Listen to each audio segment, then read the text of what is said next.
us down. Now you're gone and won't be found.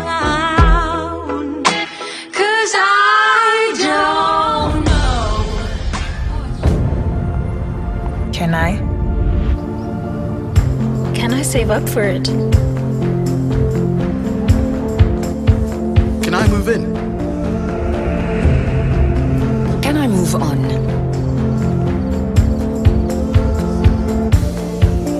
Can I secure his future?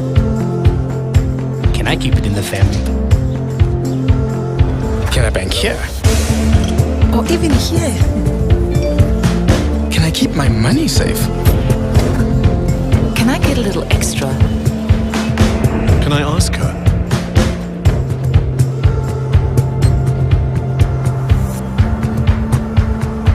Can I manage one? What about two? Can I go back to school? With Absa, I can. I can. I can. I can. I can. I can. I can. I can. I can. I can. We do more so you can. That's Africanacity.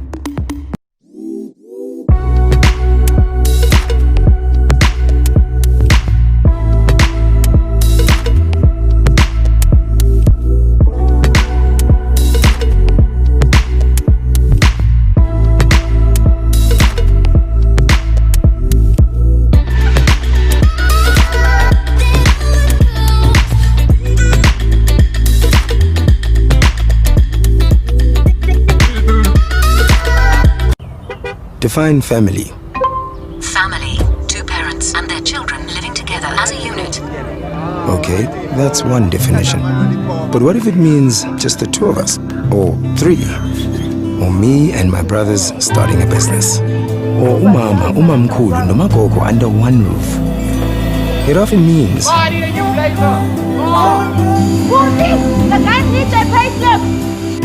need a bigger place.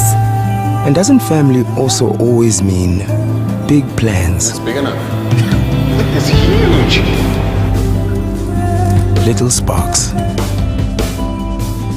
New beginnings.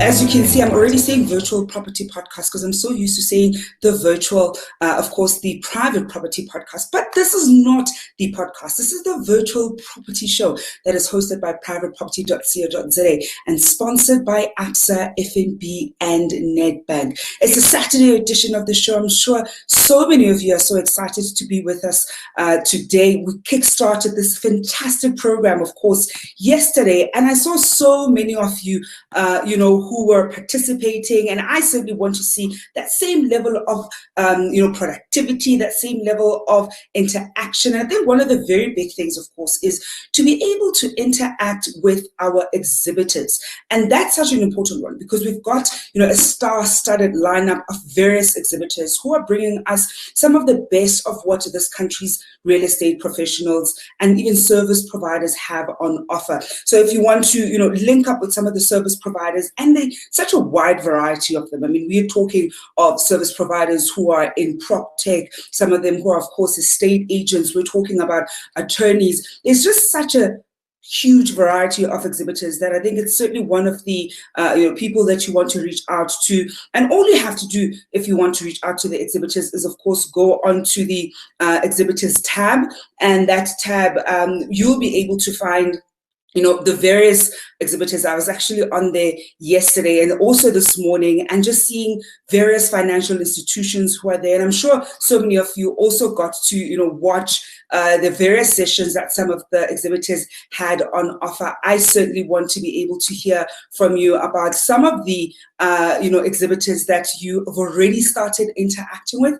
I was saying yesterday that you must slide into their DMs, and I saw that somebody was even asking, what does it mean to slide into the DMs? Well, all it essentially means is that you're able to, click on them. You're even able to invite some of them as a friend, and you're able to interact with them. And some of them are speakers, of course, and some of them have, there are other colleagues who are on standby to answer some of your burning questions. So do not be shy if you want to ask anybody some of those questions. We certainly want to hear from you. And of course, we are kickstarting day 2 of the virtual property show. I am so excited. I think this is one of the things where you thought Corona is, robbing you of so many experience, which it has. I think so many of us can attest to how it has impacted us, and it, of course, also affected the real estate sector. And I think if you look at the past few months and the way that, the property sector has been able to be resilient, has been able to slowly open up, and there's quite a bit of activity, you're certainly thinking, okay, there's a bit of a light at the end of this channel. So I certainly want to hear from you. What have been some of the sessions that you watched yesterday, that you attended yesterday, that stood out, that you thought, what, I've learned something here, there's something that I've always wanted to know, or there's a particular speaker I've always wanted to reach out and speak to, and now I had my opportunity to do just that. Do let us know down here in the chat box. I already see a lot of you, talking, and as I've been talking about exhibitors, I can even see some of our exhibitors texting us right here on the chat box. I see Janet Smuts, who's an exhibitor, Amanda Tuba, who's an exhibitor, Bernie Roberts, also texting, as well as Marissa Roberts, who's texting. And of course, they have, talks that already happened, some of them yesterday, and some, of course, are going to be happening right today. One of somebody that I'm all too familiar with, that I see also in the chat box, is Mkate Kobaloi, who, of course, is one of the viewers of the private property podcast that comes to your screens every weekday at 7 p.m. And that, of course, you can watch across the private property social media pages. So I'm very glad to see some familiar names on the screens who already watch, the private property podcast and are now, of course, participating in the virtual property show. Our exhibitors are very excited to have a conversation with you. I see some of them already chatting in the chat box. So it's already going to be so easy for you to slide into their DMs, as I keep saying. You can see that there are exhibitors there, but also if you want to reach out to them, of course, do go onto that exhibitors tab and you'll be able to chat to them directly. I think one of the very big things about, having an event virtually is, of course, the conversations continue beyond, what we're doing here. We are also, of course, having the conversation on our social media platforms. And of course, we are using the hashtag VPS2020 for the virtual property show. And I want to hear about your experience. Want to see some of the nuggets that you're picking up in some of the sessions that you're attending. So don't be shy to share with us what are some of the, really great things that you're learning. We saw Andrew Walker's session yesterday. I'm sure many of you, enjoyed that one. I see also that the Property Academy is also texting us right here. So that really is something to certainly look forward to. And I do hope that so many of you at home are, very excited for day 2 of the program and have a whole host of various questions that, of course, you want to ask our exhibitors and our guests. One of the things that I think, is quite convenient for us with, the virtual property show is that, of course, we are in the comfort of our homes. So you're able to, even if you're watching us, let's say on your on your laptop or perhaps on your phone, you're able to walk around as, do some of the work in your house, which I'm sure is so convenient for so many of us. So if anything, I don't know if I want life to go back to the way that it was. If anything, I'm certainly, excited about, this new normal and us being able to go digital just a little bit. So that is, of course, some of what you can expect on today's rendition, of the virtual property show. I've actually been looking at some of the, speakers who are going to be speaking. I was catching up on some of the sessions that happened yesterday, and I'm already learning so much. I mean, I get, the pleasure of speaking to so many experts around property on a daily basis. And already, there's so much that you learn from doing just that. And I can already tell you that even from attending the virtual property show, interacting with some of these experts, there's always something to learn. You can never know too much when it comes to property. And of course, those are some of the things that you can certainly look forward to.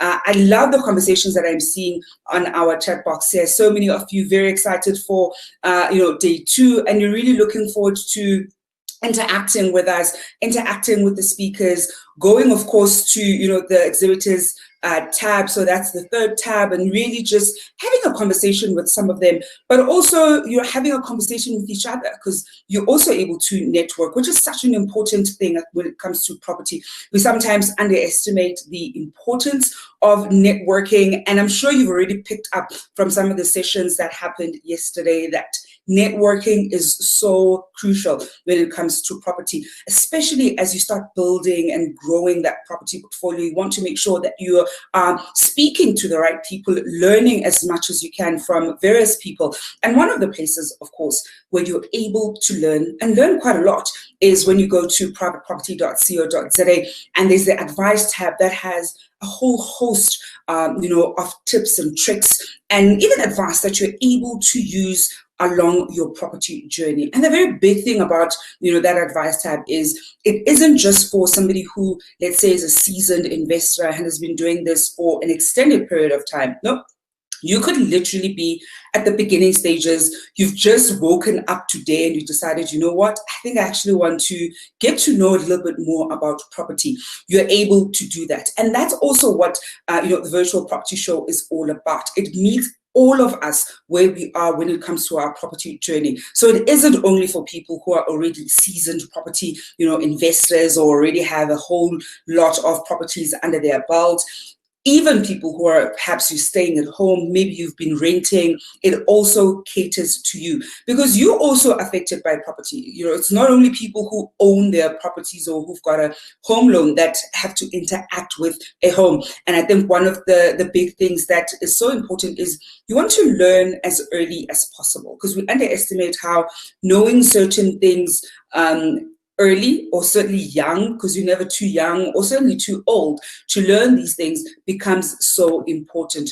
So I do urge all of you, to reach out to the exhibitors, reach out to the speakers. There certainly is quite a whole host of them that are, on standby, ready and willing to have a conversation with you. And I see that they've also been, continuing that conversation on our chat box right here, which is very exciting to see. And I'm sure a lot of you are also quite excited to have that opportunity to reach out to them, because I think one of the big things is, experts are often so busy that reaching out to them under any other circumstance can be so tricky.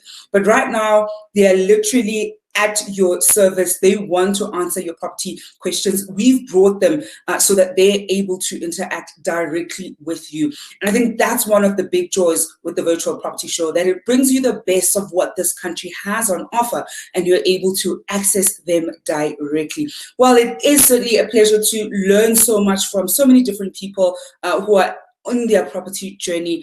And I think one of the very big things, and I'm going to let you in on this one, because oftentimes when you're learning and you're building your property portfolio and you're doing well, you think you're probably not going to make mistakes. But something that I've learned when I present the private property podcast is all of us have made some or other mistake when it comes to property. We underestimate it quite a lot, but every single one of us has certainly made some mistake. And I think one of the joys with the virtual property show is you're now able to have conversations with some of the people who've made some of these mistakes that have cost them thousands, sometimes hundreds of thousands of rands. Some deals are even in the millions for the more seasoned investors. And you find that money gets lost on some of these deals.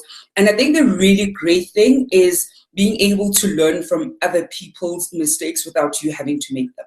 That's probably one of the best things, out there, that you listen to other people's stories. You listen to how somebody, didn't negotiate down their purchase price, didn't use a bond originator, and only worked, for example, with their primary bank on their first home loan, didn't negotiate the interest rates so that it is just slightly lower than what they were quoted perhaps didn't, look out for some of the things that could be faulty when they were viewing a property. And these were things that sometimes come back and just bite you in the ass. I mean, we don't want it to happen, but it does. And it can be such a costly exercise. Sometimes you maybe walk into, a property that you want to buy, you fall in love with it, and you make an emotional decision on such an important, decision. Because I think one of the big things is, and I know you've heard this, Ewald Kellerman said it yesterday. He's the Chief Risk Officer at ABSA. He was the first speaker, of course, on the main stage who kickstarted our program. Even he was saying that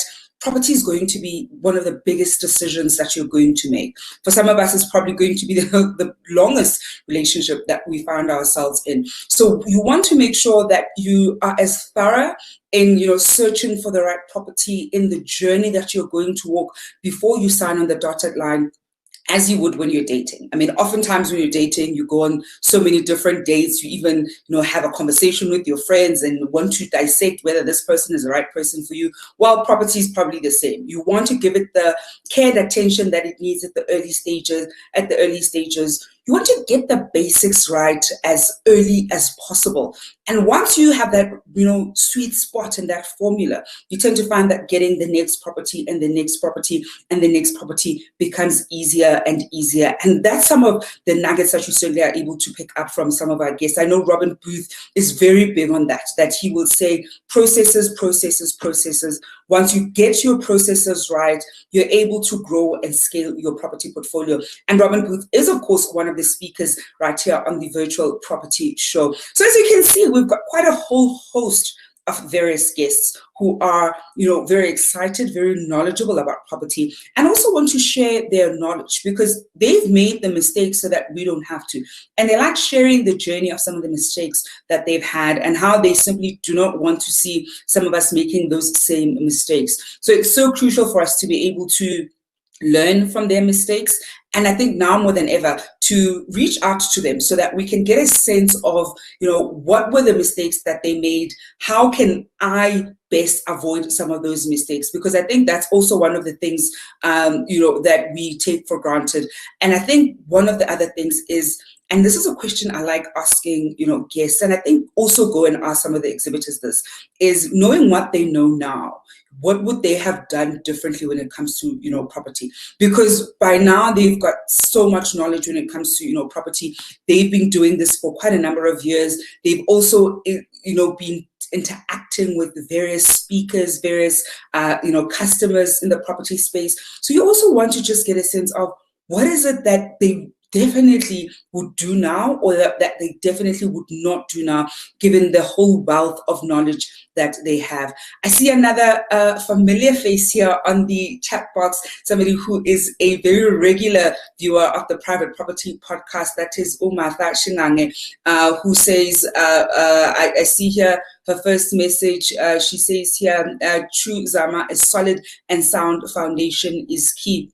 And that's such a big one, because I think we underestimate how important just getting the right foundation certainly is. One of our exhibitors who's also, in the chat box, the Property Academy, saying we agree 100%, Zamantungwa. We actually have Leroy Slava, who will be speaking later today about how you can recover after taking up a bad deal. In fact, he will tell you how he went from purchasing the wrong property twice over, but then became a developer. And that talk you can look forward to at 3:30. And I think that's also such an important one, because some of us already started on our property journeys, right? And we already made some of those mistakes. So some of the mistakes could have been, perhaps you bought some of the properties in your personal capacity, perhaps you overpaid on some of the properties, and now you're realizing that you're not able to make, the right kind of returns and your yields are low.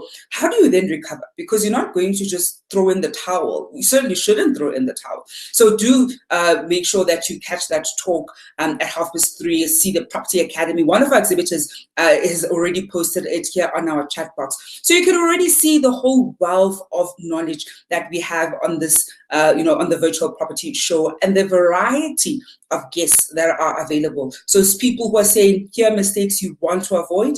And then those of us who've made some of those mistakes, well, here's how you recover. Because the reality is we're going to make some of them. Maybe you're not going to make it, in the very beginning. Maybe you'll get the right property at the right price and then you don't manage it well. Because that's now a whole different ball game altogether, where you mismanage it and perhaps you don't allocate funds the way they should be allocated. You start, using money for your own thing. And I think that's such a big thing to just have a better understanding of. So knowing that in the event where you do make some of those mistakes, you're actually able to very swiftly recover is such an important skill.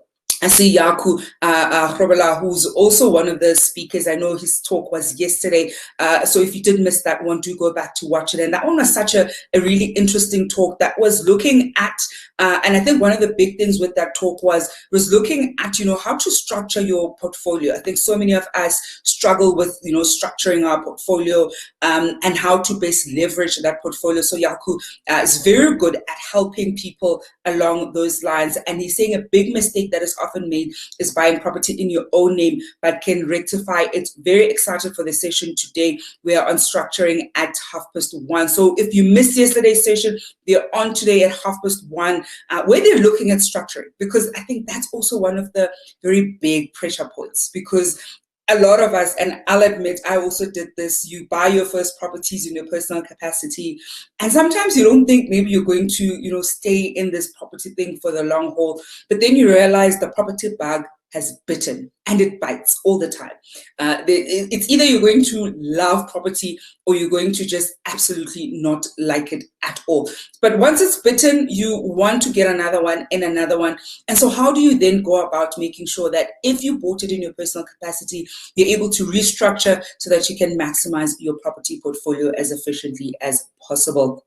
I also see Pindile Lutuli saying here, morning, very insightful information. Thank you. Really looking forward to getting information on how to build a property portfolio and getting into property development. Pindile, well, you are in the right place. The Virtual Property Show will give you all the right tools, tricks, and tips that are going to help you on your property journey and really help you become a developer. As you've already seen, one of the big things is that we're going to, the Property Academy already has somebody who became a developer, that is Leroy Slava. And I think if anything, also reach out to them. Of course, they are one of our exhibitors. And as I keep saying, you want to reach out to our exhibitors. So go on over to our exhibitors tab where you're able to interact directly with the exhibitors. And they're really there, as you can already see, even in the, in the chat box, they want to, have a conversation with you. They're very excited to be having that conversation with you. And I think one of the very big things is you want to reach out to them as much as possible, because they've got, that wealth of knowledge, as it were, that they're quite eager to share. I've spoken to some of them and I can already attest to the really great nuggets that these exhibitors often share that you certainly do not want to miss out on. So I think one of the big things is reach out to the exhibitors. Don't be shy. There's no such thing as a question that is too stupid. There literally is no such thing. So make sure that you almost write down your questions and you reach out to them. They're certainly going to respond. And the wide variety of the exhibitors that are, that are available here at the Virtual Property Show is actually so incredible. I don't think there's any other show where you're able to get, exhibitors who are, as I was saying, the estate agents. We've got financial institutions. We've got your legal and your conveyancers. We've got prop tech companies. So really looking at how do we make use of tech within the property space. And what are some interesting prop tech innovations? I mean, I'm quite a huge techie, so I always like keeping up with whether it's fintech or prop tech innovations and how they can certainly simplify my journey as a landlord. And I think that's one of the big things that you also want to, get a better sense of as much as possible. So do make sure that you tap into the skills and the expertise of the exhibitors. They are here to serve your needs. I love the conversations that I'm seeing on our conversation tab here. So many of you are very excited, finding this very informative. I see you, Marlon Pillay. I also see you, Marco Hansbrook, who says, hello, Jaco, I'd love to know more on how to build a property in a business name.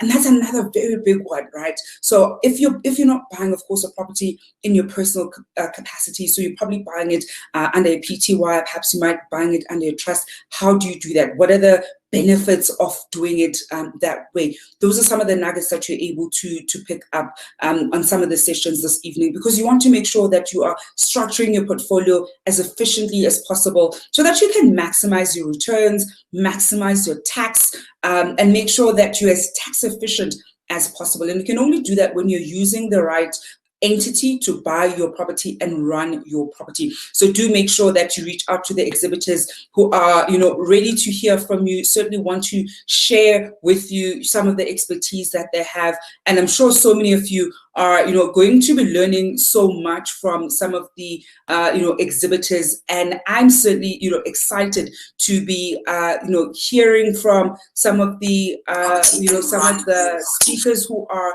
of course, going to be speaking. And I think one of the big things that we probably should not underestimate is how important it is to get your admin right. I know I tend to struggle with this one, getting your admin right when it comes to your property journey. As a landlord myself and a property investor, it's one of those things that you realize are so important. But more often than not, we struggle with how to best navigate it. And I think you'll be able to certainly, and I picked this up in some of the sessions, you'll be able to understand which type of admin is important for you to be mindful of, and which type should you not under any circumstances slack on in any way whatsoever. So that is, of course, some of what you can certainly look forward to here on day 2 of the virtual property show. I'm loving the conversations that I'm seeing on the chat box. I see Bongani Mabunda, who's also another regular on the Private Property Podcast.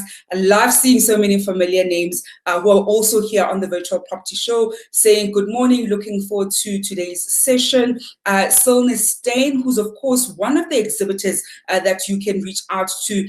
She says if you have any questions with regards to lease agreements or other rental related issues, come talk to us at the TPN SSLR booth. And their service is also so fantastic. I've spoken to Silne Stein on the Private Property Podcast on a number of occasions, and I think you certainly want to reach out to them for all your lease agreement related issues. So do make sure that you go to the exhibitors tab and reach out to the TPN SSLR booth. I see another exhibitor here, Marika Camphor, says good morning all. If you're interested in property investment, please visit the Central Development booth. We are looking forward to meeting you there. And another exhibitor here is Estienne Marks, who says come and listen to my talk at 10:25 on the main stage. So she's actually going to be speaking right after this, and I know that she's going to be speaking in just a few moments. And I think, and she says everything you need to know in terms of data and intel, where anything you need to know for data and intel, where to find it, and what you look at my English running away on a Saturday morning. So this is what happens when so many of you are chatting at the same time and I'm trying to keep up with the screen. So Estienne says, come and listen to my talk at 10:25 in the main stage. Everything you need to know in terms of data and intel and where to find it when you want to buy, sell, or invest in property.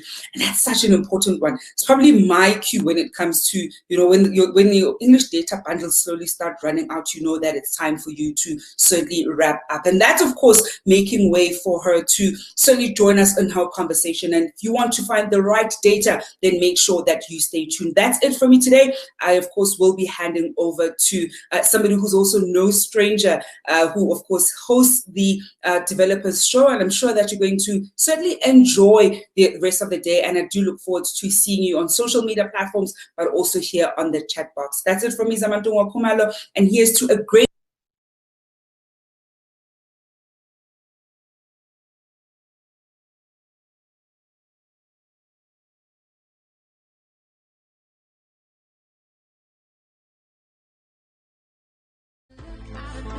I don't know what you look for, and I don't know what to do.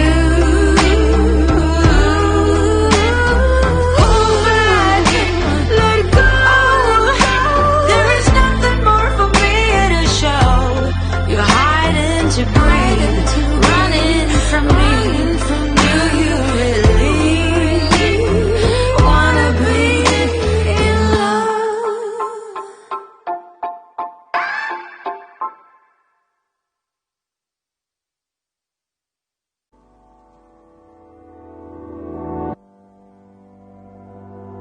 insights on the property market filtered through in 2010 when we Baby, I need to know if you are serious about us. Yeah, baby, your love is cold, but I don't feel the trust. Something's not adding up. What you been up to? Drinking all night. Who's that right by your side? Why don't you tell me now?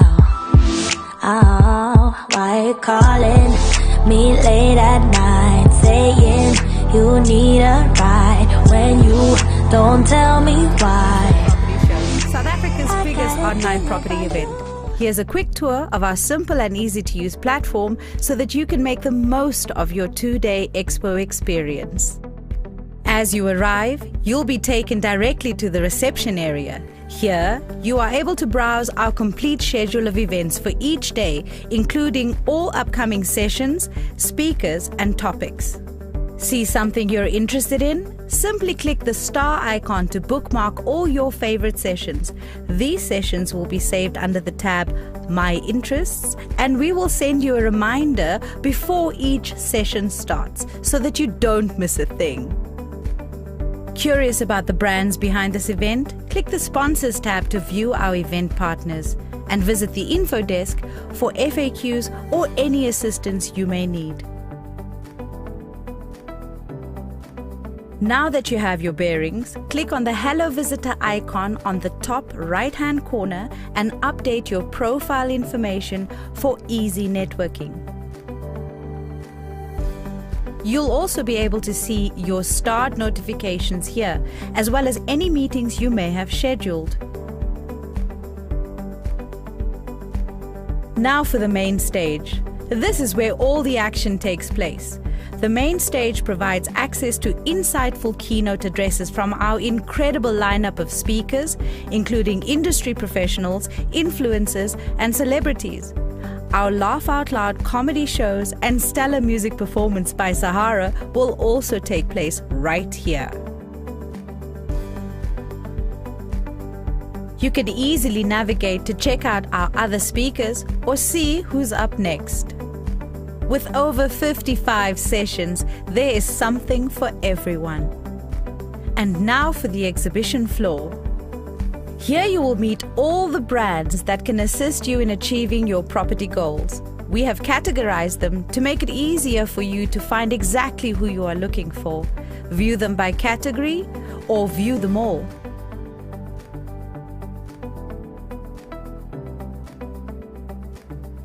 Once you click on the exhibitor, it takes you to their booth. Here you can learn more about the company, look at their company details, and browse their special offerings.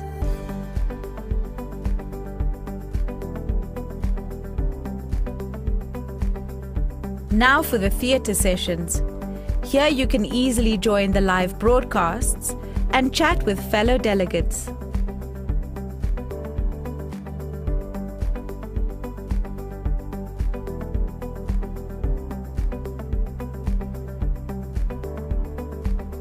Want to interact with other people? Click the People tab to see all attendees. Find who you'd like to meet with, click Meet, select the date you would like to meet and the time slot and send your request. You will be notified when this request is accepted.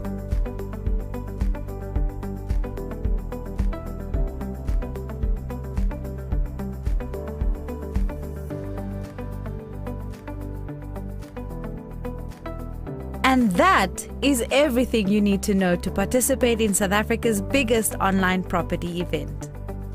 Enjoy the show!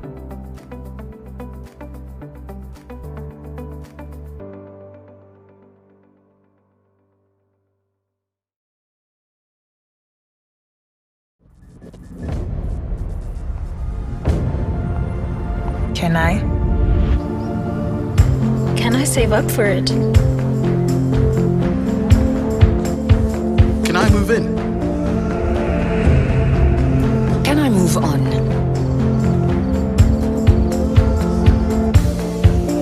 Can I secure his future? I keep it in the family? Can I bank here? Or even here? Can I keep my money safe? Can I get a little extra? Can I ask her?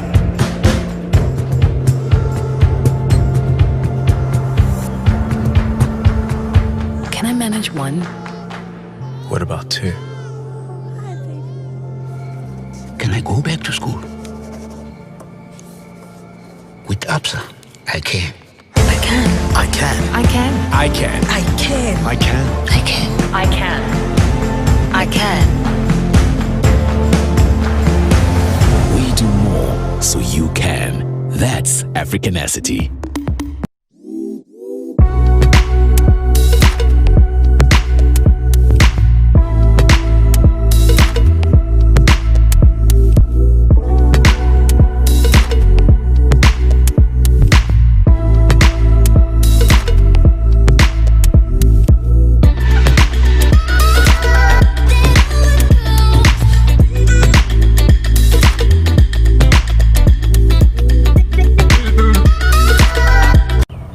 Define family. Family, two parents and their children living together as a unit. Okay, that's one definition. But what if it means just the two of us? Or three? Or me and my brothers starting a business? Or umama, umamkhulu, noma gogo under one roof? It often means We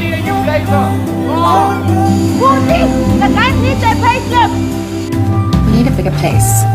and doesn't family also always mean big plans? It's big enough. It's huge. Little sparks. New beginnings. And brighter futures. See, whatever family means, to you, it means everything. That's why it takes a bank that does more to help. So, who's helping yours?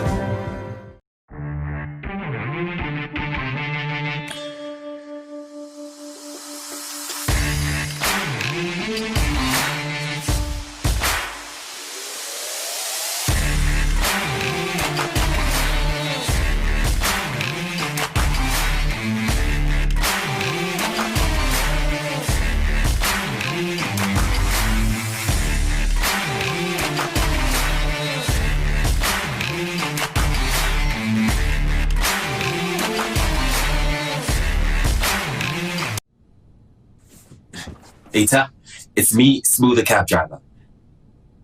Actually, it's not. My name is Max and I'm an actor. And like you, I'm staying home right now, so I'm not earning the same income, making the future really uncertain. You know how they say it takes 21 days to form a new habit? So maybe we use this time to take a different look at our money, and hopefully we come out of this as ministers of our own finances. Let's change our habits together.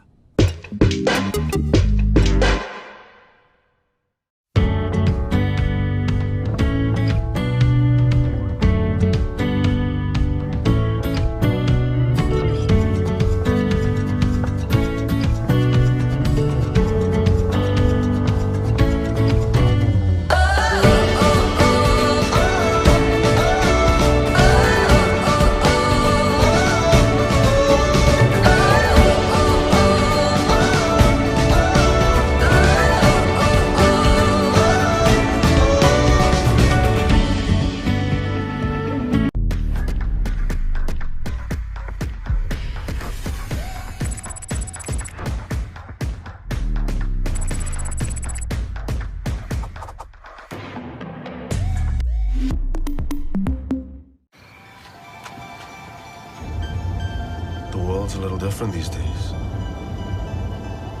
Maybe this is our chance to make something new. Something better. What if our next chapter is all about help? It's clear we have not lost heart or hope. We found it in each other. So where to from here?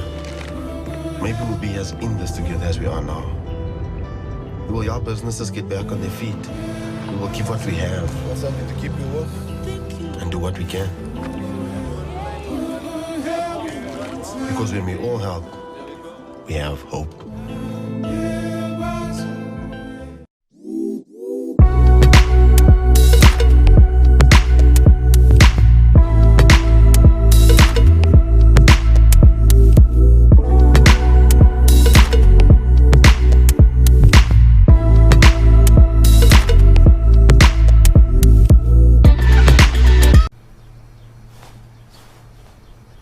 Eta, so I just went out to get ikrozanyana, and yeah, this kind of looks like Gogo's kitchen. Ngoba Ugogo always buys in bulk, and for me it's a first.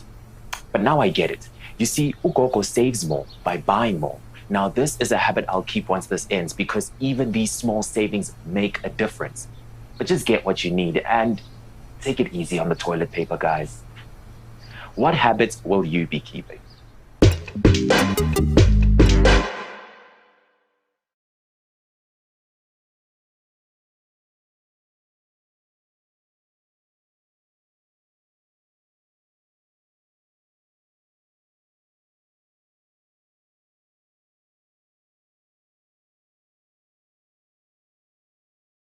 You got a thing about me too, but you keep playing with my feelings, even though you know I got a thing about you. We got a thing for each other, so don't go wasting what you feeling. Don't be dumb, be dumb, be dumb. Don't be dumb, be dumb, be dumb. Don't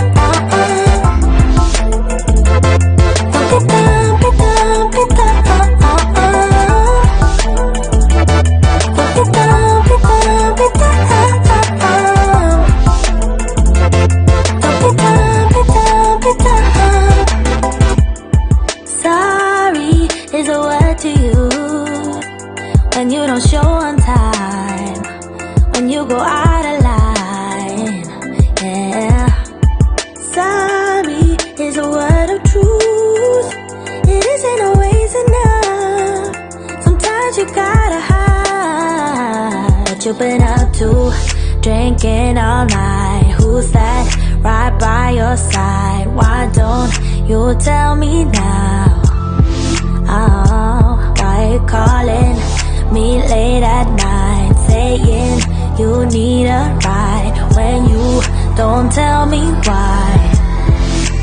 I got a thing about you, you got a thing about me too, but you keep playing with my feelings, even though you know I got a thing about you.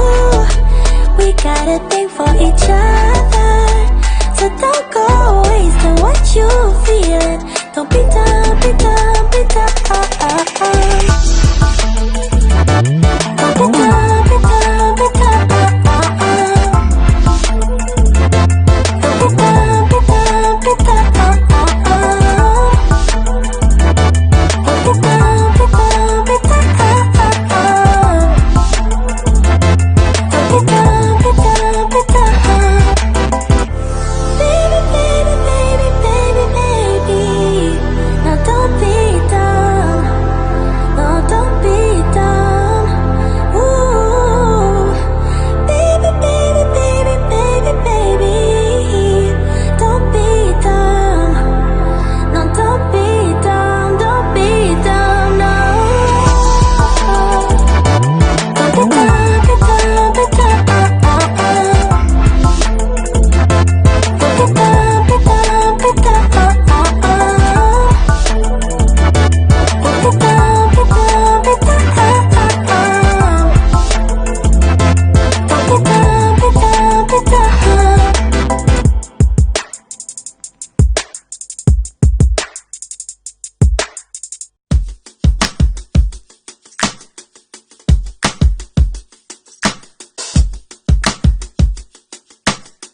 but I don't know how to get through to you. Because you don't seem to know that you are everything a girl could dream of. Baby, would you hear me? Don't talk to me that way. 'Cause I think you're perfect for me.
Can I? Can I save up for it? Can I move in? Can I move on?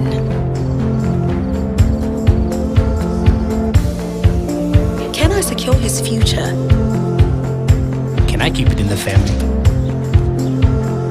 Can I bank here? Or even here? Can I keep my money safe? Can I get a little extra? Can I ask her?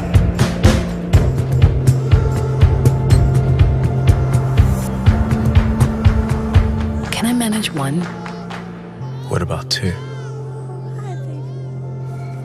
Can I go back to school? With Absa, I can. I can. I can. I can. I can. I can. I can. I can. I can. I can. We do more so you can. That's Africanacity.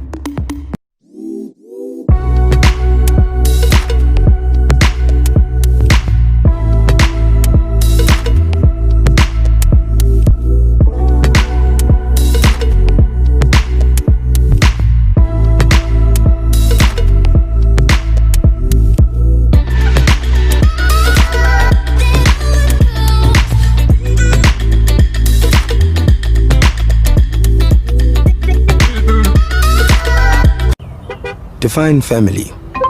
Family. Two parents and their children living together as a unit. Okay, that's one definition. But what if it means just the two of us? Or three? Or me and my brothers starting a business? Or umama, umamkhulu, nomagogo under one roof? It often means We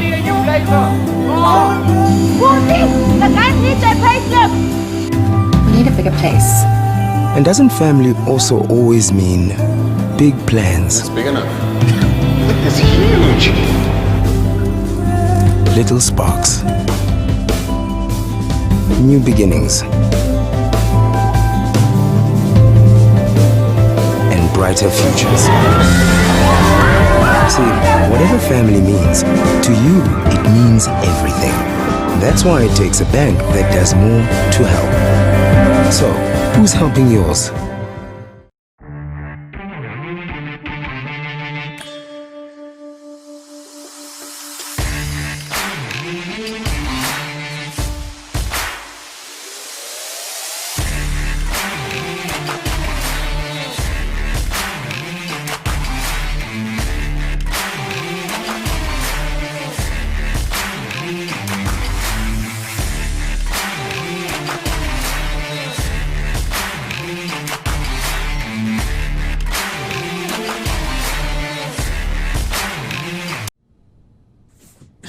Eta, it's me, Smooth the cab driver. Actually, it's not. My name is Max and I'm an actor. And like you, I'm staying home right now, so I'm not earning the same income, making the future really uncertain. You know how they say it takes 21 days to form a new habit? So maybe we use this time to take a different look at our money, and hopefully we come out of this as ministers of our own finances. Let's change our habits together.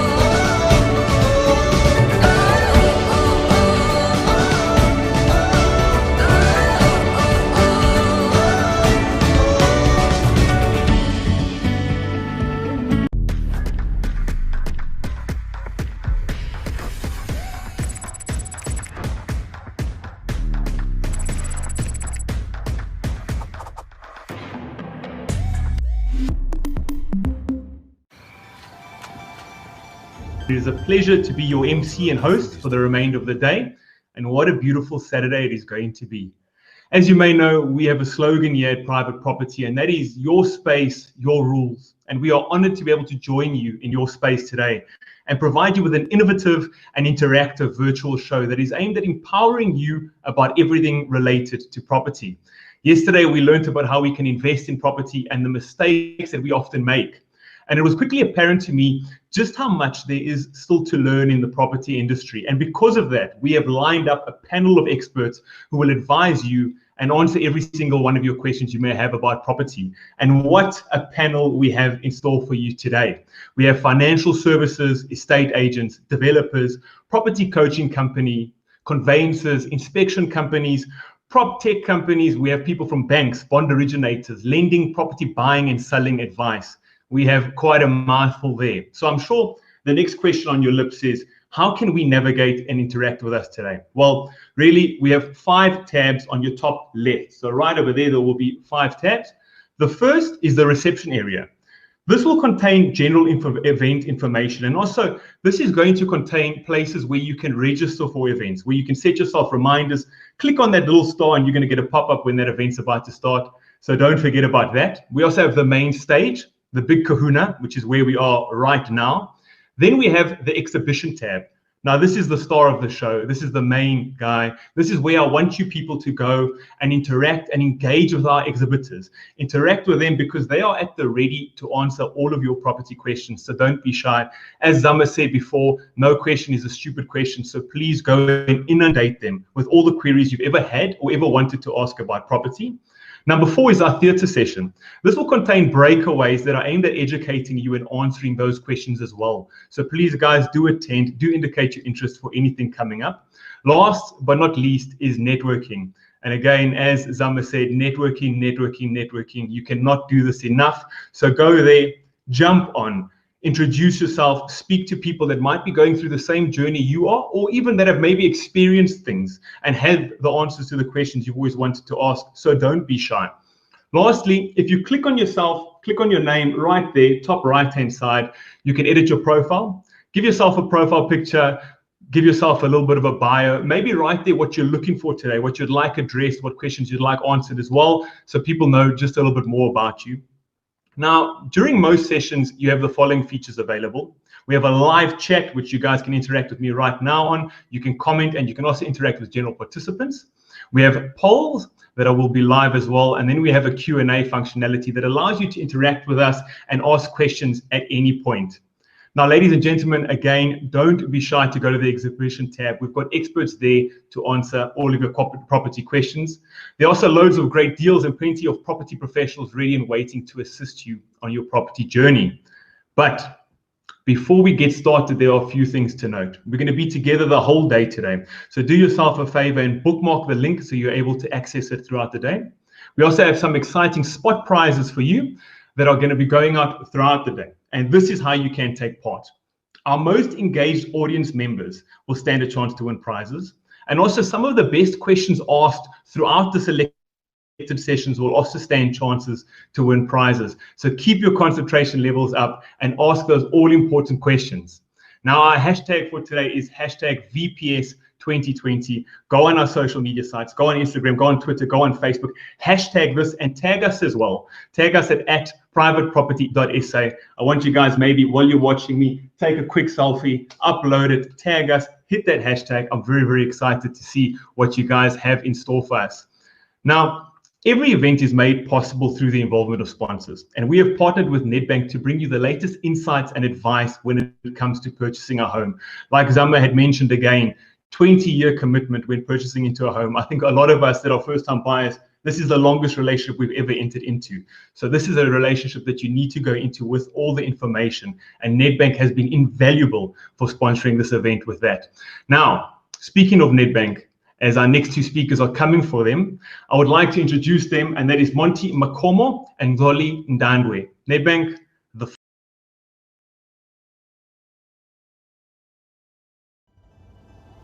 Maybe this is our chance to make something new, something better. What if our next chapter is all about help? It's clear we have not lost heart or hope. We found it in each other. So where to from here? Maybe we'll be as in this together as we are now. We will help businesses get back on their feet. We will keep what we have. Want something to keep you warm? do what we can. Because when we all help, we have hope.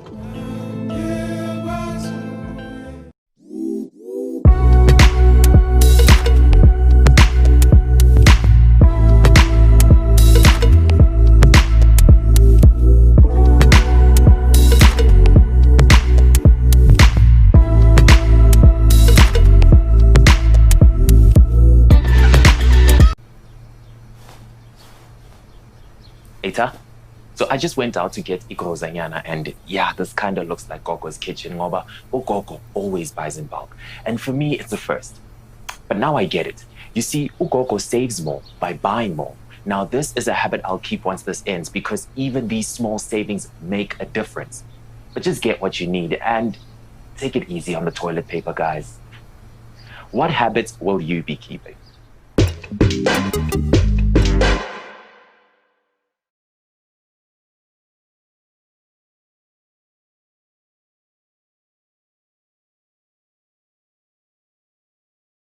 People want to ensure that everyone at home is secured.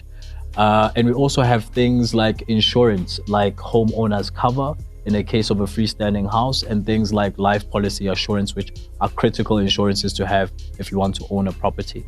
And Koli, those are just some of the costs that are associated with owning a home. And I think would encourage our buyers to do a bit of homework around what are these likely going to cost me, given the price that I'm looking at when I want to own a property. And I think some of the costs involve buying itself. I hear it's such a financially intensive exercise to go through. Absolutely. You're absolutely right, Koli. And I think this we don't want to just leave potential buyers feeling like this is just an expensive exercise.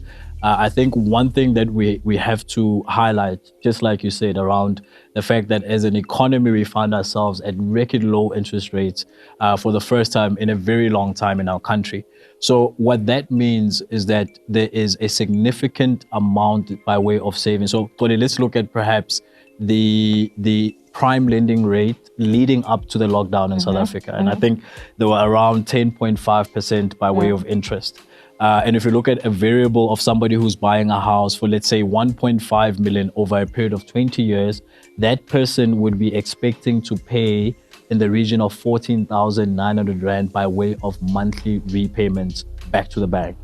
And if you look at the prime lending interest rate that we currently have right now of 7%, using the same variables, Toli, is that the installment would be at around 11,400 Rand. That is a significant amount of money. I mean, you're looking at around a difference of 3,300. That's pretty significant, Toli. For me, one of the other things that I would like for us to look into, apart from the financial costs, of course, that one has to be prepared when it comes to, it's this topic around credit scoring. We often hear people talking about a credit profile, credit bureaus, a credit score, and all those things. And I would just like to spend a little bit of time unpacking that a little bit and what it entails and what it means for you as a future buyer. So as you go about your day-to-day activities, borrowing money, paying it back, it's very important that you do those responsibly, because you are leaving a footprint at the credit bureau. So what would typically happen before a bank grants you a home loan? They would then go on to the credit bureau and pull a record for that particular buyer to get a sense of whether they have the ability and the willingness to pay back the money that they are actually seeking. So we then as banks would look at something called a score, which really is a combination of information about what's on your bureau based on your behavior. So it's very important that we look after our credit profile. Guard it with your life, really, because sometimes your life depends on it. That's true. And just make sure that you get yourself in a position where a financial institution would be willing to lend money over to you. That's the credit scoring process. So over and above making sure that you can afford the property, you need to take care of this, not at the time when you're ready to buy that particular house itself. However, way before you get into the process itself. Sometimes when financial institutions are looking at the credit profile, they would go as far back as looking at your behavior 24 months before the day that you are buying. Yes. That's to get your history and potentially predict how you are then likely to conduct yourself when you have been given the particular loan. Yeah, so Tori, in a sense, it sounds like your credit profile is a way that a bank can establish trust with you, given that there's very little information that people or banks would have about you. So it's a way of saying, this person is likely to pay me back because they have a history of showing that they can pay back the loans that they've taken with other institutions. You are quite correct.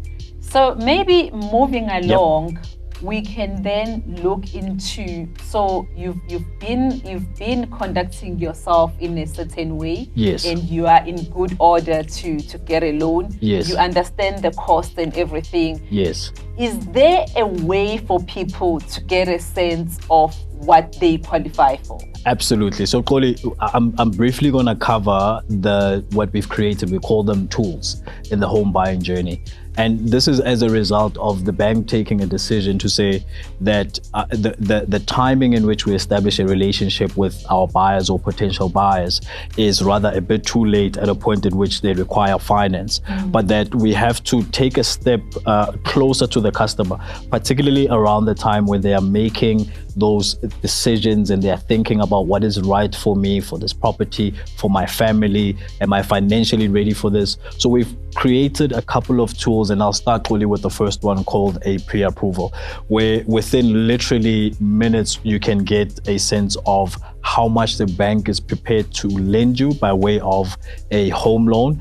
And what we pretty much look for when it comes to the assessment of a pre-approval is a couple of things, namely your income, as well as your credit conduct, like you've mentioned, hence the importance of ensuring that you keep a clean credit record, as well as affordability in relation to the property that you want to buy. And within literally minutes, like I said, we give you a result that tells you how much the bank is willing to give you, how much deposit might be required from you if required. There's always the issue of the deposit. Yeah, right. There's also expected installments by monthly installments that you need to be aware of, so that you kind of know how much am I likely going to be paying for this particular home loan. So Toli, that's one of the tools that we currently have. But I'd also like to briefly speak about another tool that we have, which we call property reports. And the importance of property reports, I'll give this example. So if you look at the pre-owned vehicle industry in South Africa, there's a lot of things that we do as buyers by way of research of a particular vehicle. For instance, I might want to know what the mileage on that particular vehicle is, how many people have actually owned that property, and has it been serviced according to the manufacturer standard. So we go to that extent in terms of doing a bit of research when it comes to vehicles. But funny enough, when it comes to buying a property, that's where we find that information is lacking. Hence why we've made this information freely available to our customers. Makes sense. And there's so much useful information in there, Claudia. I'll just briefly touch on a few. So what you will get in a property report, for example, is what is the estimated value of the property that I'm about to buy, right? Mm-hmm. It gives you things like demographics of the age of the people that stay in the area, and how long they hold on to a property for in that particular area. And last but not least, Claudia, we have things like amenities that tells you key information like, is there schools around the particular house that I want to live in? Is there police stations, for example? Is there hospitals? So we provide you with that level of useful information so that you have the confidence that when you are buying, that you are sure that you've factored all these decisions in. So if I may just quickly jump in there, yes. I'm liking this one about amenities because we always say location. Absolutely. And really Absolutely. That has not changed. It's quite important that you get that right, because we talk about a property as an investment and something that has the potential to appreciate in value. Yes. So it's important you get the right location. In fact, I'm reminded, those that know this very well will typically say you are better off buying the cheapest house in a good area than buying the most expensive or the best house in a worse location, because Absolutely. you can improve your own house, but you can't improve the area really. Yes. So on that note, I think it's important that we talk about this bit a little bit more. As you know, we spend time getting ready for the transaction itself, but we actually don't put due consideration for the property that might be suitable for us. Yes. Our circumstances are different. We're unique human beings. For me, a sectional title might work better because I like the security that it offers. But for Monty, you might find that a freehold property works a lot better because one, he doesn't want to pay the levies, but two, he gets the freedom to do alterations or make changes to his property as he wishes. Yes. For someone else, a building loan might actually be the best alternative because they already own a piece of land. All they want is to approach a bank and get a loan to actually build their dream property. Absolutely. Whatever those circumstances are and whatever property you choose to go for, it is key that you also look at the location where your property is situated. So Monty has already spoken about the cool things that you get in the property valuation reports. And I would really just want to say, look out for the amenities in the area. Make sure your chosen area offers the good kind of amenities that offer your property the potential to grow in value. Absolutely, absolutely. And Koli, I think that then would lead us to the next step, right? Which is also just as important, which is now that you've searched for your property, potentially even on property portal somewhere, you've spoken to the estate agent, now is the next critical thing, which is to view the property. And during these times of social distancing, we are also seeing a growth in virtual viewings of properties. To obviously make it easier for everybody, but we also always encourage a physical viewing before you sign on the dotted line. And the one reason for this is that during that time, like I said earlier on, the excitement when you're viewing a house and you start picturing yourself and your family living in this house, there's something that we often neglect to do, which is to inspect the property to ensure that there is no immediate damages that will not leave you adverse, after taking ownership of the property. Just a few things like, inspecting the roof, making sure that the plumbing is sound, the electricity works, ensuring you get the compliance certificate, because you want to ensure that when you take ownership of the house, that it's solid. And maybe talking about all these potential defects and damages, it then leads us to the conversation around the actual OTP, which is the offer to purchase. Yes. The offer to purchase really is a legally binding document that is signed by you as a buyer and the seller, whereby you are agreeing the terms of the transaction that you are entering into. So for me, one of the key things then is to make sure that in your offer to purchase, if there are certain defects that the seller has undertaken to fix before you take occupation of the house, that you make sure that it is covered in the offer to purchase. That way you are protected as a buyer. And if they are there and the seller is not undertaking to fix them, those can still be noted on the OTP as well. But also things like fixtures, those must be detailed in the OTP. Most importantly, majority of us, when we buy a property, we actually need to source funding. Therefore, if your purchase is subject to you obtaining a bond from a bank, it's important that that's detailed in the offer to purchase as one of the conditions. And Monty, another conditions that often shows up in the OTP is the subject to sale. So I want to buy the property, but I already own my one property which I want to sell for me to free up capacity to then buy this one. Yes. It's important that these are detailed in your offer to purchase so that you don't find yourself compromised should you not be able to sell your existing property or should you not be able to get the funding that you you seek. Absolutely. So, Koli, I mean, I think we can see the importance. We've been having this conversation, giving, useful information. This is all leading up to you getting a bond with a bank, right? So can you talk us a bit about the options that you have available as a buyer when it comes to home finance? So as a buyer at Nedbank, you really have 4 ways that you can approach us. We do have a channel called the mortgage origination channel, whereby a potential buyer approaches a mortgage originator. They offer the ability to apply at multiple institutions.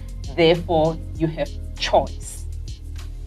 You also have the ability to walk into your nearest branch and speak to someone that you're familiar with, a familiar face, a friendly face, and it might even be a branch that you go to in any case. Yes. We also offer a home loan sales consultant that really can take you through the entire process from beginning to end and hold your hand.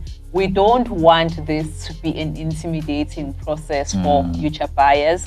Therefore, this home loan sales consultant is even in a position to help you fill in the application form. All of this for your convenience. Our flagship channel really is our digital platform. Today, we're having this conversation via virtual platforms. People are viewing us at the comfort of their home. Yes. We've gone all things digital. So banks have also moved along with the times as well. Yes. So as a future buyer, you are able to complete your application from beginning to end at the comfort of your home. But we also overlay this with the help of a call center person that's able to guide you through should you get lost or should you find yourself needing help halfway through the process.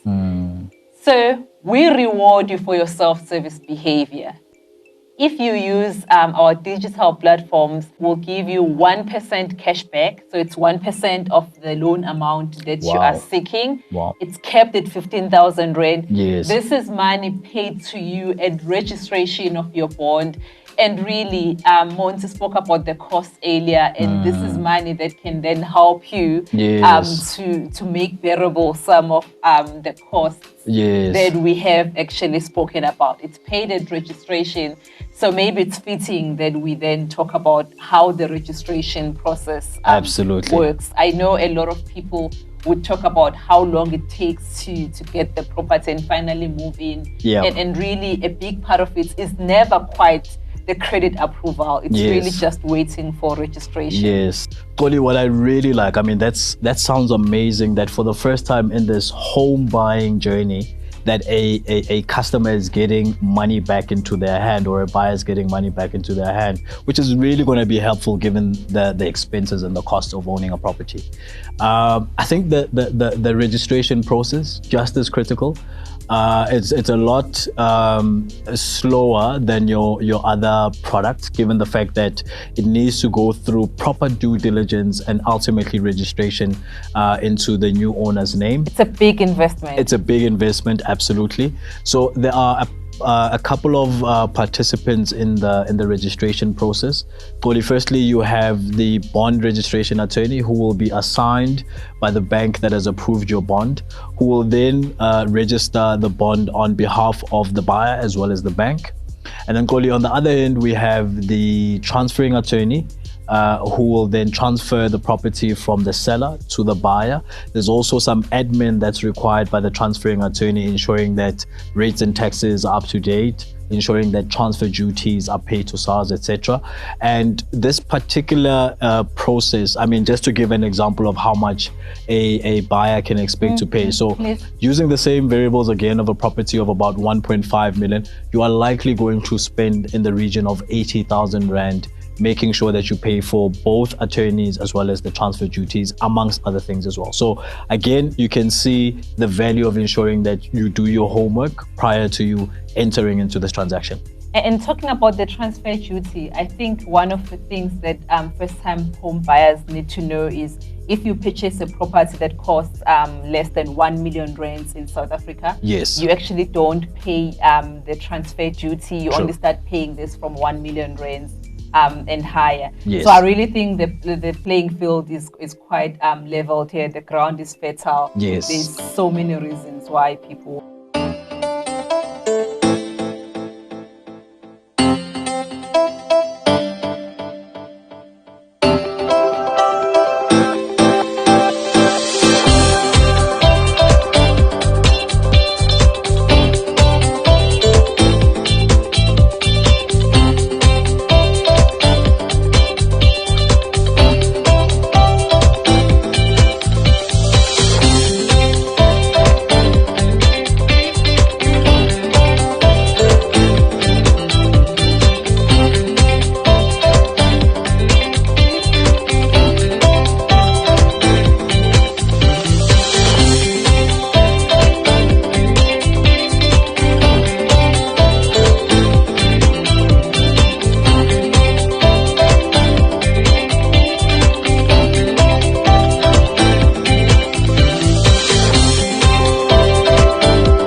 Be an expert and actually make sure that when you buy a property, you make it with the best advice and information available. In 2020, we see that 53% of home loans are coming from first-time buyers. All of a sudden, first-time buyers are coming to the market and really getting their feet into the door to own a property. However, we still see that 56% of home loans are declined. And we ask ourselves a question, why is this happening when interest rates are the lowest ever been? A home loan is the biggest investment one will ever make, but we find that a buyer spends more time doing research what a mobile phone will cost him and the features of a mobile phone than to buying a new property. So often we see that first contact that a buyer will make with an agent is purely to submit an application form on Property24, private property, or the website of the estate agent to ask to contact me. This buyer enters the market with little knowledge of what will be required of a bank to qualify for property finance. They often rely on the information provided by the estate agent to guide them and assist them to buy a property. Quite often, they do not consider the opportunity to qualify for a government subsidy such as FLISP to help them to buy the property. So we started digging a little bit deeper into the transaction of and DNA of buying a property. And we say, how much does an agent know about you as a property buyer? Is the agent the Mark Zuckerberg of properties, that he knows everything about you? Or is the agent maybe blindfolded because he actually only met you today and he really didn't get to understand what your needs are, how much you can afford, do you have a deposit, are you a first-time buyer or are you an investor? So if you look what Facebook knows about you, Facebook knows everything about you because you have told Facebook where you live, who are your friends, where you shop, what you buy, and much, much more. So that brings us to the new buyer. Is the buyer actually also blindfolded? We're not talking about the estate agent only, we're talking about the buyer. Or is the buyer actually a person that's got the same knowledge as a Facebook client will have? So is the buyer just a name, a telephone number, and email? Or is the buyer actually also with a lot more information that when you come to the property transaction, all this information is available about you? So we started looking what others are doing. We went to have a look at TPN, Tenant Profile Network. They profile a buyer, or a tenant actually, and they investigate if a tenant's got a good payment behavior. Now they even expanded the service to a service profiling a buyer or a tenant for property, for schools, and for businesses. Again, The tenant and the landlord needs to understand that I want to be a good tenant, and therefore the tenant needs to put the best foot forward. Now we ask ourselves, if this best foot forward, is this also applicable when buying a property? I'm a property buyer and I'm approaching a landlord. Am I approaching the transaction also with my eyes wide open, or do I actually come there blindfolded? What do I understand about property finance? What can I afford? Can I get a government subsidy? Are there alternative finance solutions for me, like rent to buy, installment sales, even pension-backed loans? Do I have a deposit? What impact will the deposit make if I put down a deposit? Can I negotiate a better interest rate? What type of property can I buy? Do I have to buy an apartment? Do I buy in a security complex? Do I get a 12-month guarantee when I buy a property? Compare this with a cell phone. Compare this with a car.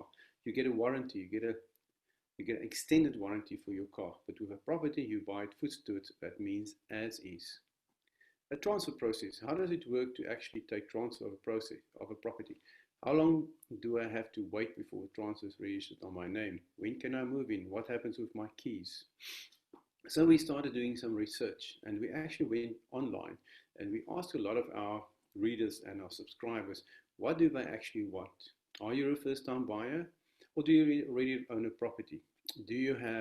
How much do you earn per month? Do you earn more than 22,000 Rand? Do you earn less than 22,000 Rand?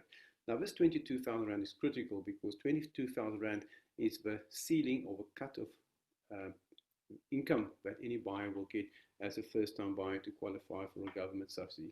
We also looked into a little bit deeper. If you want to buy a property, do you understand that your credit score must be in good shape? So we had a look and see that quite a lot of buyers that actually haven't even looked at their credit score. A lot of them actually also went ahead and applied for a home loan pre-qualification.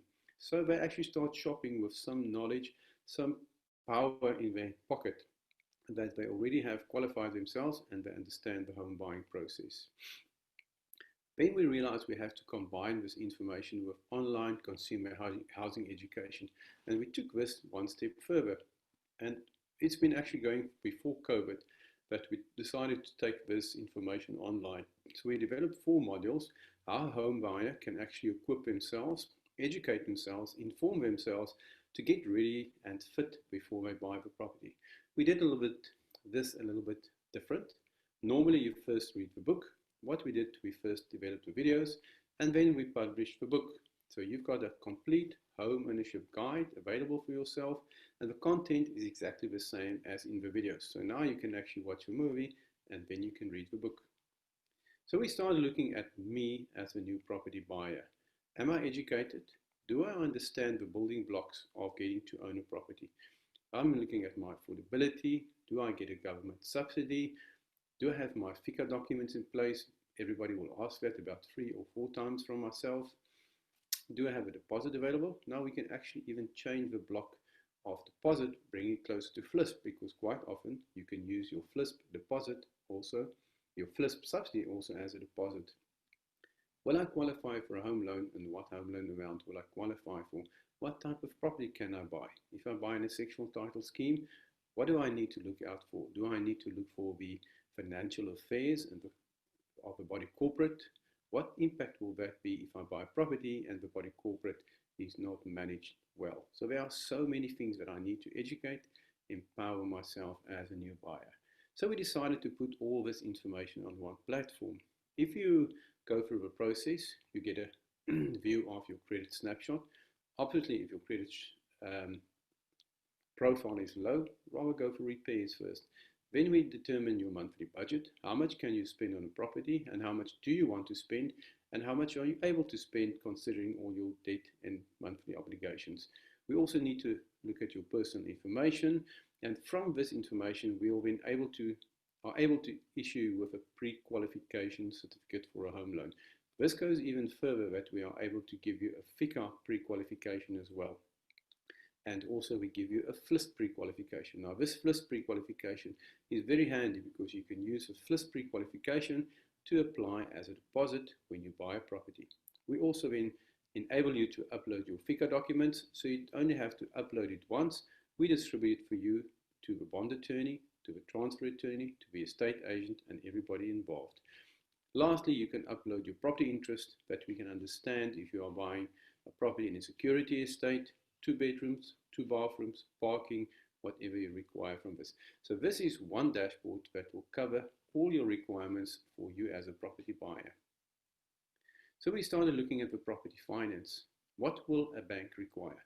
So we want to assist and educate and teach the home buyer to understand how a bank will think. Think like a banker, because if you can think like a banker, you can outsmart the banker. If you can outsmart the bank, then you know, what do I have to actually get a home loan approved? So the ingredients are very simple. There are 3 ingredients. Number 1 is your credit profile. But again, if you approach a bank or any lender with a bad credit score, most likely they will decline your home loan application. The next one will be your affordability. Remember, here you can also add your FLISP subsidy to boost and bolster your affordability to qualify for a home loan, and add a subsidy on top of your home loan to buy a property that's more expensive. Third one will be a loan to value, and this is where a deposit comes in handy. So a FLISP subsidy, again, is a very valuable and handy tool to assist you to qualify for a home loan, and you can put down your FLISP deposit and negotiate a lower interest rate. 3 ingredients of buying property are the most critical concepts and that you have to understand to be able to buy a property. And now we have to also look at what if. So what if my credit score is low or bad? Will this keep me away from owning a property, or will I actually be able to improve my credit score? How long will it take? And what do I need to do to improve my credit score?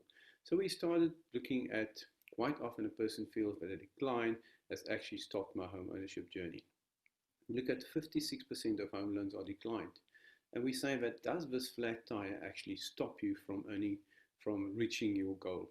And as Aneta, one of my team members, often say, a flat tire doesn't stop your home ownership journey. What you do is you try to repair it. If you can't repair it yourself, then you get assistance from somebody else.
With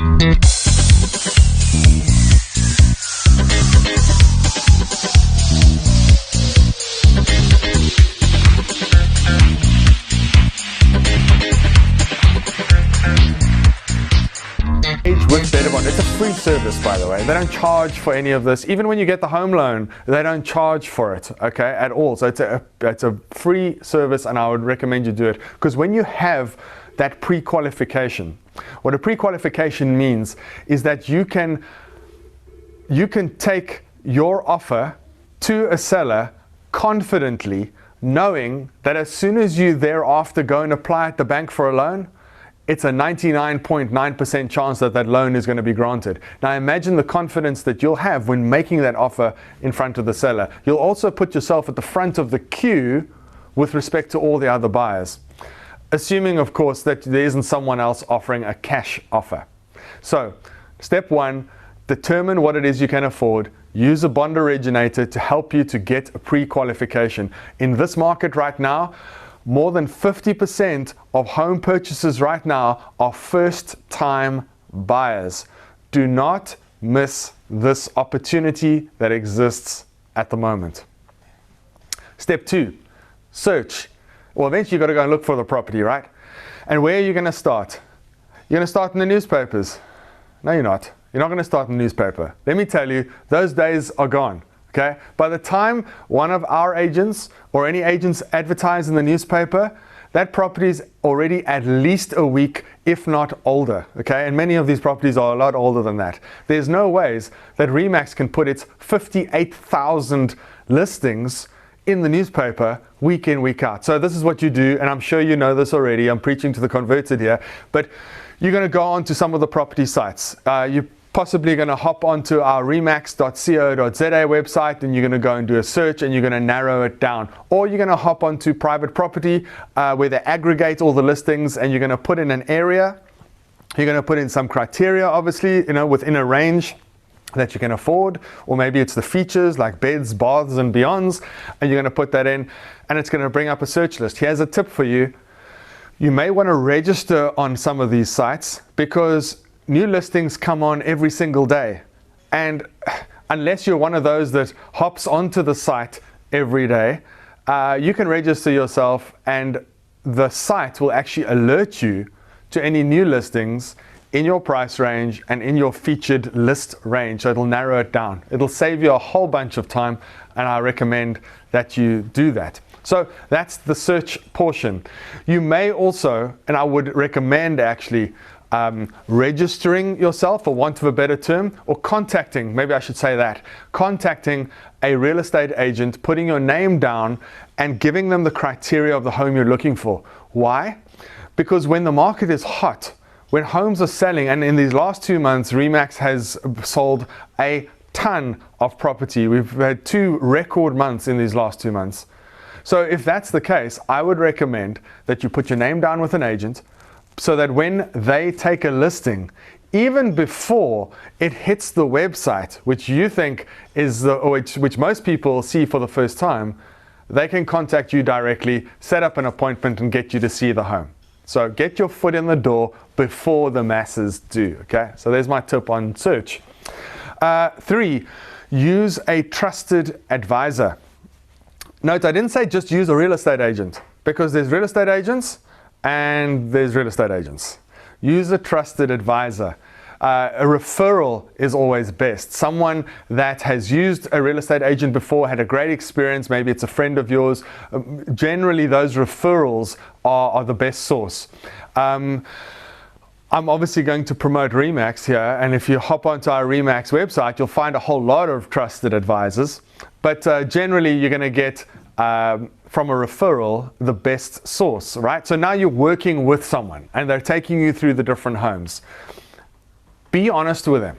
Okay, when you're going to say, look, I'm looking for a 3-bed, 2-bath home in a particular suburb, and they're going to start to take you to house 1 and to house 2 and to house 3 and to house 4, obviously after narrowing your search. And every time a new listing comes up, they're going to take you to another home. When you walk through that home, be honest with them. If it sucks, tell them, and be specific. Tell them you don't like the way the lounge looks. You don't like that there's not enough lighting. You don't like that it's not north facing. You don't like. Tell them the things that you don't like. Don't feel bad. It's not their house, okay? So tell them why. Because otherwise they're going to take you to other suckier houses that look just like that one. So make your life easy. When you go through the homes, let them know, even though it's 3-bed, 2-bath and has the features, let them know the things you like about the home that you saw, and more specifically the things you didn't like, so that they don't continue to take you to homes that may look similar. So that's my tip when it comes to when you start the actual process of house hunting and using a trusted advisor. Because if you don't, then you're not going to end up with the dream home that you'd hoped for, okay? Or you're not going to find it because they're going to keep taking you to the same homes. Right, so hopefully you go through this process, you've got your pre-qualification certificate, you've done your search, you've now checked a whole bunch of houses, and you've narrowed it down to something that you like and you actually want to put an offer in. Remember, you can now put an offer in with confidence because you've got your pre-qualification. You don't first have to run to the bank. So the offer can be complicated, okay? That's why they have conveyancing attorneys that assist in this process. But before we get to the actual offer to purchase, there are some determining factors to know when putting in the offer. Try and determine, and you'll know because you've been searching now for a while, and if not, talk to your agent, whether this is a buyer's market or a seller's market. When there's lots of properties on the market for sale, well, generally it's going to be a buyer's market. In other words, the more properties there are, the more competition between those properties, which means the prices are usually pegged down. The less properties that are on the market, meaning there aren't as many available, means those sellers can probably push their price up. And that's why you have this fluctuation in real estate on a continuous basis. So determine what it is, so that you can be realistic when you put your offer in. And that's why I say using a trusted advisor is great, because they can help you with determining what a realistic offer on a property actually is. Again, know that someone with cash 9 out of 10 times wins the race, simply because a seller likes the certainty. So if you can't offer cash on a home, specifically if you're a first-time buyer, get a pre-qualification because it's almost as good. So that would be my advice. Then it comes to the actual contract itself. Again, can be complicated, and that's why I say conveyancing attorneys can definitely help you. And a trusted advisor, that real estate agent who knows what they're doing, will refer you to one if you don't have someone that you already use, because things that are going to get thrown at you are terms that you may not have heard before, like suspensive conditions and occupational rent and the fixtures and the fittings in the contract and levies, and there's a whole bunch of stuff in that contract which needs to be read, needs to be understood, and needs to be explained in order for you to understand. Don't just enter into contracts and sign blank at the bottom. Make sure you know what you're signing. That's why you work with someone that you can trust, a conveyancing attorney that can assist, and or the trusted advisor that I spoke of. Step 5, show me the money. So step 5 is getting access to the finance, right? Now, all of a sudden, the seller goes, yes, I'm happy with the offer, let's move ahead. Now what? Well, now you've already got that pre-qualification. This should be a fairly simple process. But this is where I'm going to punt an originator again. And I want to show you a practical example on the screen behind me. So let's take Joe Bloggs, okay? Joe Bloggs just put that offer in, and now Better Bond is going to take that offer with the pre-qualification that they've got for you, and they're going to go and shop around. But Joe Bloggs says, listen, I'm going to try and first go to my own bank directly. So Joe goes to his own bank. The loan he's looking for is 1.2 million rand. Okay, it's a 20-year loan term, and he goes to his own bank. And this is a real life example, and don't read into the colors of the percentages that don't represent any particular bank. But he goes to his own bank, and the bank says to him, listen, we can give you that loan, and the interest rate is going to be 10.56% based on your profile, Joe. Now, if Joe had stopped there, Joe would have missed out. But fortunately, Joe took his offer to purchase to Better Bond, and what Better Bond did was then took that same offer and shopped it around at the different home loan banks. And Bank A said, well, Joe, we can offer you 10%. Bank B said 11.25. So that's not a great deal because it's more than what his own bank was offering. Bank C said 10.15. Still better. But you know what's interesting is that Betterbond also goes to Joe's own bank, and his own bank through Betterbond came back with a rate of 9.75%. It doesn't sound like a big number. The difference between 10.56 and 9.75 seems minuscule. But work that out over 20 years, and Joe would have saved 155,000 Rand over a 20-year period. You can buy a car with 155,000 Rand. You can take the whole family around the world or to Disney World on 155,000 Rand. And that's just on a loan of 1.2 million. That's why it's so crucial to shop around for a home loan. And you may as well use an originator like Betterbond who does that for you for free. Their service is for free. So a really important step here where you can save a whole lot of money. And then there's step 6. The bank comes back with with that offer, with a grant. They say, we're ready to finance you, Joe. And Joe is now becoming and has become the owner of the home. There's a whole bunch of technical things that happen in between, and municipal rates clearances and beetle and electrical and etc. So you still need that trusted advisor to help you, right? And there's still a conveyancer that holds your hand through that whole process. But at some point, the house gets registered in your name and it's time to move.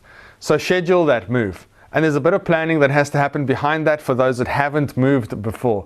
If you hop onto our site, again, it's on askremax.co.za. There's actually a checklist of things to check off when moving. So like, for example, for me, what was important, I want to make sure when I get to the other side that the beer fridge is on and the TV is working. The other stuff can sort itself out, but for me, I'm just kidding. Or am I? I'm not sure if I'm really kidding. But there are a few things that have to get ticked off, right? Is the water connected? Is the DSTV connected? Have I ticked all the boxes, literally, of the boxes that I'm going to move? When is moving day? Have I scheduled it? Again, go on to remax.co.za. There's a checklist like that that will at least get you started on your journey. Excuse the pun. So I hope that made sense for you. I hope that some of those steps will assist you. I hope that some of the things I've shared with you will help to make the experience of purchasing a home a great experience for you. Again, if there's any questions that you have or anything else that you'd like to find out, we have a ream of information sitting on ask.remax.co.za.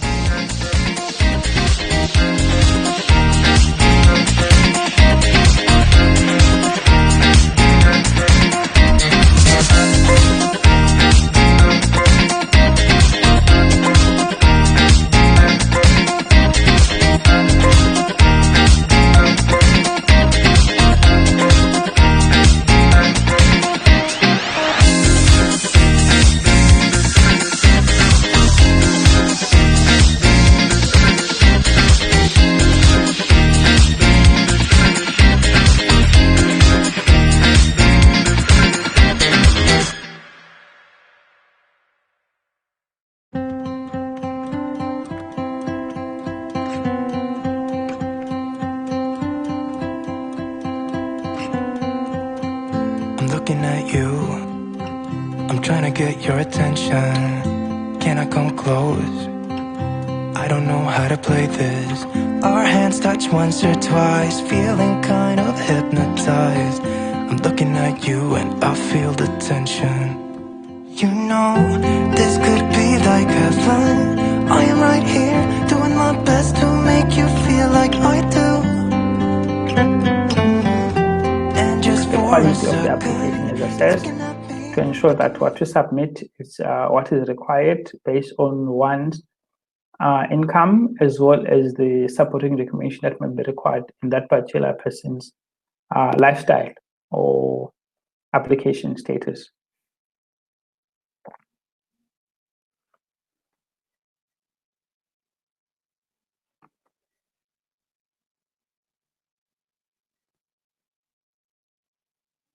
Next question. I'm just taking some questions now.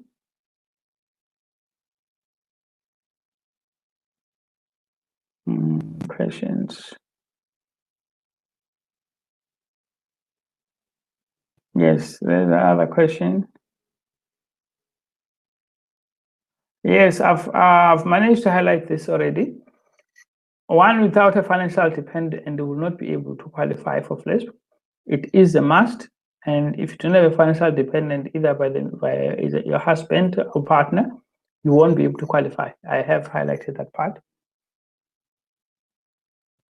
I'm just taking more questions.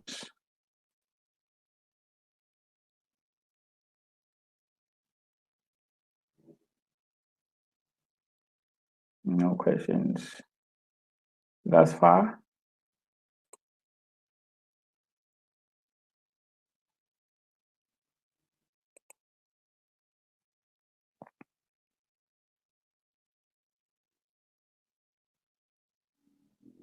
Welcome to the Virtual Property Show, South Africa's biggest online property event. Here's a quick tour of our simple and easy to use platform so that you can make the most of your 2-day expo experience. As you arrive, you'll be taken directly to the reception area. Here, you are able to browse our complete schedule of events for each day, including all upcoming sessions, speakers, and topics. See something you're interested in? Simply click the star icon to bookmark all your favorite sessions. These sessions will be saved under the tab My Interests, and we will send you a reminder before each session starts so that you don't miss a thing. Curious about the brands behind this event? Click the Sponsors tab to view our event partners and visit the info desk for FAQs or any assistance you may need. Now that you have your bearings, click on the Hello Visitor icon on the top right-hand corner and update your profile information for easy networking. You'll also be able to see your starred notifications here, as well as any meetings you may have scheduled. Now for the main stage. This is where all the action takes place. The main stage provides access to insightful keynote addresses from our incredible lineup of speakers, including industry professionals, influencers, and celebrities. Our laugh out loud comedy shows and stellar music performance by Sahara will also take place right here. You can easily navigate to check out our other speakers or see who's up next. With over 55 sessions, there is something for everyone. And now for the exhibition floor. Here you will meet all the brands that can assist you in achieving your property goals. We have categorized them to make it easier for you to find exactly who you are looking for. View them by category or view them all.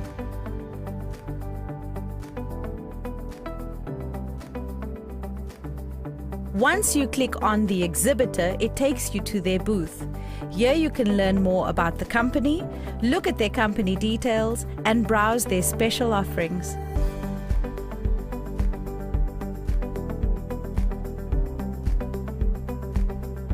Now for the theatre sessions. Here you can easily join the live broadcasts and chat with fellow delegates.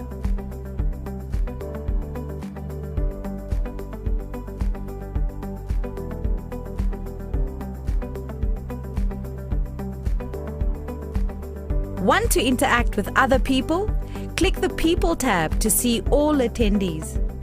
Find who you'd like to meet with, click Meet, select the date you would like to meet, and the time slot, and send your request. You will be notified when this request is accepted.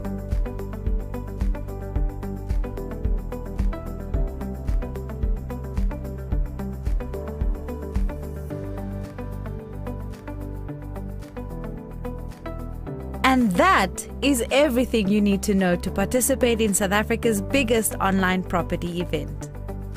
Enjoy the show!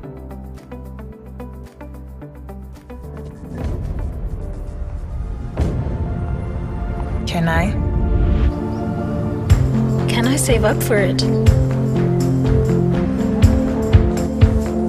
move in? Can I move on?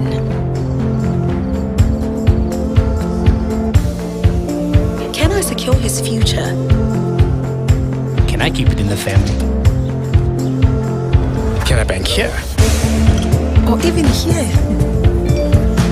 Can I keep my money safe? Can I get a little extra? Can I ask her?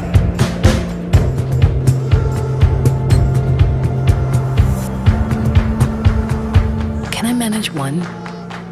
What about two? Can I go back to school?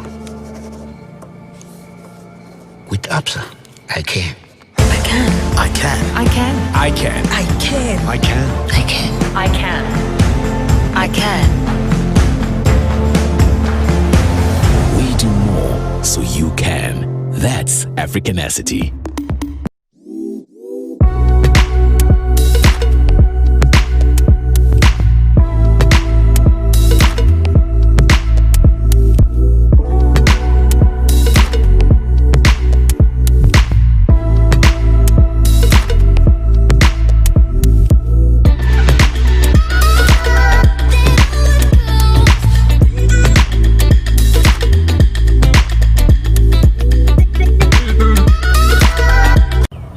Define family. Family, two parents and their children living together as a unit. Okay, that's one definition. But what if it means just the two of us? Or three? Or me and my brothers starting a business? Or umama, umamkhulu, noma gogo under one roof? It often means We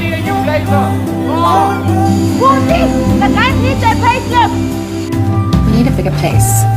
and doesn't family also always mean big plans? It's big enough. It's huge. Little sparks. New beginnings. And brighter futures. See, whatever family means, to you, it means everything.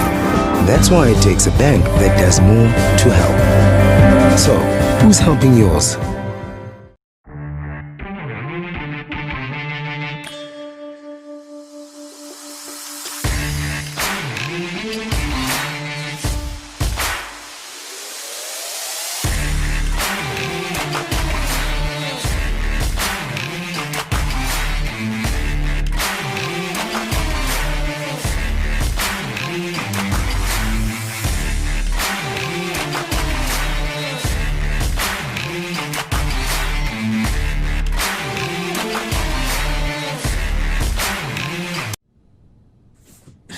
Eta, it's me, Smooth the cab driver. Actually, it's not. My name is Max and I'm an actor. And like you, I'm staying home right now, so I'm not earning the same income, making the future really uncertain. You know how they say it takes 21 days to form a new habit? So maybe we use this time to take a different look at our money, and hopefully we come out of this as ministers of our own finances. Let's change our habits together.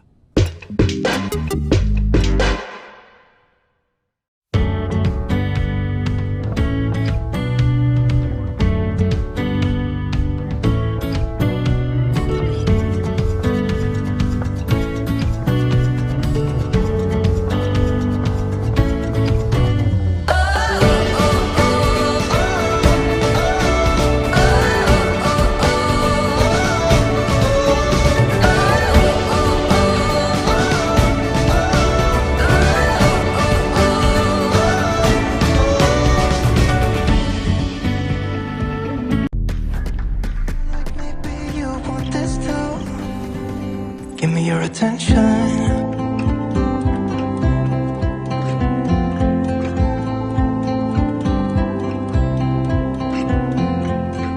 I'm trying to breathe, but the air feels just like water. You're making me weak now. What doesn't kill you makes you. If you'd like to hear more about this, head to their stand under the exhibitor tab. And on the note of exhibitors and exhibitor stands, I'd like to pose a question to our chat box. And that is, which has been your favorite stands so far that you visited over the week? And why is that your favorite stand? So I'm going to be monitoring that. I'd love to see what some people have got to say. Now, when we came up with the idea of the virtual property show, we wanted to do something big. And I'm proud to say you are all part of history, attending the biggest virtual property show ever hosted in Africa. But our team at Private Property didn't want to stop there. So at the end of today's show, we'll be hosting SA's biggest house party tonight at 8 p.m. So consider this your VIP invitation to all of our visitors, exhibitors, sponsors. If you want to see FNB do the Carlton, if you want to see ABSA do the Dougie, or Nedbank do the Nene, this is the place you need to be. And to take part, you need to log into Zoom and enter the following meeting ID. So guys, grab your pens, grab your pads, grab a piece of paper, and take down this meeting ID. It won't be the only time I mention it, but I'm going to run through it quickly with you. So you need to log into Zoom, and the meeting ID is 849-426-81430. I'm going to repeat that, 849-426-81430. Now, when we approached FNB about hosting the virtual property show, the first question they asked was, how can we help you? So FNB has come on board as one of our partners. They have a stand here, so please do feel free to jump onto that stand and discuss with them any questions or queries you might have. But right now, I would like to welcome Sifamandla Makonazi from FNB to give us more insights about a very important topic, which is knowing the costs involved in owning a home. So Sifamandla, I'm very, very interested, as I'm sure everybody joining in is, in how this chat is going to go. So the floor.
suggest that the economy contracted by over 50% on a seasonally adjusted and annualized basis in the first quarter of this year. And that number puts us as one of the worst affected countries in the world. And of course, the economic weakness in the South African context predates the pandemic. So what really happened is that the pandemic just exacerbated the already existing weakness in the South African economy, which then makes the recovery process a bit more difficult compared to other countries. Data suggests, looking at the data in its totality, suggests that it will take us a bit of a while to fully recover from such a massive impact. High frequency data at this stage suggests that there's a bit of normality that is taking place at the moment. There is a recovery process that is underway at this stage. You look at retail sales data or shopping activity, which is a measure for shopping activity, suggests that there was a sharp impact, particularly around April and May, and now consumers are starting to go back to the shopping malls. They're starting to spend a bit more than during those times. So by all counts, it looks as though recovery is taking place there. The very low interest rates would have assisted the cash-strapped consumer, but of course we know that impact, the positive impact, the stimulative impact of interest rates is relatively short-lived. So we expect it to wane over time. But by all counts at this stage, the data suggests that we are retracking the 2019 levels, but we are still a bit of a distance away from such levels.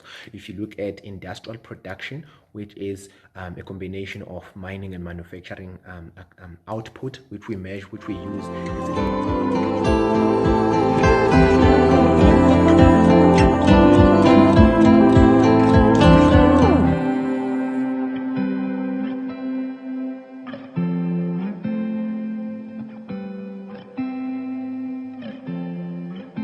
looking at you, I'm trying to get your attention. Can I come close?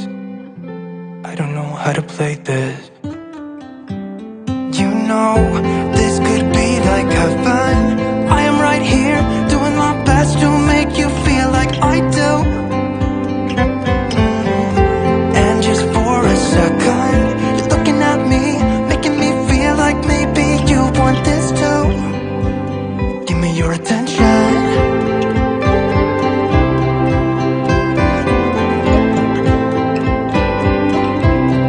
Just give me your attention.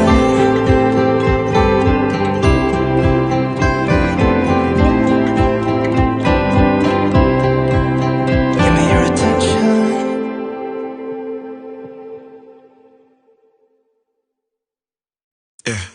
Empty bottles of red wine laying on the floor from last night. We got a little drunk, yeah. Now I'm a little numb. Spending hours by your bedside, talking till it's dark out somehow. Can get you off my mind. Don't wanna say goodbye, bye, bye, bye. Maybe we should take it slow. I don't feel too comfortable jumping into something new right now. Yeah, I don't really know anymore how to feel something again. Think I'm just scared of falling. Don't wanna go all in. I don't really know anymore how to be more than your friend. Think I'm just scared of falling. Don't wanna go all in. Early mornings in your dome, I'll be sneaking out the door while the sun rises. Cause I ain't got the time, yeah. Can't tell another lie.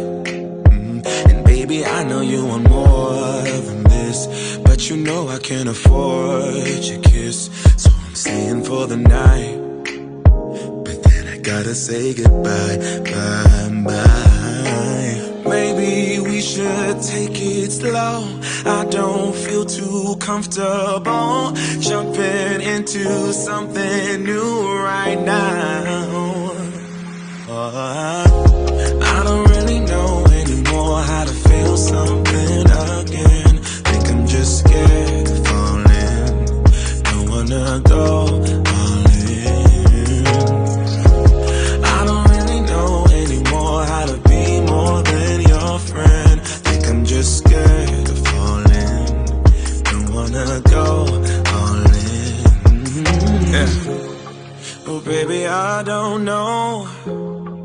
think I'm scared of falling, and I really don't know how to feel again. Yeah, I don't really know anymore how to feel something again. Think I'm just scared of falling.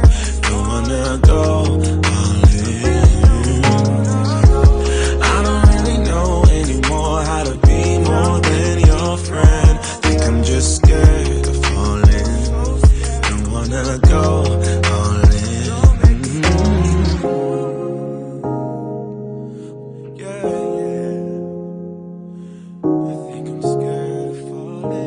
Driven by first-time buyers, but the timing of all of it was out in the latter part of 2020 and early parts of 2021. So timing did really catch us by surprise. And of course, the working from home arrangement would have assisted in this ownership drive. There is this perception that owning a home gives you a bit of more flexibility, so more of a conducive environment for working from home.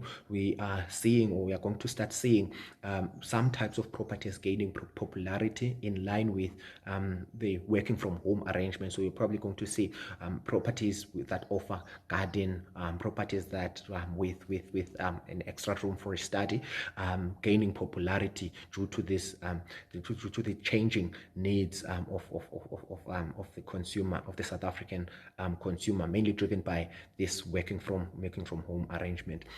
Again, the biggest question there is, will this kind of activity that we are seeing, will this be sustainable? I mentioned that we probably haven't seen the worst in terms of the labor market. We know that we are not creating new employment at this stage. So it hasn't been income driven. It's mainly been interest rate driven. So and because of that, the stimulative effect of the low interest rate tends to be short-lived.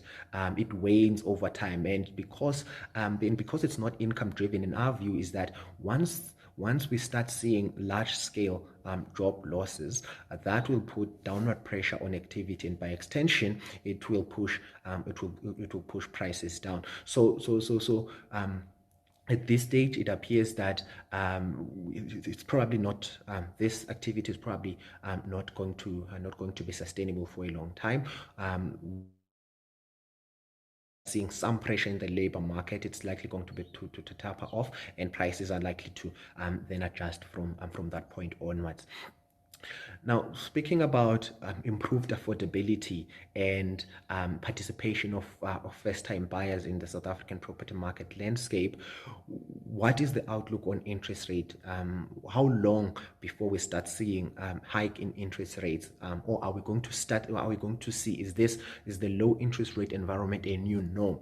The SARB came out a couple of weeks ago and suggested that their QPM model suggests that we should expect 2 interest rate hikes in the later part of 2021, in the third and fourth quarter of 2021. The market is already also expecting interest rate to start going up over the next 2 years.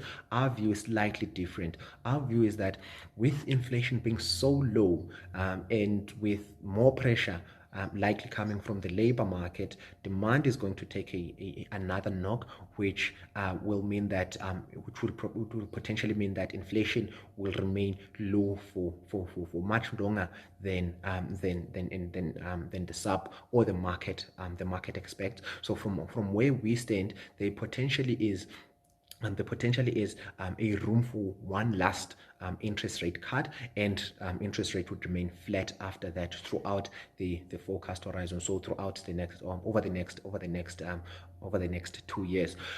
Even if there will be that pressure to hike interest rates, we don't think that it will be quite as an aggressive hike as the cuts were. So even if there is a need to hike interest rates, it's probably going to be a gradual and a slow process. It's it's difficult to see aggressive hikes under the current circumstances, with such high levels of unemployment, with such low levels of demand, with such low levels of inflation. It's just it's not easy to see that kind of a scenario. So by all counts, interest rates are probably going to remain low for a long time. Even if there is that pressure to hike, it's probably going to be a gradual process. It's not going to be as aggressive as the cuts were. So in closing, the very low interest rates have been a major surprise factor in the property market. We are seeing a lot of activity, particularly from buyers that are sensitive to such decision. But the biggest risk for us right now is the potentially delayed impact on the labor market, which has an impact of putting downward pressure on activity, and by extension downward pressure on prices. So in closing, I would like to encourage everybody to visit our FNB booth. There will be FNB representatives sitting ready to answer your immediate questions, and there will be content for you to download.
Can I save up for it?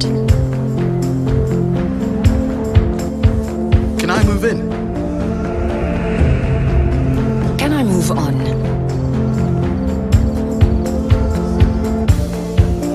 Can I secure keep it in the family? Can I bank here? Or even here?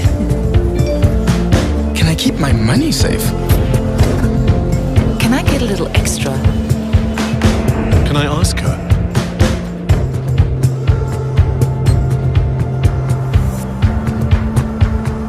Can I manage one?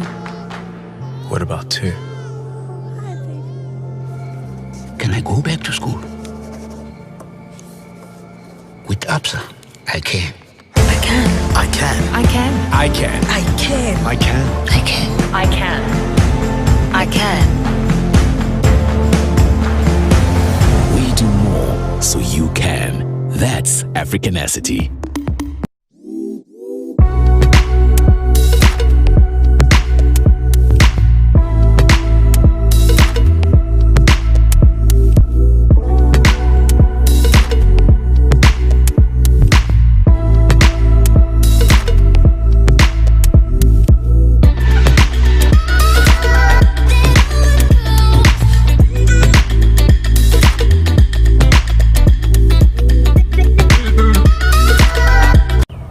Define family. Family, two parents and their children living together as a unit. Okay, that's one definition. But what if it means just the two of us? Or three? Or me and my brothers starting a business? Or umama, umamkhulu, noma gogo under one roof? It often means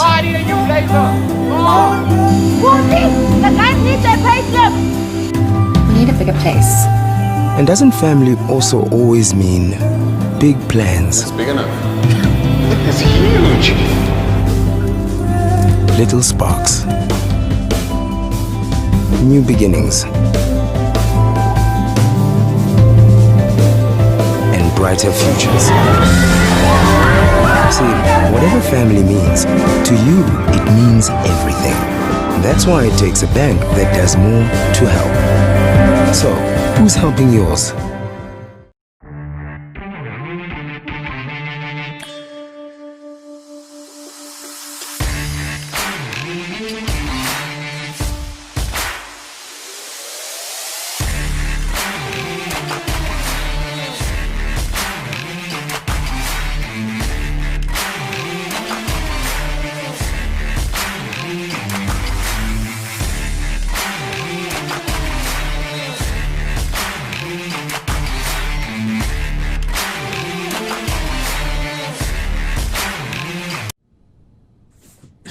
Eta, it's me, Smooth the cab driver.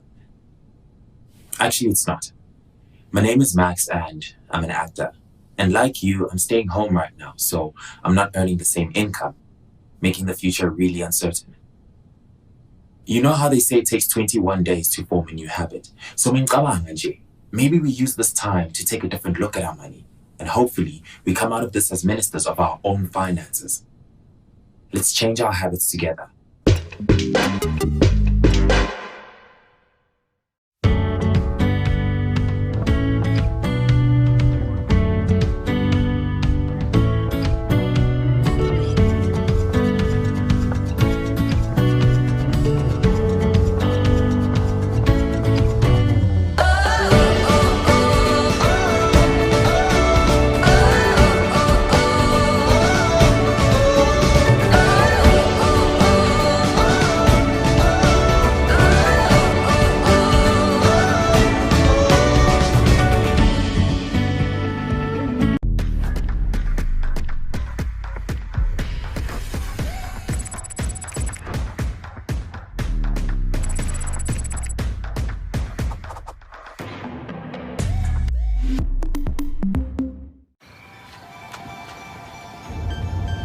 The world's a little different these days. Maybe this is our chance to make something new. Something better. What if our next chapter is all about help? It's clear, we have not lost heart or hope. We found it in each other. So where to from here? Maybe we'll be as in this together as we are now. We will help businesses get back on their feet. We will keep what we have. Want something to keep you warm? And do what we can. Because when we all help, we have hope.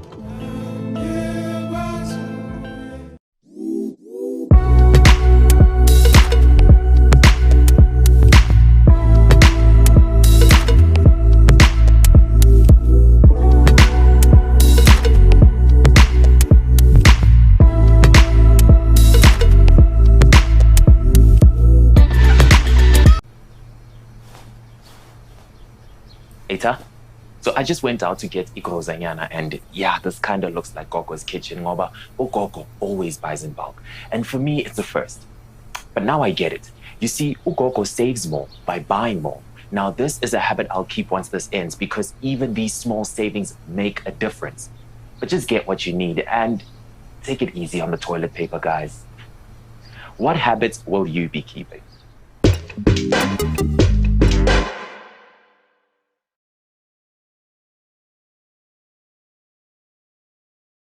Welcome to the Virtual Property Show, South Africa's biggest online property event. Here's a quick tour of our simple and easy to use platform so that you can make the most of your 2-day expo experience. As you arrive, you'll be taken directly to the reception area. Here, you are able to browse our complete schedule of events for each day, including all upcoming sessions, speakers, and topics. See something you're interested in? Simply click the star icon to bookmark all your favorite sessions. These sessions will be saved under the tab My Interests, and we will send you a reminder before each session starts so that you don't miss a thing. Curious about the brands behind this event? Click the Sponsors tab to view our event partners and visit the info desk for FAQs or any assistance you may need. Now that you have your bearings, click on the Hello Visitor icon on the top right-hand corner and update your profile information for easy networking. You'll also be able to see your starred notifications here, as well as any meetings you may have scheduled. Now for the main stage. This is where all the action takes place. The main stage provides access to insightful keynote addresses from our incredible lineup of speakers, including industry professionals, influencers, and celebrities. Our laugh out loud comedy shows and stellar music performance by Sahara will also take place right here.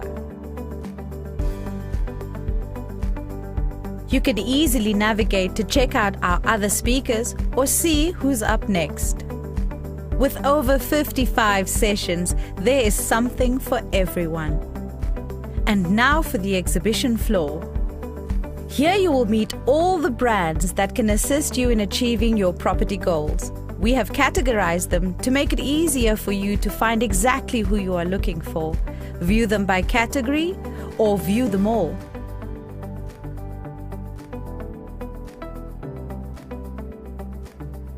Once you click on the exhibitor, it takes you to their booth. Here you can learn more about the company, look at their company details, and browse their special offerings.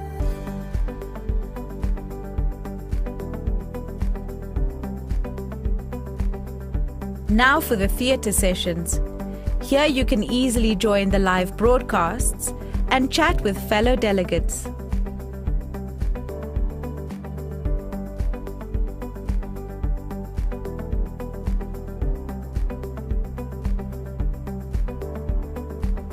Want to interact with other people? Click the People tab to see all attendees. Find who you'd like to meet with, click Meet, select the date you would like to meet, and the time slot, and send your request. You will be notified when this request is accepted.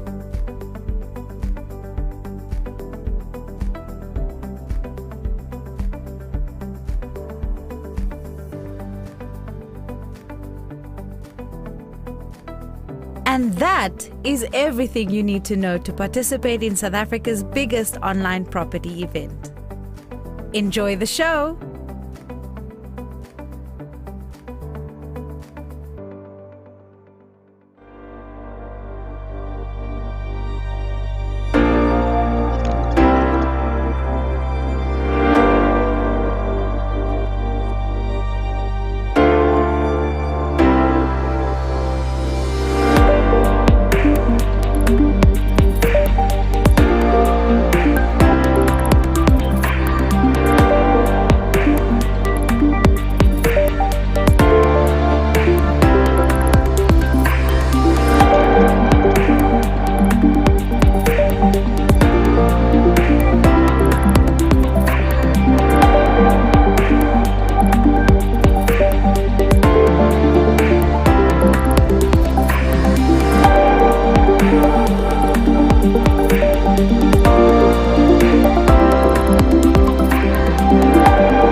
do is we try and look at the legal principles and apply them to how these investment structures work. Now, one of the biggest problems that I tend to find is people do tend to complain about the way that our law is structured, the protections, how it favors, for example, SARS and the taxes that you pay. What you need to understand is these laws exist, and if you want to be a smart and savvy property investor, it's not about fighting the laws, it's about working with them to make sure that your property journey is made as easy and as optimized as possible.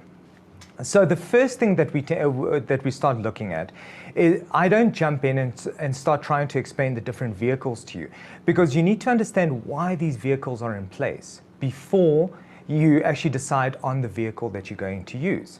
So you'll see from the slide over here that we make mention of 3 principles.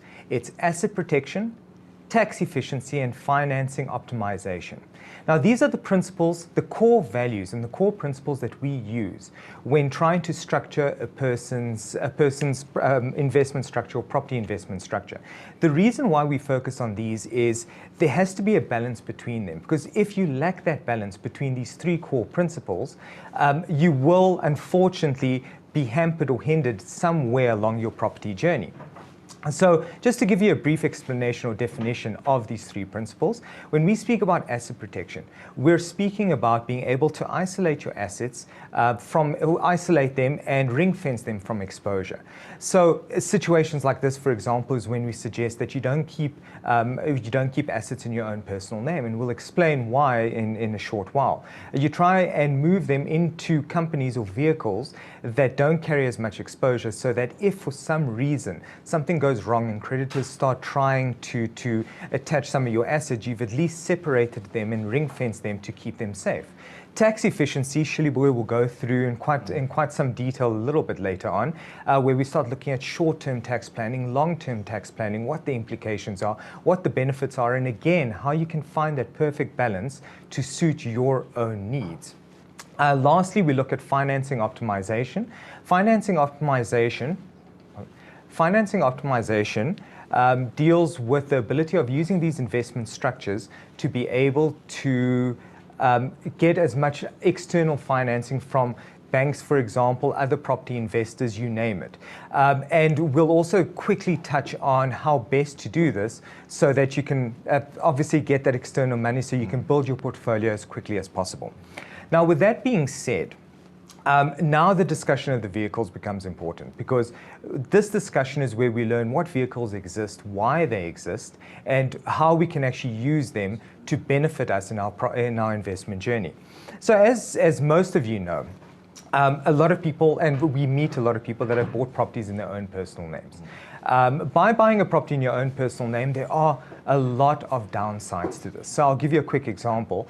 A person that buys a property in their own personal name, but for example also runs a business in their own personal name, has now effectively exposed the business to the property investment and the property investment to the business. So it's things like this that you want to try and avoid. So our general suggestion is that you try place as little as possible in your own personal name, and actually try and move it to one of the other vehicles that we have here, either a trust or a company.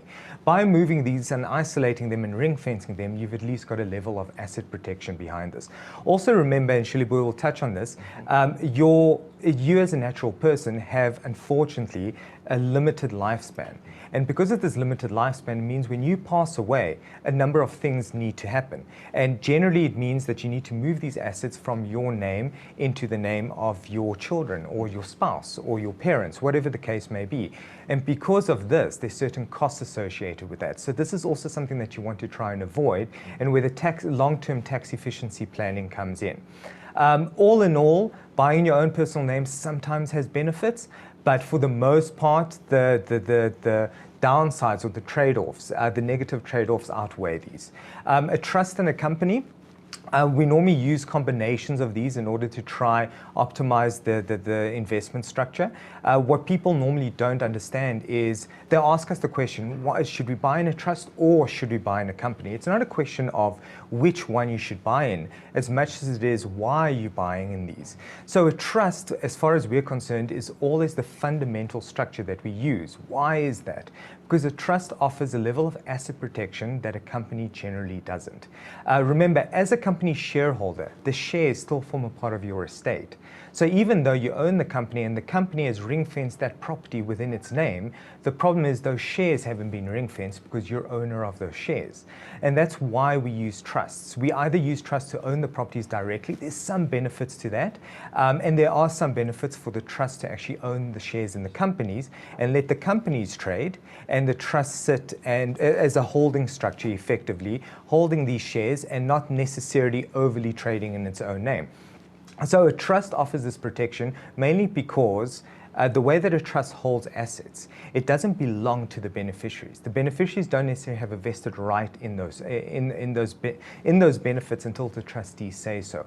So those assets remain safe unless, of course, the trust in its own name has debt and exposes those assets, which is, again, from a structuring perspective, strategically something that we tend to try and avoid. And this is where professional advice comes in to try and assist. Also remember, trust in a company, for the most part, or not for the most part, a trust in a company has continues in perpetuity, meaning that it never dissolves unless the shareholders decide to dissolve it. So the benefit to this is, whereas as a natural person you pass away and have to move the assets onto somebody else, a trust in a company doesn't have to do that, because you simply replace the shareholders, or you replace the beneficiaries with new beneficiaries. And by doing that, you get into a situation where you never have to pay those costs when you pass away. It just continues, and your children benefit, your wife benefits, your parents benefit, whoever you need to benefit. You structure it properly within this investment structure of yours. All right, so now to look at this in some detail. So we discussed asset protection, we briefly defined it. So what would it look like if a person dedicates their energy solely to asset protection and nothing else? So I created this little matrix at the bottom, basically explaining to you that if a person dedicates a little too much to asset protection, your structure would look very similar to one property per structure. So for example, you've got a company and one company has one property, and you keep repeating this cycle over and over and over. But you'll see that if you opt to do something like that, you start losing a lot of the benefits from the financing optimization.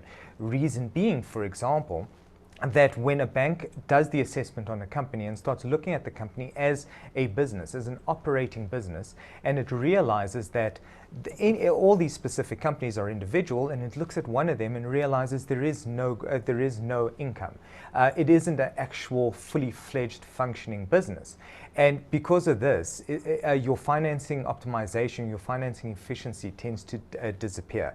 So again, that's why it's so important to reach the perfect balance between the three, because unless you're doing this intentionally, because you're not looking for external funding and you're actually looking only at protecting your own money and using your own money for investments, you need to lay off a little bit on the asset protection just to offer a little bit more room when it comes to financing efficiency.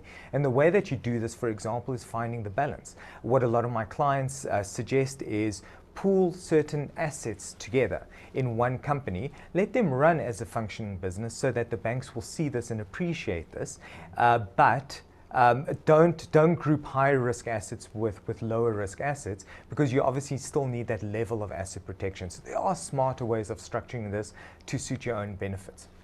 So if we just go through a couple of examples, we look at situations like divorces, for instance, car accidents, a range of things that happen in your personal life that you can't really mitigate all that much, because you can't do it through a company, through some sort of entity. Now, what everyone needs to remember is a company, for example, is its own juristic person.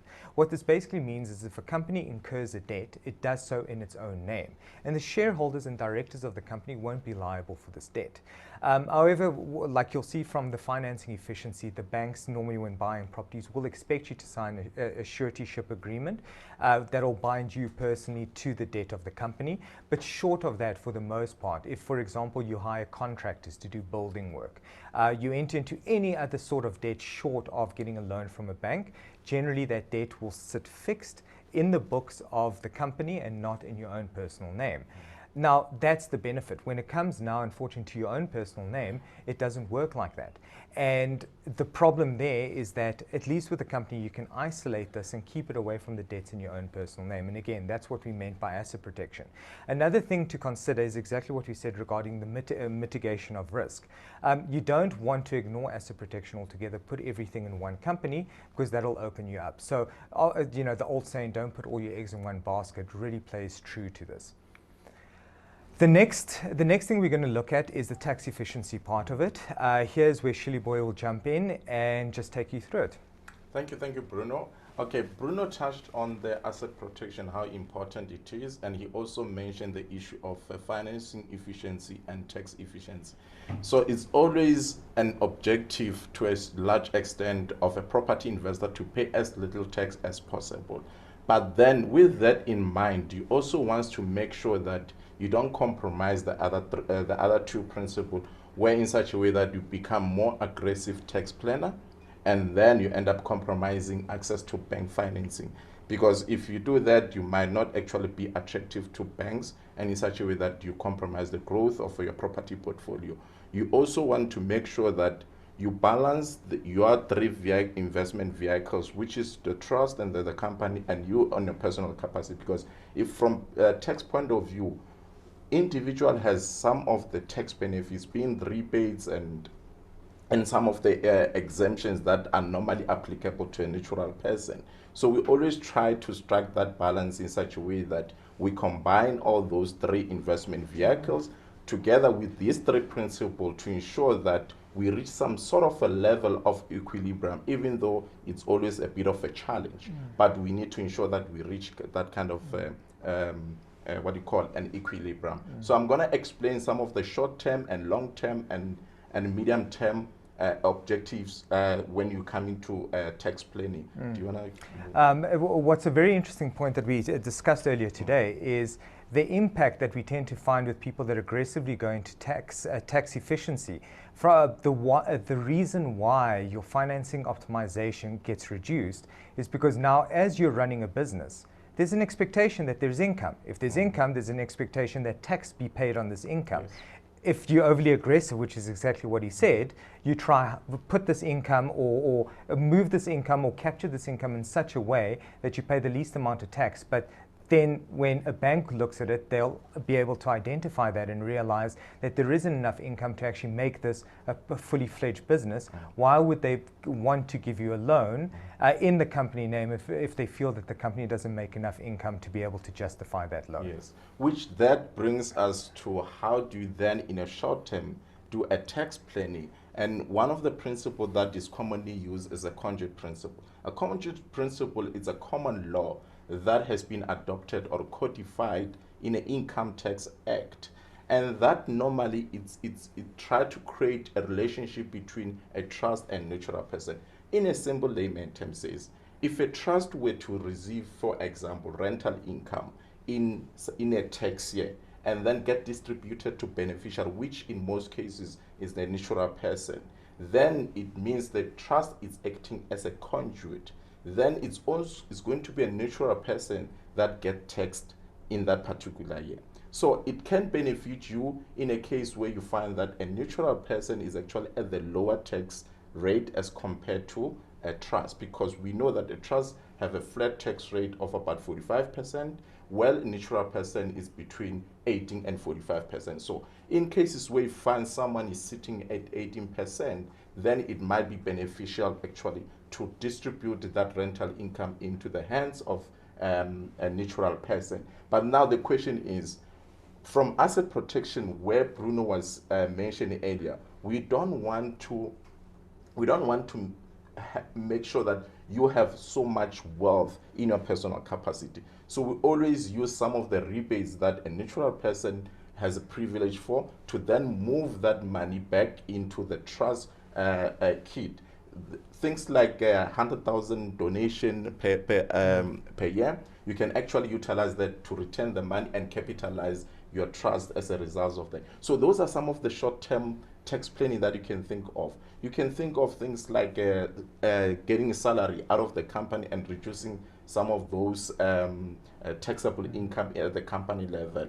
sometimes also, instead of, if you are a natural person, you're already sitting at the max tax rate, tax brackets like 45%. In that case, you might want to consider retaining money or that rental income at the company level, because between a company and a trust and you sitting at 45%, the best place to now retain that money is at the company level at 28%. Then instead of declaring dividends, then you've got a compound investment at the company level, because you'll be taxed at 28%, and then the remaining taxable income just shoots up and you reinvest into the company. In that way, you're creating wealth, and you're also creating wealth outside of your personal name, which gives you a protection for asset protection. Also, it gives you a long-term tax planning, because from estate planning point of view, you don't want to have a lot of wealth in your personal name. Do you want to touch on something on a short-term tax planning? Yeah. Okay. So from long-term tax planning point of view, there's the biggest issue of estate duty. Now, estate duty is a tax that you pay on estate dutable amount. So estate dutable amount is basically a value of your estate at the date of death, right? So, and then minus some of the deductions that you might get under Estate Duty Act. Things like bequeathed to a surviving spouse, public benefit organizations that have been approved, those will be allowed to be deducted against the value of your estate at the date of your death. So meaning that if, for instance, you've got a value of about 10 million rand of your estate duty, you will be taxed. Let's assume that you already minused some of the allowed deductions from that 10 million, meaning that you've got an estate duty at about 20% that needs to be paid, because between 3.5 at the current Estate Duty Act, between 3.5, which is the rebate that you are allowed to deduct against your gross estate value. So between 3.5 and about 30 million, you are taxed at 20%. Above 30 million, you are taxed at 25%. That's quite a huge amount of money to give away if you don't do your proper tax planning. So now, on this example that I mentioned earlier, let's say, for instance, you've got a 10 million of your dutable estate, dutable amount that is going to be taxed at the date of your death, right? So you've got that you're going to pay 20% of estate duty. You've got capital gain tax that you're going to pay, because when you die, under Income Tax Act, is deemed that you sold your assets. So it triggers the capital gain tax. So meaning that you've effectively, if let's say at the date of your death, you're sitting at the high tax brackets of about 45% and times inclusion rate of an individual of about 40%, that's effective tax rate of about 18%. Add that to 20% of estate duty. You've got things like transfer fees from legal. Bruno will be happy to charge you the conveyancing fees. So you, for moving the properties from your personal name to the beneficiaries, that's money. You also have issues of agent fees that you might put up your property on the market. Then, and on top of that, there are those costs that comes as a result of selling under distressed position, because there's a time frame that SARS says within a specific time frame, an estate duty needs to be paid by executor over to SARS. Welcome to the Virtual Property Show, South Africa's biggest online. Your family will be, or an executor will be under pressure to actually and to unwind your deceased estate within a particular and that might actually sort of remove some of the value from your wealth. And then there's just so much expenses, things like transfer duty. Some of the properties, though there's exemption of a transfer duty, for instance, if the property is being transferred to your wife or the heirs or liquidated, but then at the end of the day, some of the properties might be transferred to people that actually are not structured properly in such a way that you end up incurring transfer duty. So if you add up all those deathbed expenses as a result of poor estate duty tax planning, you might end up sitting with about 42% of your wealth actually going to going over to SARS instead of retaining it from generations to preserving it actually for generation to generation. So you want to make sure that you actually plan it in such a way that you preserve most of your wealth, that you can actually make sure that your kids are well taken upon your death, your surviving spouse is well taken care of, and on top of that, you don't pay unnecessary tax.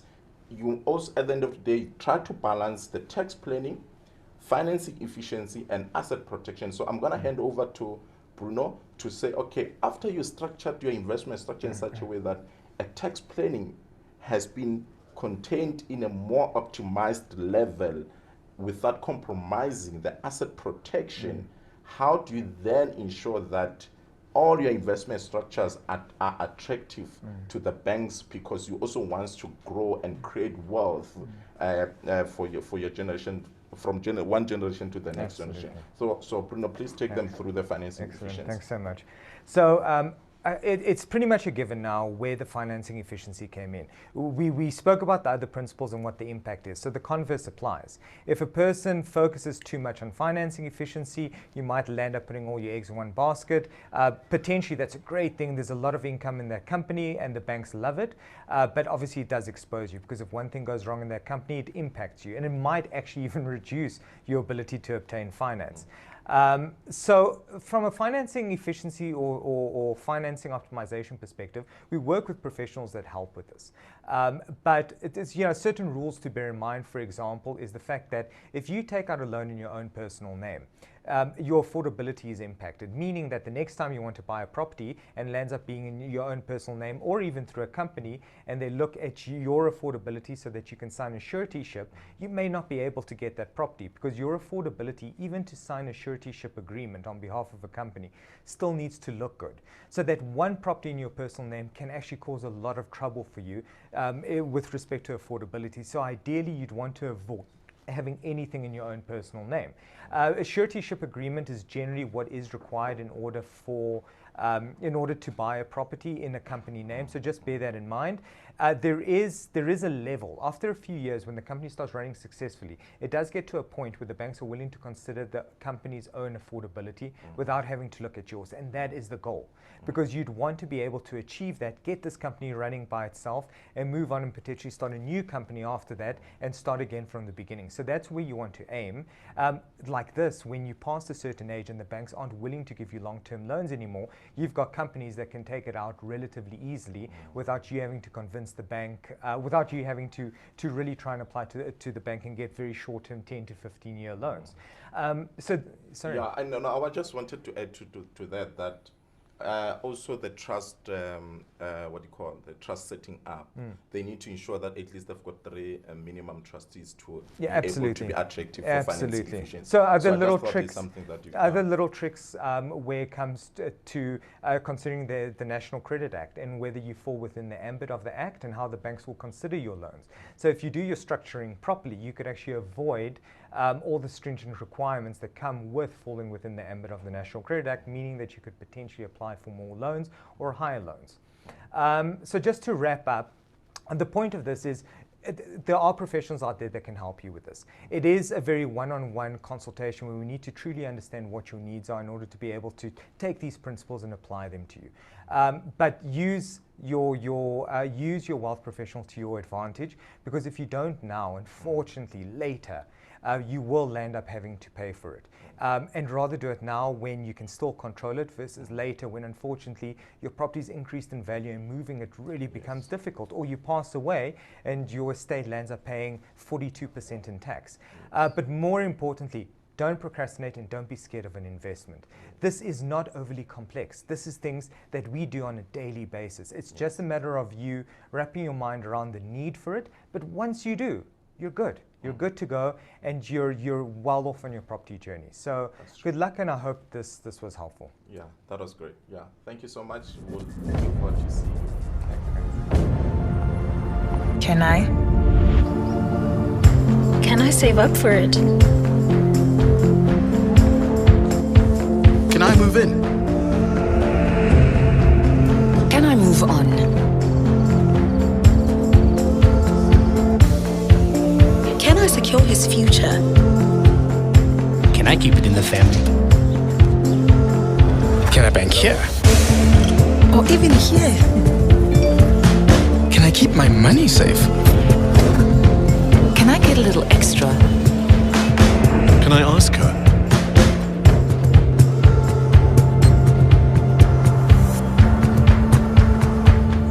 manage one. What about two? Can I go back to school? With Absa, I can. I can. I can. I can. I can. I can. I can. I can. I can. I can. We do more so you can. That's Africanacity.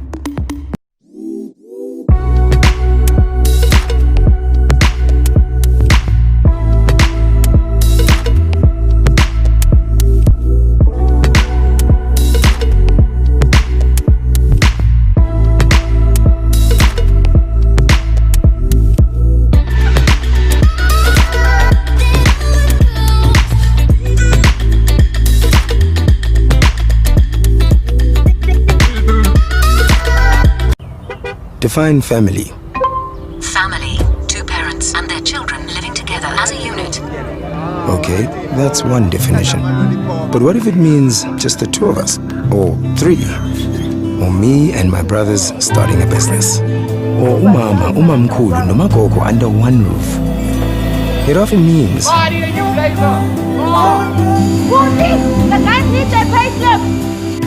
need a bigger place.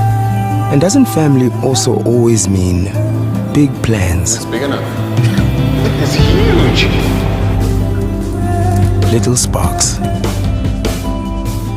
New beginnings. And brighter futures. See, whatever family means, to you, it means everything.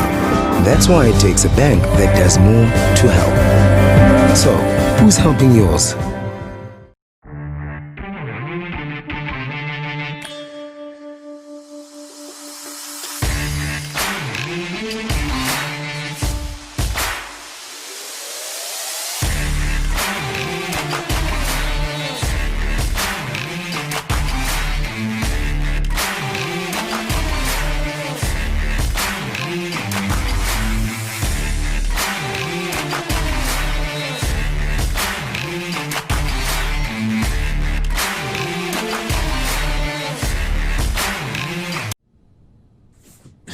Eta, it's me, Smooth the cab driver.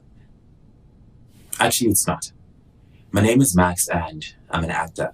And like you, I'm staying home right now, so I'm not earning the same income, making the future really uncertain. You know how they say it takes 21 days to form a new habit? So maybe we use this time to take a different look at our money, and hopefully we come out of this as ministers of our own finances. Let's change our habits together.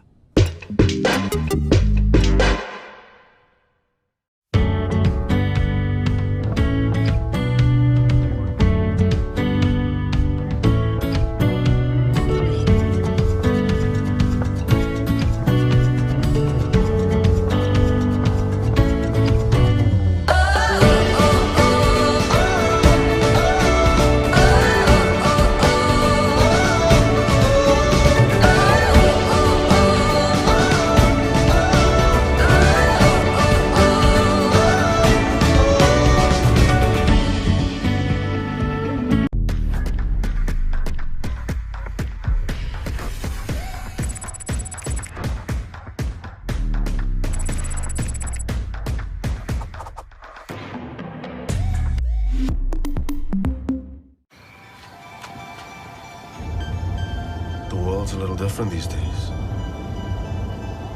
Maybe this is our chance to make something new, something better. What if our next chapter is all about help? It's clear we have not lost heart or hope. We found it in each other. So where to from here? Maybe we'll be as in this together as we are now. We will help businesses get back on their feet. We will give what we have. Want something to keep you warm? And do what we can. Because when we all help, we have hope.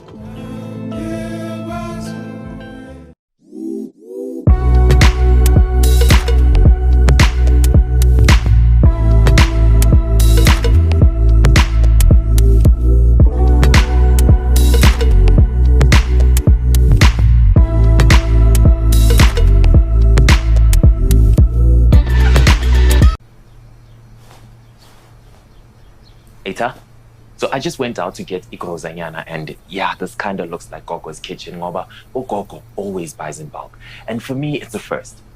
But now I get it. You see, Ugogo saves more by buying more. Now, this is a habit I'll keep once this ends, because even these small savings make a difference. But just get what you need and take it easy on the toilet paper, guys. What habits will you be keeping?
the Property Hack Club with you why you should be exercising serious caution when buying properties off plan in this market. Number one, it's impossible to add value overnight, like light touch refurb, subdivisions. Why?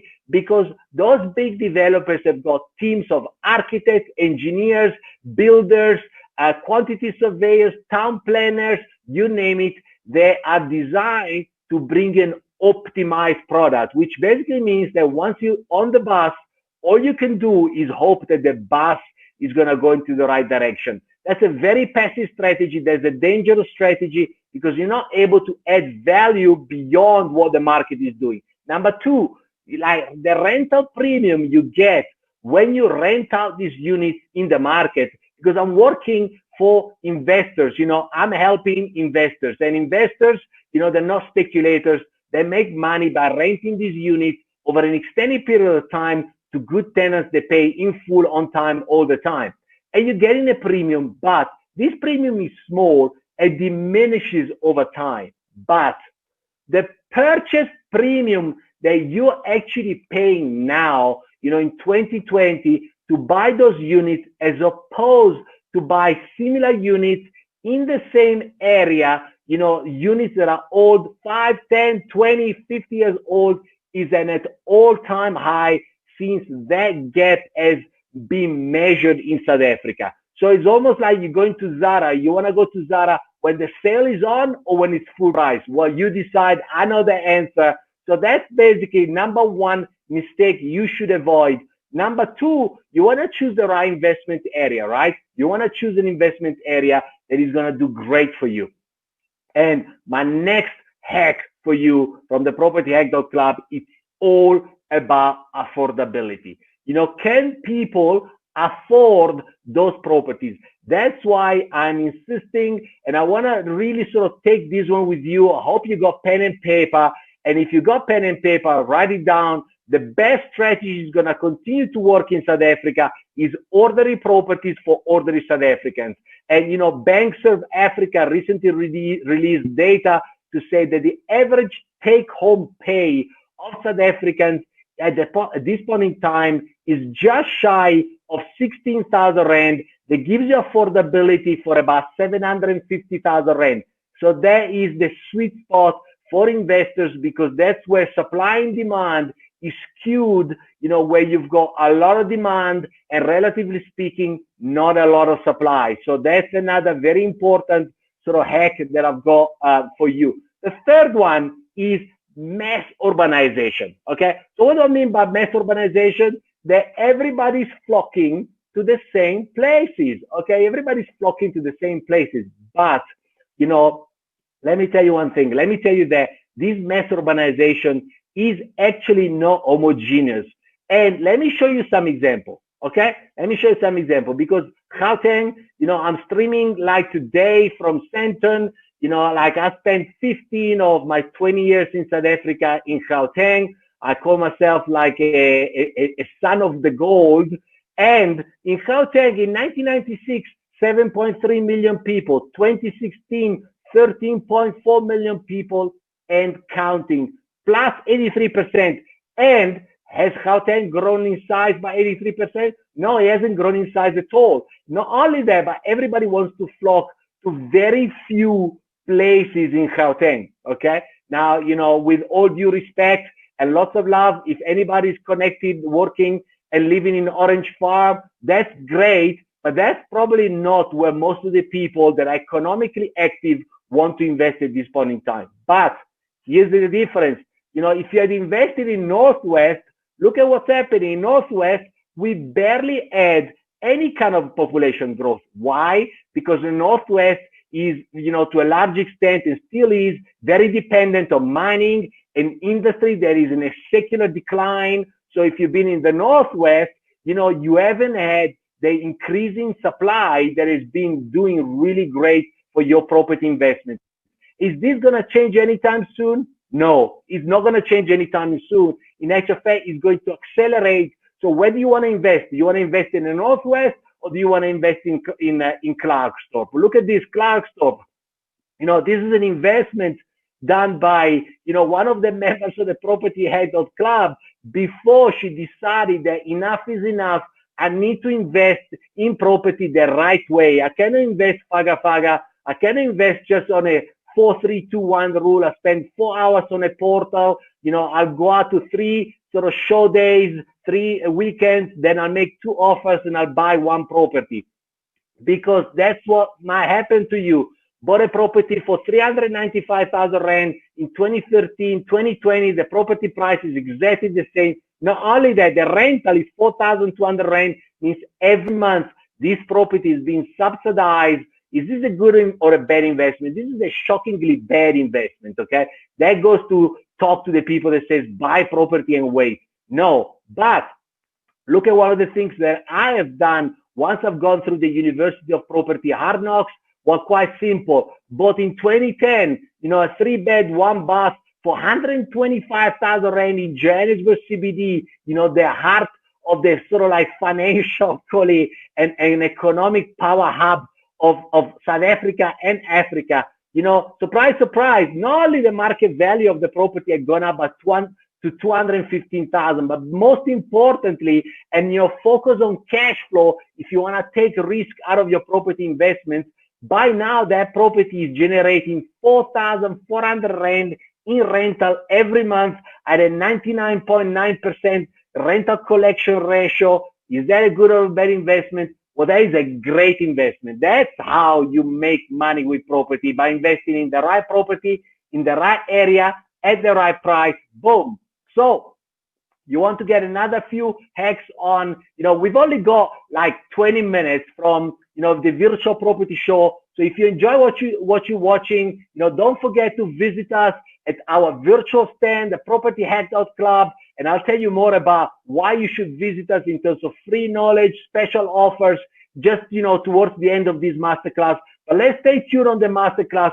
Follow the big money, okay? Follow the big money is one of the most powerful pieces of advice I can give you to choose an investment area that is going to do not just well, it's going to do great for you. So what does that mean in practical terms? Well, let us remind ourselves there are 3 types of money. There's the public money, the government money, the municipal money, the provincial money, the development banks money. Then there is private money, okay? And those are big money. But the third one, which is the most incredible one, is when the public money meets the private money and they go together, to develop, like areas. Okay, so, some people call it PPP, public-private partnerships. But when the public money and the private money comes together, all you got to do is slipstream this money. There's no need for you to reinvent the wheel. All you got to do is slipstream the money. Let me give you an example. This is a wonderful example. It's the example Johannesburg CBD still today in 2010 even more, still today is a wonderful example of how public and private money have come together, are continuing to come together, will continue to come together to generate investment opportunities for people like myself, yourself, ordinary South Africans. You don't need the billion rands, and that's as simple as that. Right. So, by the way, for those of you that are going to join us at the virtual stand, I will be there. You can interact with me. I look forward to answer all your questions.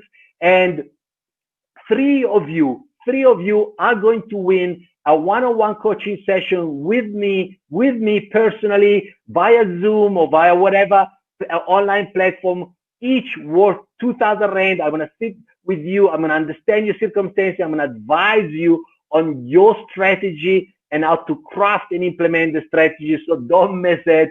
It's the time for generosity here at the Virtual Property Show. So I will see you then. And, one more piece of advice is eat your property sandwich. Eat your property sandwich. So what do I mean by eat your property sandwich? I'm going to give you, and I want to just sort of do one quick thing here. If I can do that, just go back on full screen. A property sandwich is a strategy to be ahead of the curve, to be ahead of other investors. So for example, when you've got 2 sides of the sandwich and there's the meat or the cheese in the middle of the sandwich? You want to be the meat in the sandwich in which way? Let me give you an example. So when I came here in 99, I remember driving from Johannesburg to Pretoria, and there was very little, very little. And then there was something called Midrand. A Midrand is a perfect example of a mega sandwich, okay? So, when there are two big areas of growth, two big economic nodes, what sits in the middle very often becomes a massive opportunity. You can do it on a macro level, you can do it on a micro level. So for example, for those of you that hang around Sandton, you got Rosebank, and in between there's a little area called Ilovo. Ilovo was one of the first places where I invested in 2003 because you had some really old flats, big spacious flats, you can play soccer in them, and you can see now how Ilovo has actually dramatically picked up its value and its appeal. Can I save up for it? Can I move in? Can I move on?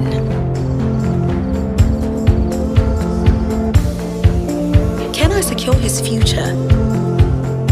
Can I keep it in the family? Can I bank here? Or even here? Can I keep my money safe? Can I get a little extra? Can I ask her?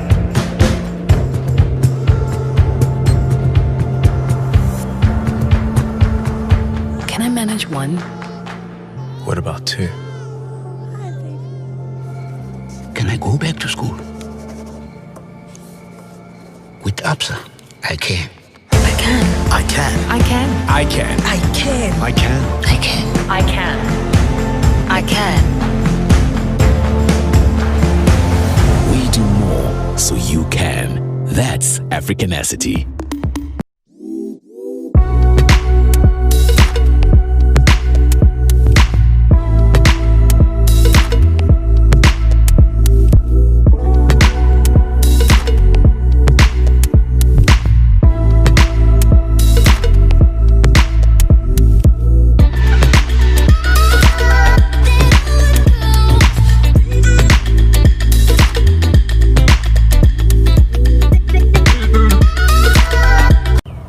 Define family.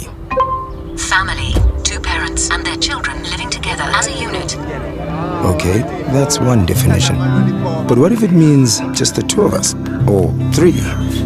Or me and my brothers starting a business? Or umama, umamkhulu, noma gogo under one roof? It often means We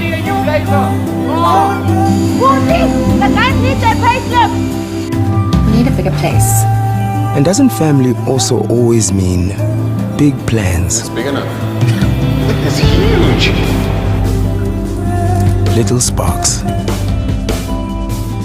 New beginnings. And brighter futures. See, whatever family means, to you, it means everything. That's why it takes a bank that does more to help. So, who's helping yours?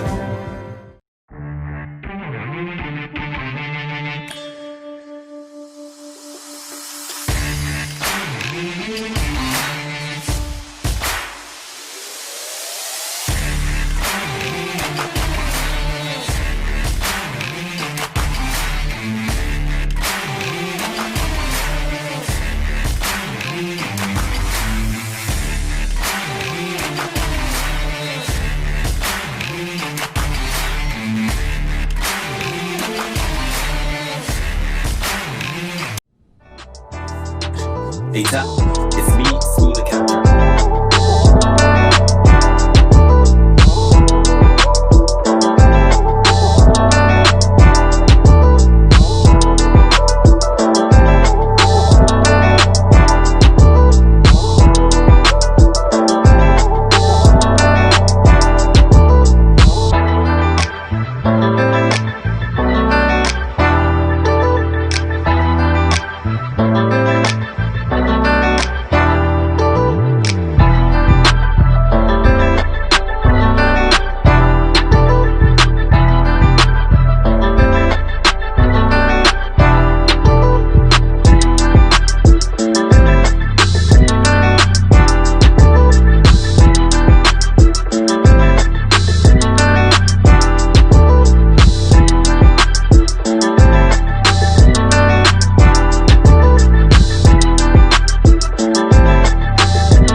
Eta, it's me, Smooth the cab driver. Actually, it's not. My name is Max and I'm an actor. And like you, I'm staying home right now, so I'm not earning the same income, making the future really uncertain. You know how they say it takes 21 days to form a new habit? So maybe we use this time to take a different look at our money, and hopefully we come out of this as ministers of our own finances. Let's change our habits together.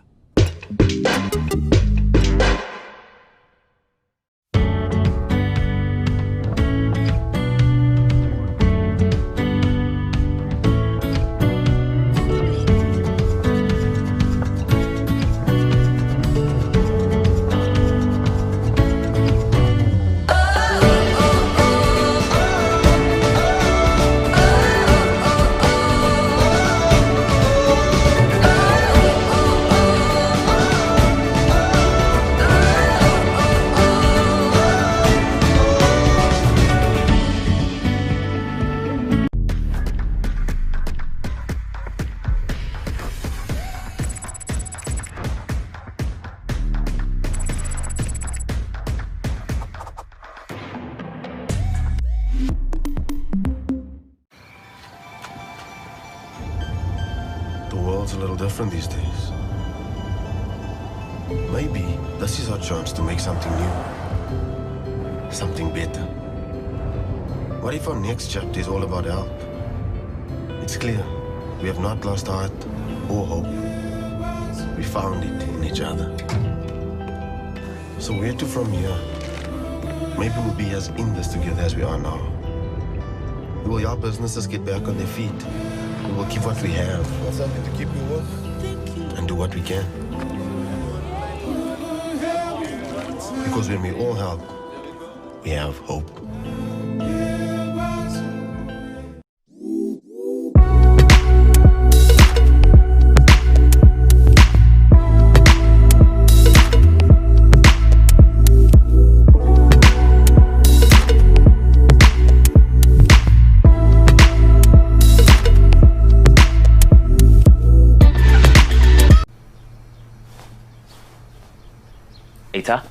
So I just went out to get Ikozanyana, and yeah, this kind of looks like Gogo's kitchen. Ngoba Gogo always buys in bulk. And for me, it's a first.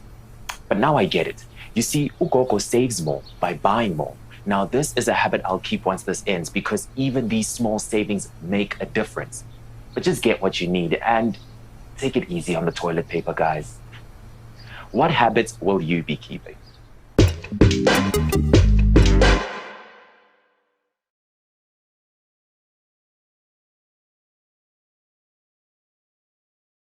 Bold towards financial freedom and towards creating wealth and building a property portfolio that can make those options available for us that we are looking after.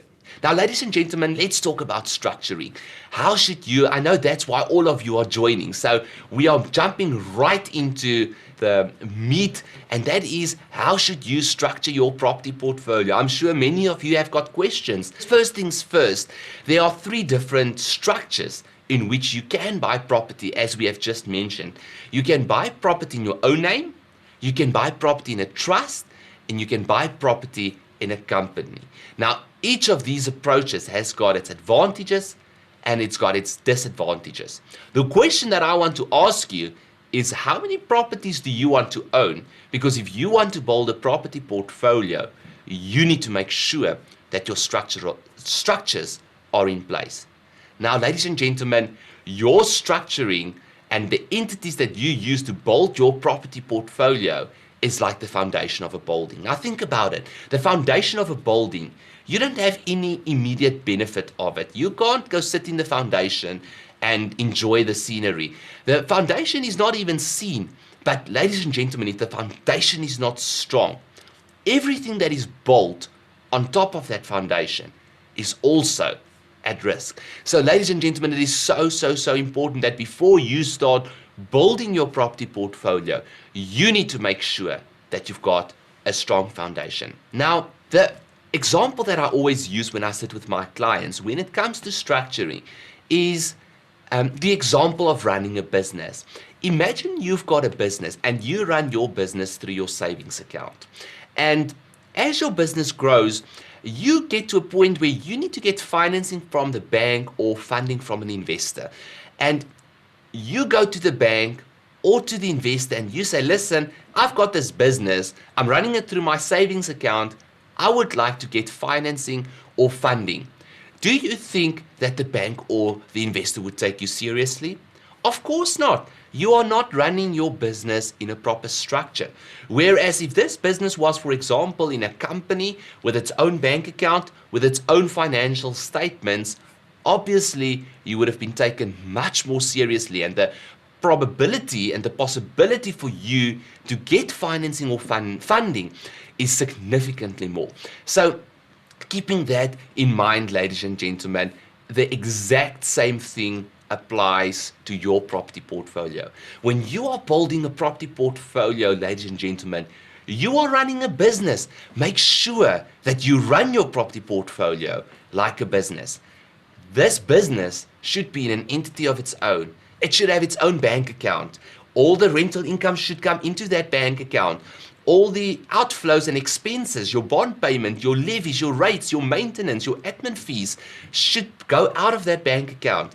There should be financial statements set up on that business, because if you go that approach, your chances and the probability and the possibility of you getting more financing and more funding is so much more, ladies and gentlemen. So this is the starting point, and this is the thought that I want to leave with you when we start talking about structuring, and that is run your property portfolio like a business, ladies and gentlemen. Now let's talk about structuring. There's 4 reasons for me why structuring is so important. And the first one we've just touched on, ladies and gentlemen, and that's financing capability. The possibility for you to build a bigger property portfolio outside of your name is significantly more than when you are trying to do it in your own name. And there's a couple of reasons for that. We spoke about the structure and the professionalism of your business that you are approaching investors or the bank with.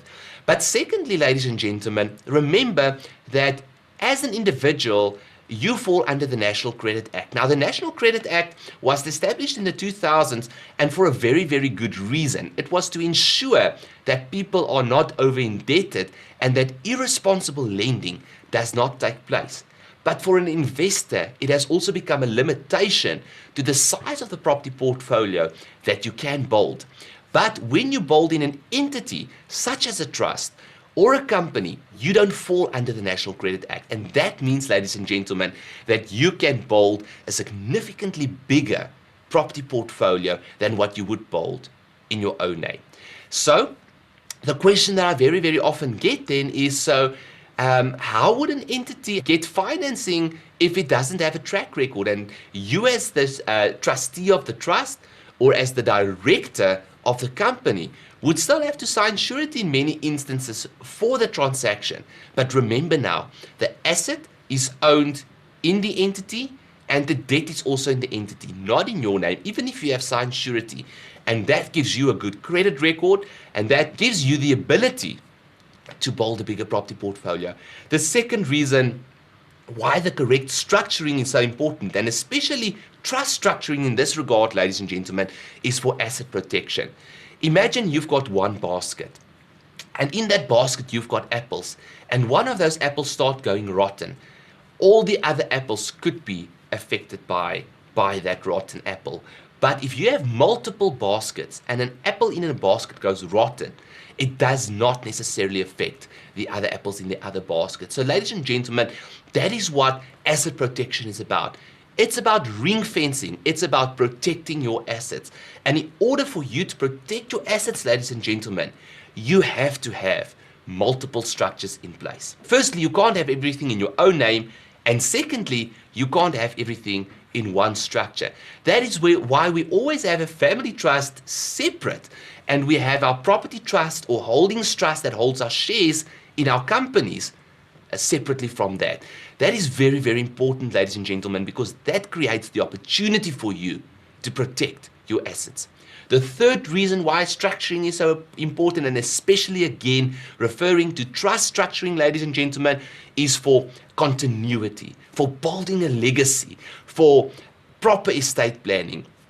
Do you know that if you have an estate that is worth 20 million rand and you pass away, your estate is probably going to pay between 5 and 7 million rand in costs at death? That is your estate duties, your capital gains tax, your executive fees, and your transfer fees.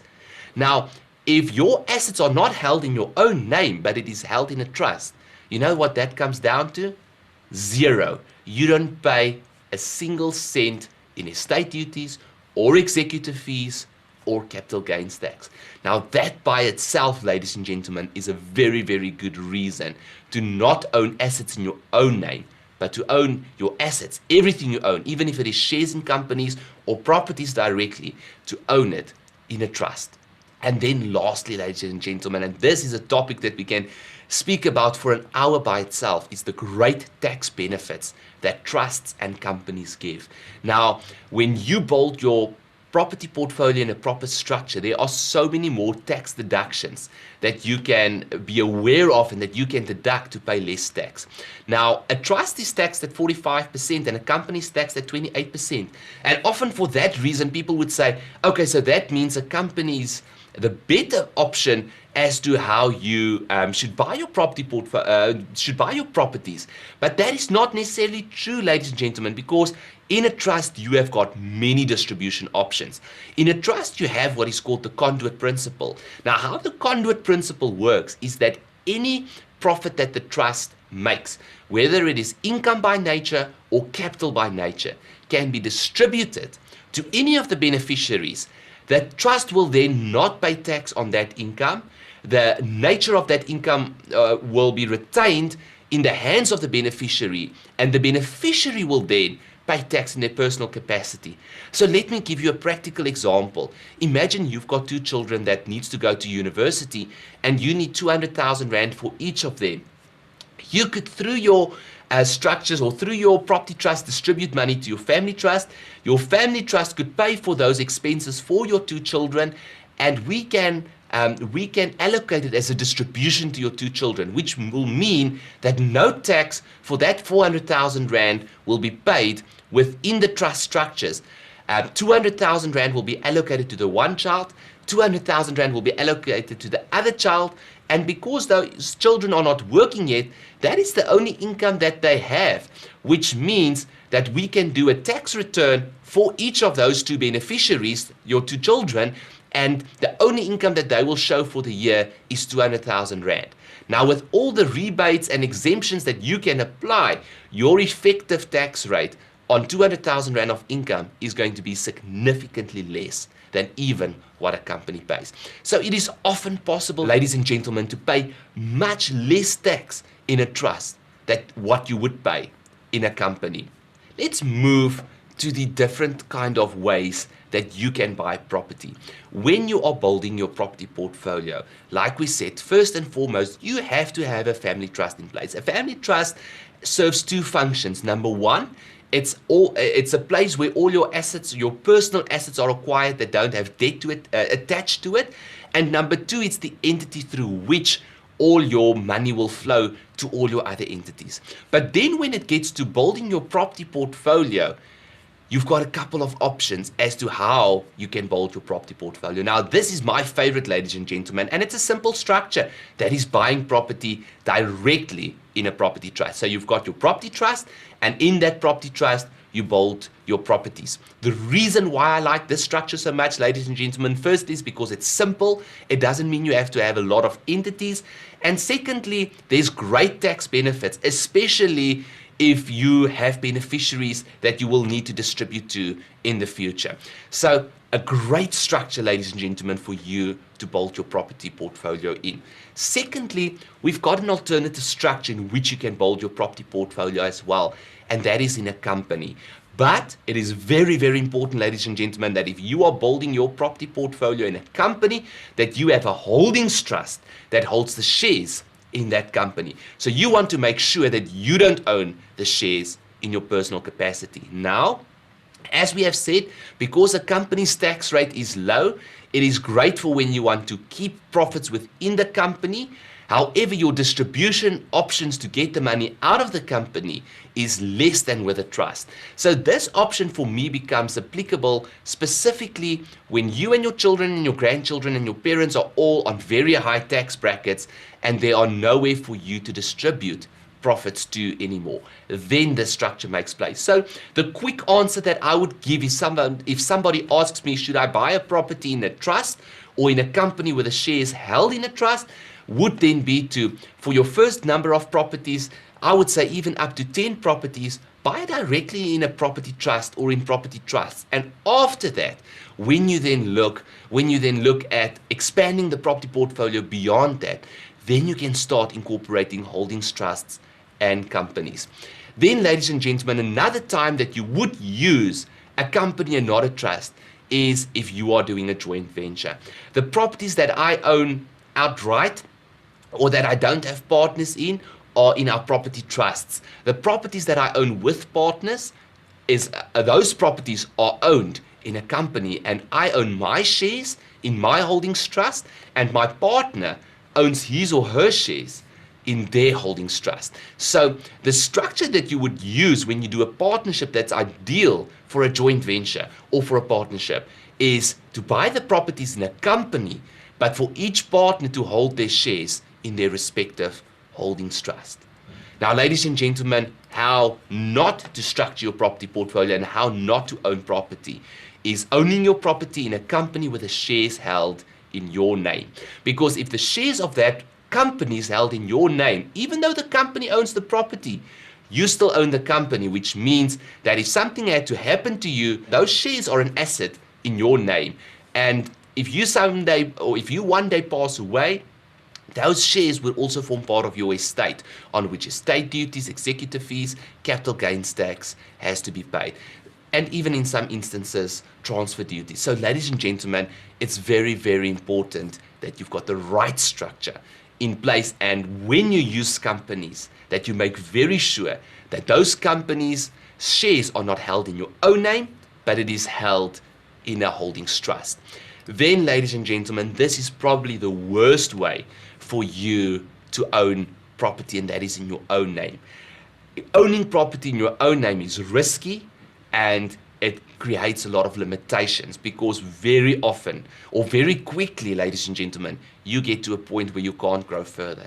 I sit with clients on a daily basis that cannot grow their property portfolio further because they didn't have their structures in place, and they own the properties in their own name, and they have to now restructure. So ladies and gentlemen, you don't want to be in a place where you own property in your own name. But it may be that you've already started a property portfolio, that you've already started buying property, and that you have bought properties in your own name. So in that regard, ladies and gentlemen, it becomes very, very important that we look at how to restructure your property portfolio. In some instances, it won't be necessary to restructure. Sometimes it makes sense to keep some of the properties where they are at. But for me, in most instances, the ideal is to get the property out of your name and into an entity such as a trust, and also for you, in other words, to get the debt out of your name and to get that into an entity such as a trust. Now, looking at that, ladies and gentlemen, there's obviously a lot of costs involved in that. So the advantages of restructuring is the fact that we can get the asset out of our name, we can get the liabilities out of our name, and we can also make a lot of capital available. And we're going to speak about that now, how you can make capital available through restructuring. But there are also disadvantages. And the disadvantages are the transfer costs that need to be paid, the transfer duties that needs to be paid, the bond registration cost that needs to be paid, the bond cancellation fees, and in certain instances, the capital gains tax. So those are things where we need to sit and look at your properties and make sure what are those costs going to be, and does it make sense to restructure or not, and how should we restructure? Now let me give you a practical example. If you own a property that is worth R1 million, you've bought it for 900,000 Rand, and you still have a bond of 800,000 Rand on that property, you can sell that property to your property trust. Your property trust is the buyer, you are the seller. That means that the trust would apply for financing. As trustee, you would sign surety for that loan, but the trust would acquire the asset and the trust would have the debt.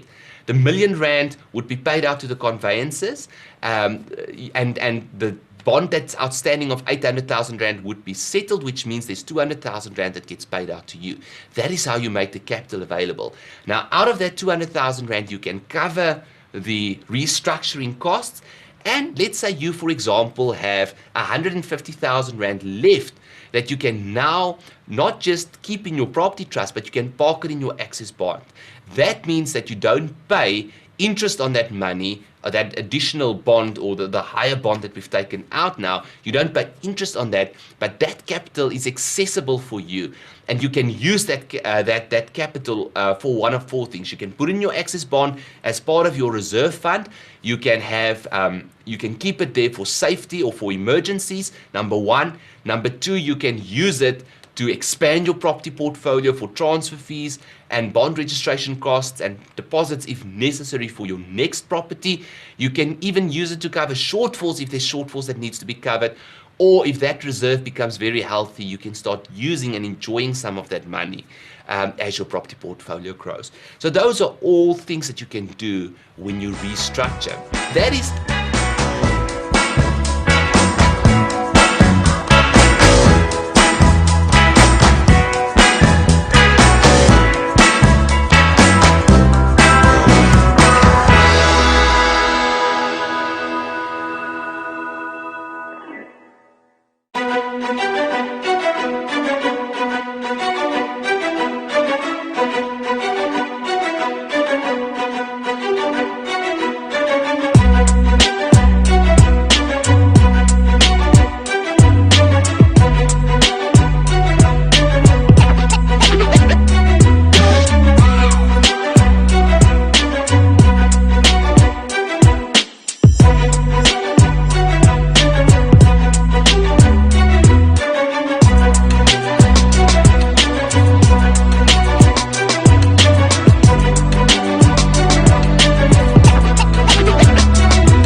I've been missing the way you touch me, baby.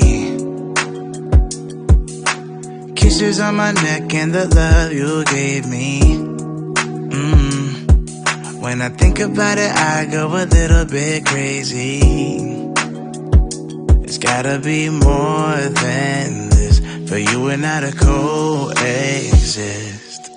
Help me I wanna be more than just a friend. I'm looking for closure. So baby, pull me closer.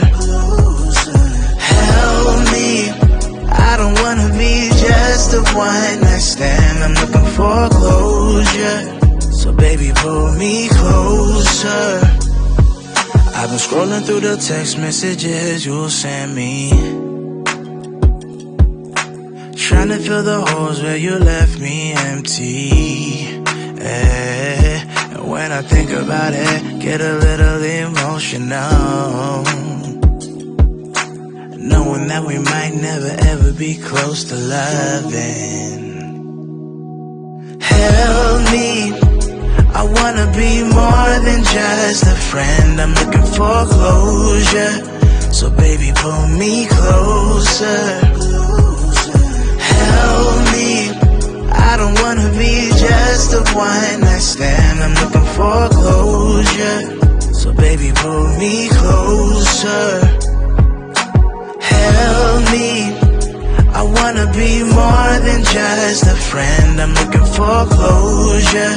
So baby, pull me closer. Help me. I don't wanna be just a one night stand. I'm looking for closure. So baby, pull me closer. Sober up. Think it's time for me to sober up. 'Cause I don't know what I should do with all these feelings. Don't wanna be needy, too in love. Maybe I am just too in love. Baby, all I know is I can't make you stay. But don't just walk away. Help me. I wanna be more than just a friend. I'm looking for closure. So baby, pull me closer. Help me. I don't wanna be just a one night stand. I'm looking for closure. So baby, pull me closer.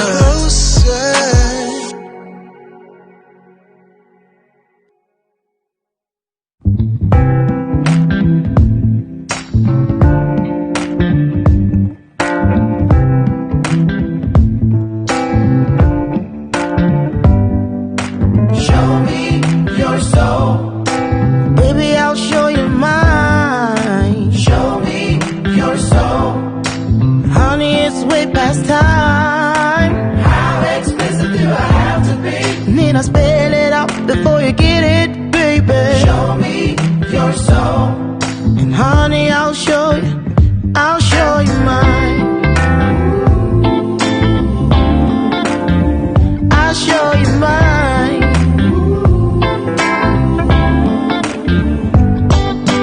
Boy, I'm standing right here holding up a sign, shamelessly displaying my state of mind. But you walk right past me, pretending like you don't see what's yours for the taking tonight. Ooh, show me your soul. Baby, I'll show you mine. Show me your soul. Can't you see it's way past time?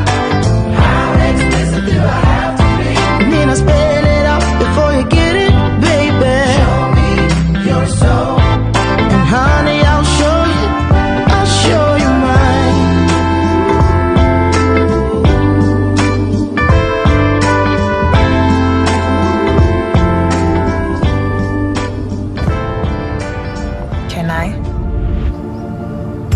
Can I save up for it? Can I move in? Can I move on?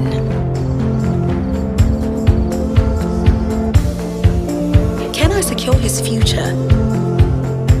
Can I keep it in the family? Can I bank here? Or even here? Can I keep my money safe? Can I get a little extra? Can I ask her?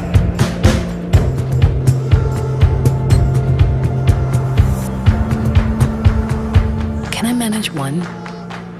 What about two? I go back to school? With Absa, I can.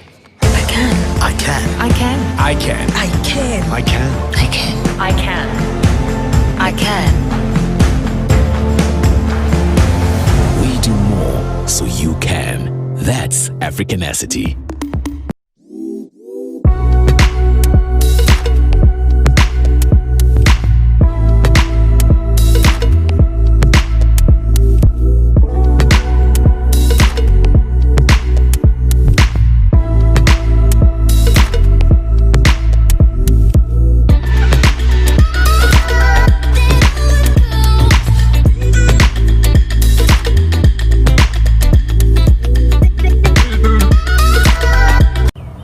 Define family. Family, 2 parents and their children living together as a unit. Okay, that's one definition. But what if it means just the 2 of us? Or 3? Or me and my brothers starting a business? Or umama, umamkhulu, noma gogo under one roof? It often means The guys need their payslip. We need a bigger place. And doesn't family also always mean big plans? It's big enough. It's huge. Little sparks. New beginnings. And brighter futures. See, whatever family means, to you it means everything. That's why it takes a bank that does more to help. So, who's helping yours?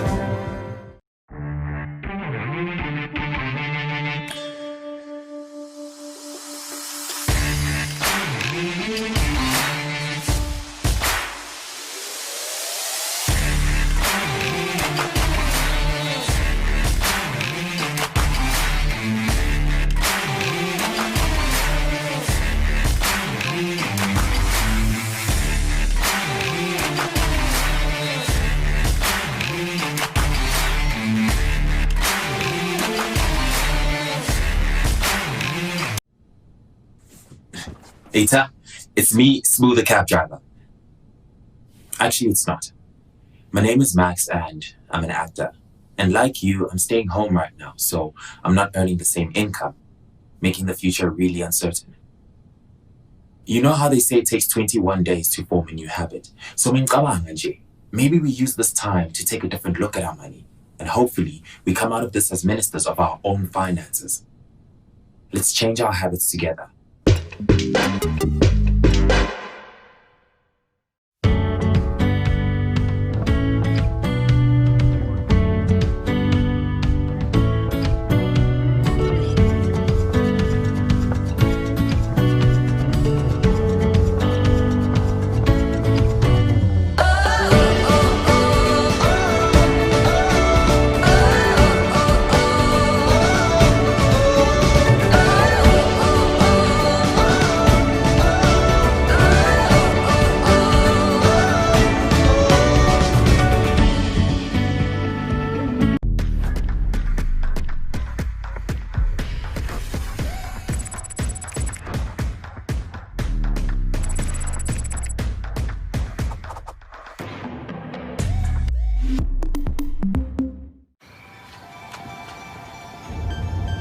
The world's a little different these days. Maybe this is our chance to make something new. Something better. What if our next chapter is all about help? It's clear we have not lost heart or hope. We found it in each other. So where to from here? Maybe we'll be as in this together as we are now. We will help businesses get back on their feet. We will keep what we have. Want something to keep you warm? And do what we can. Because when we all help, we have hope.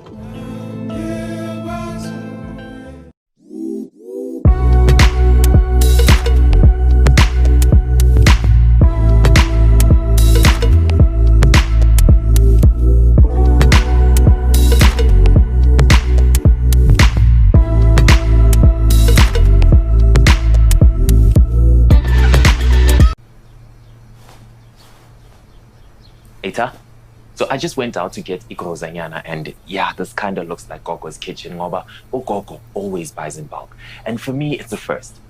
But now I get it. You see, uGogo saves more by buying more. Now this is a habit I'll keep once this ends, because even these small savings make a difference. But just get what you need and take it easy on the toilet paper, guys. What habits will you be keeping?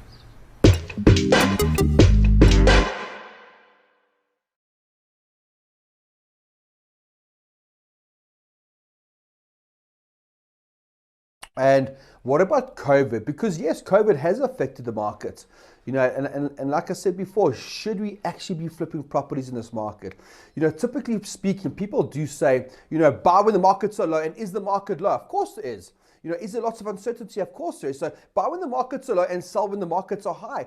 What about, though, ladies and gents, if we can learn to buy properties below market value, and that could be, you know, different circumstances. It could be that there's a deceased estate, that there's a, unfortunately, financial issues. What about divorce? What about immigration? You know, there's different reasons why we may be able to pick a property up below the market value, and then for a quick sale, we sell it below market value. So there's enough profit in there for a first-time buyer or a first-time investor where they can get some equity when they get into the deal. So go start thinking about, you know, when we do get into a flip, how can we actually profit off of that property?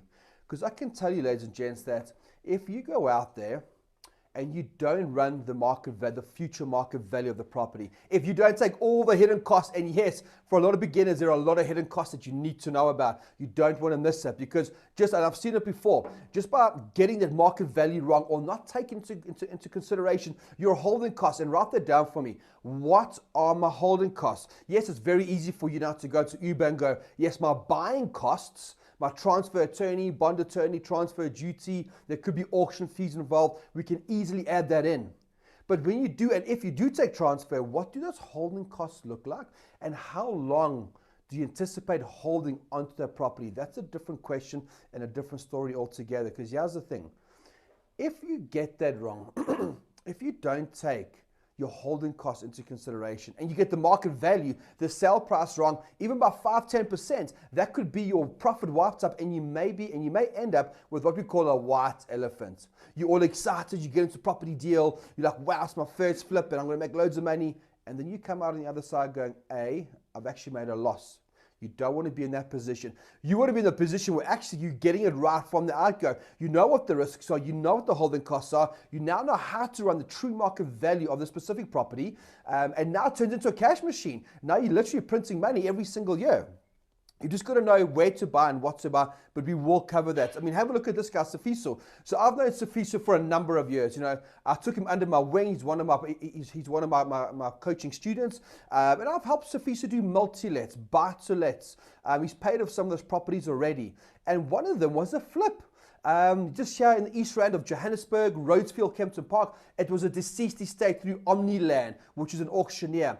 And you're going to be careful when you start dealing with these type of auctioneers, because they want to use their OTP with their clauses, with their terms. So make sure that if you are flipping properties and you can't use your own OTP, in fact, I'm dealing with one right now it's a voluntary liquidation.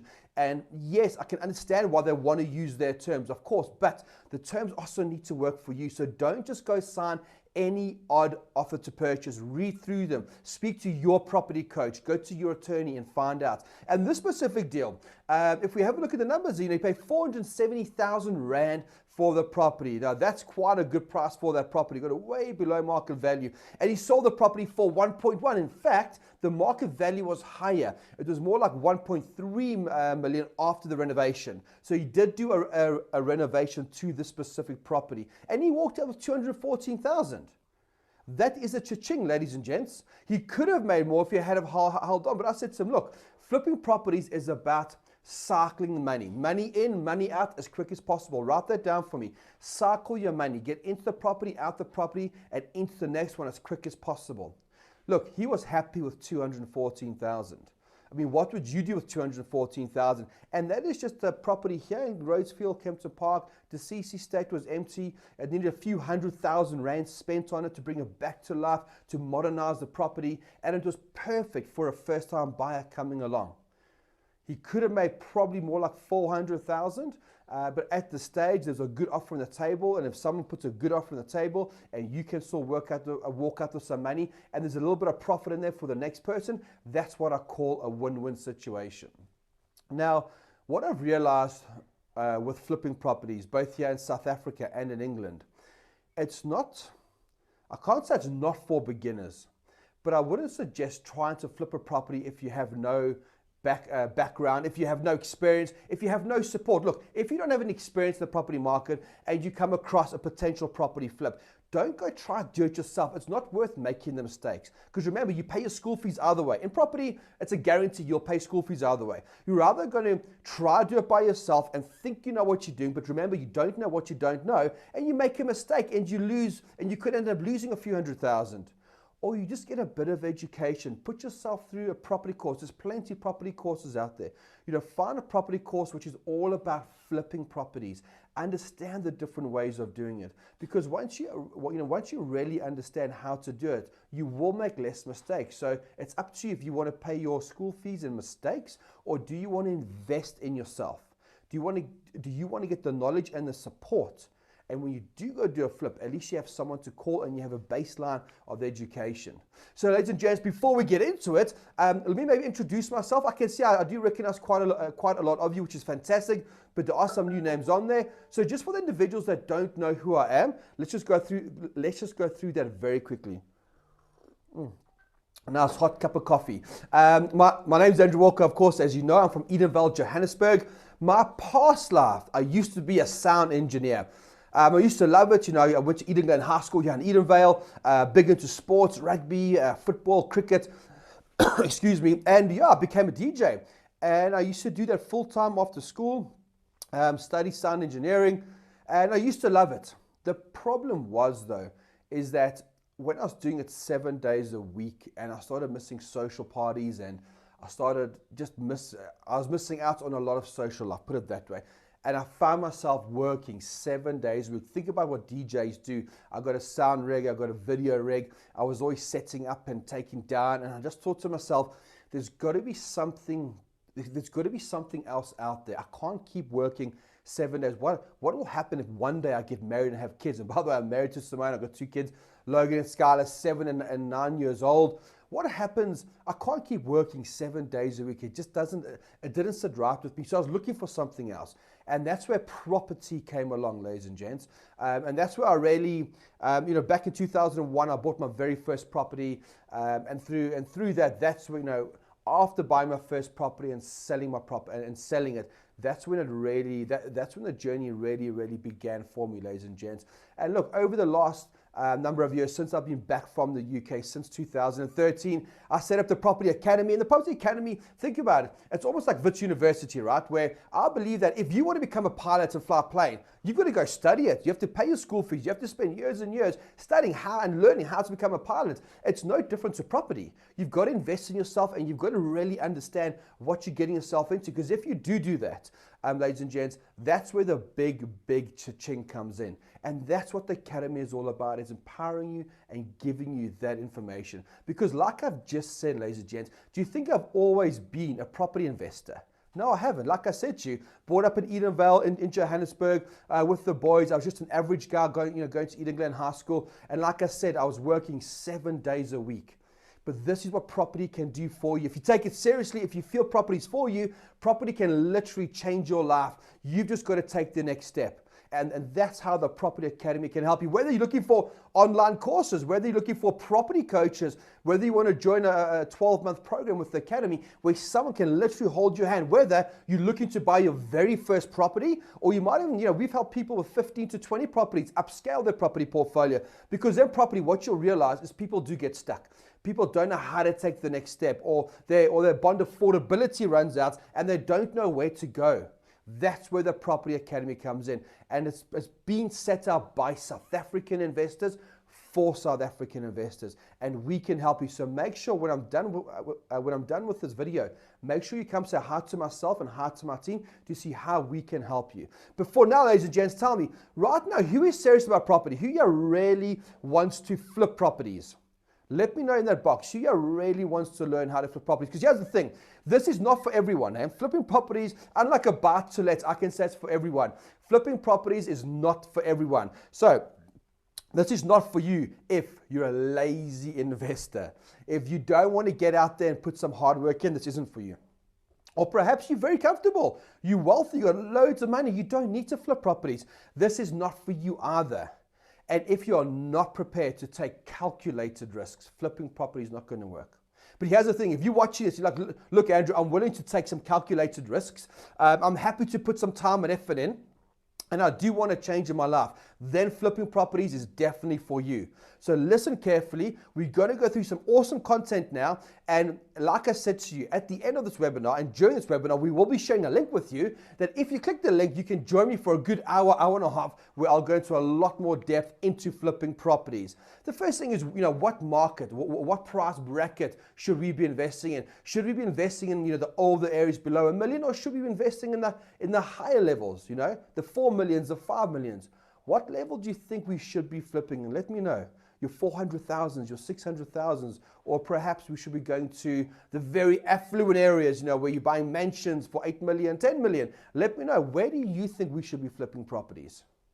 Now, here's your checklist. Now, this is very important, ladies and gents. I want you to tick these and write these down very quickly for me.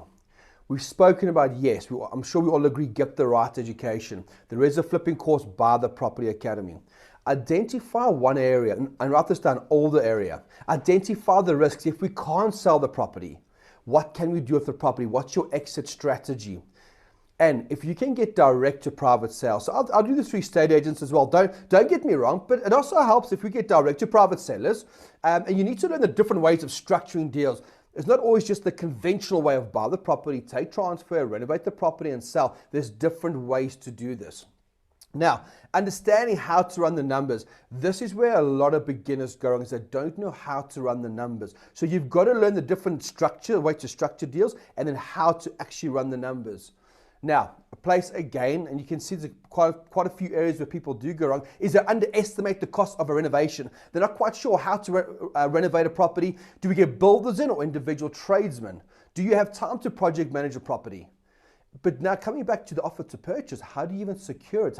Because good deals don't stick along. I've still to this day lose deals. If I don't move fast enough, I don't get that deal. So how do you get the right OTP and how do you structure that OTP so that you have exit strategies in the OTP? Write that down. Not only having exit strategies while you're in the flip, but before we even commit to the flip in that offer to purchase, what suspensive clauses can we put in to get out?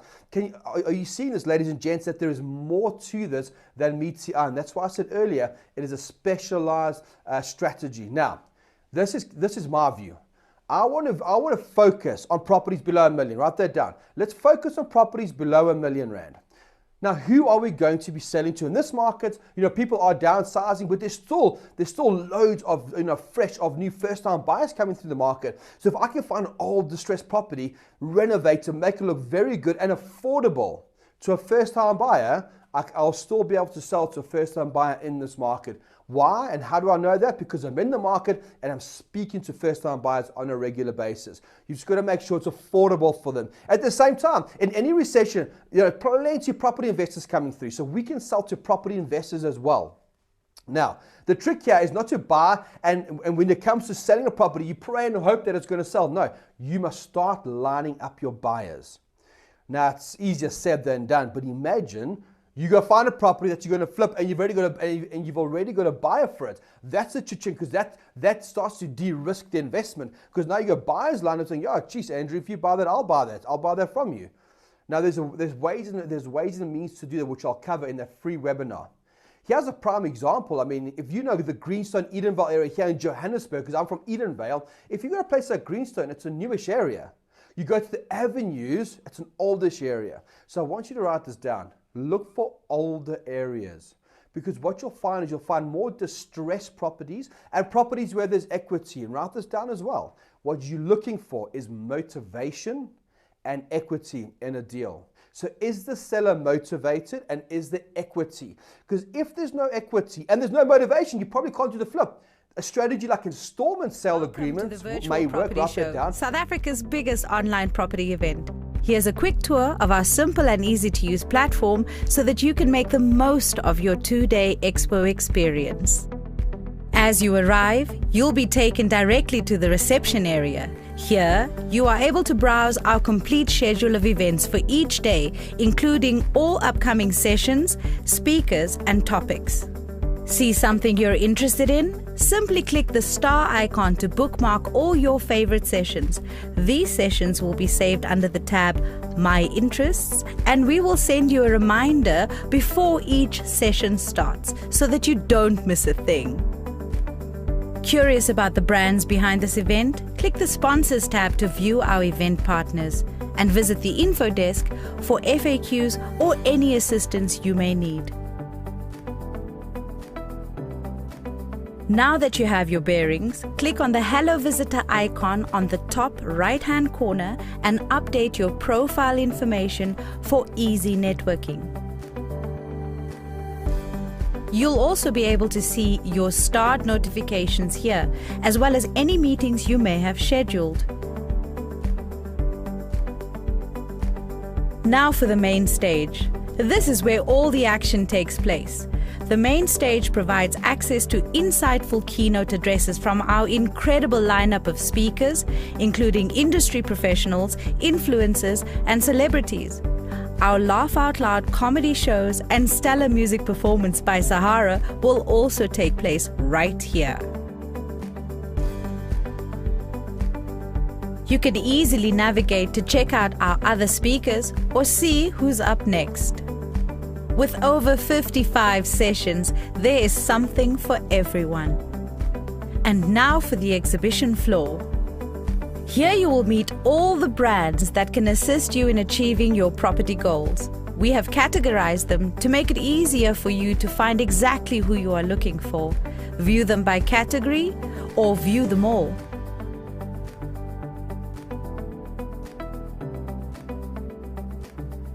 Once you click on the exhibitor, it takes you to their booth. Here you can learn more about the company, look at their company details, and browse their special offerings.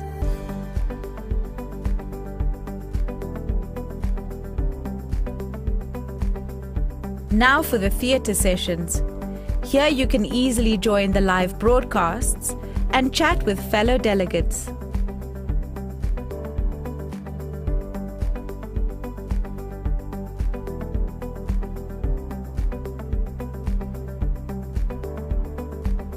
Want to interact with other people? Click the People tab to see all attendees. Find who you'd like to meet with, click Meet, select the date you would like to meet, and the time slot, and send your request. You will be notified when this request is accepted.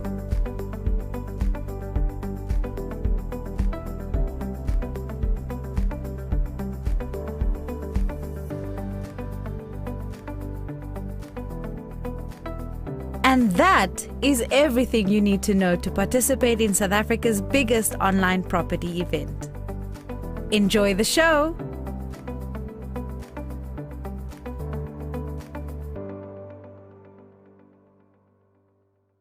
Is the fact that you have to obtain a court order to get divorced doesn't mean you don't have the right to get divorced, and people are quite comfortable with divorces that you have to go through court.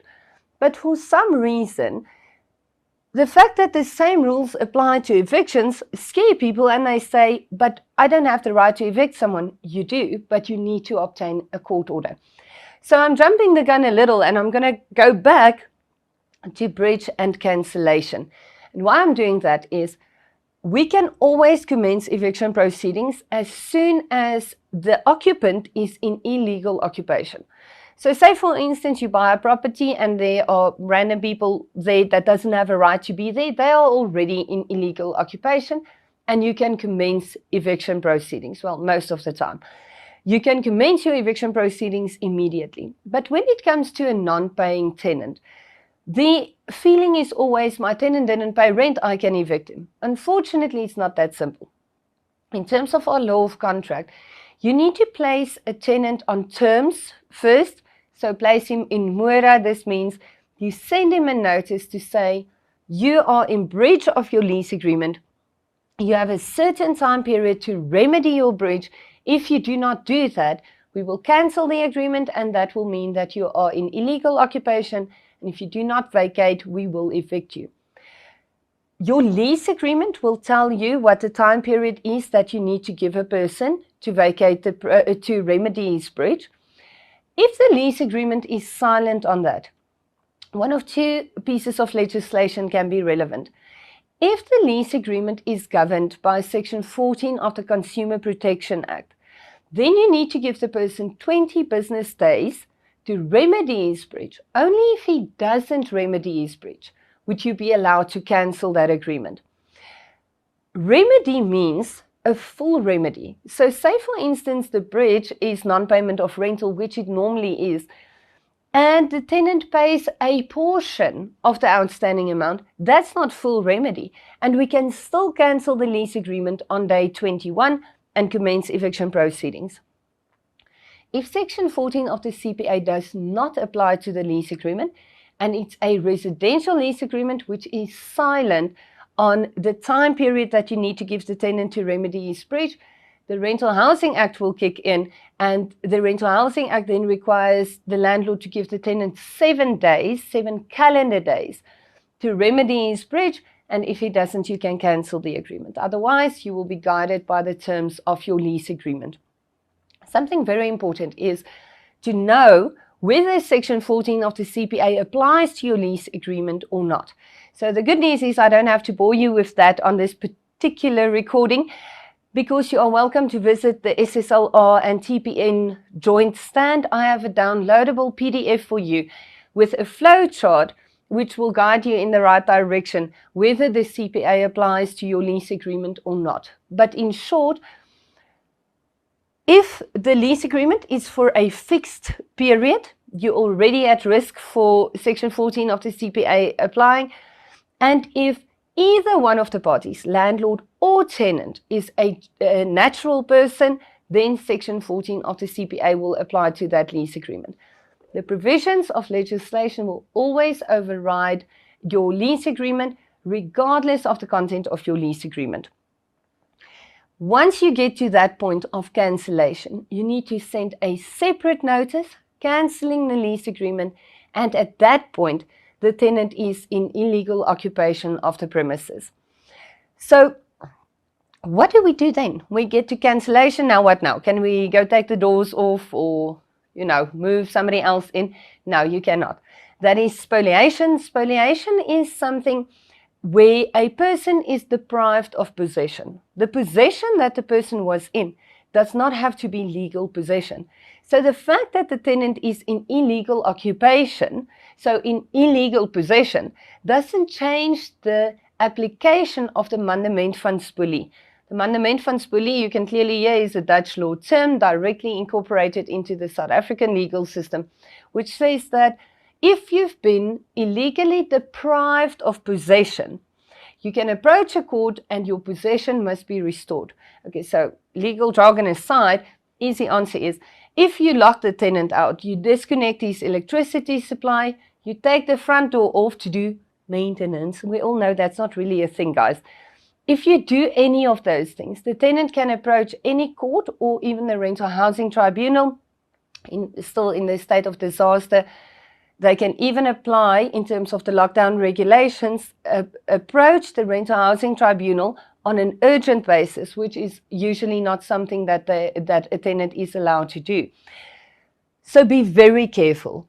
When they approach a court or the tribunal and they say that they've been locked out, electricity was disconnected, you will be ordered to restore the possession. So it's not just a legal implication that you're going to have to pay for legal costs and things like that. It's also pretty embarrassing. Imagine you lock someone out and you have to return after 2 days with a set of new keys. So let's rather stay away from that and do things legally and properly.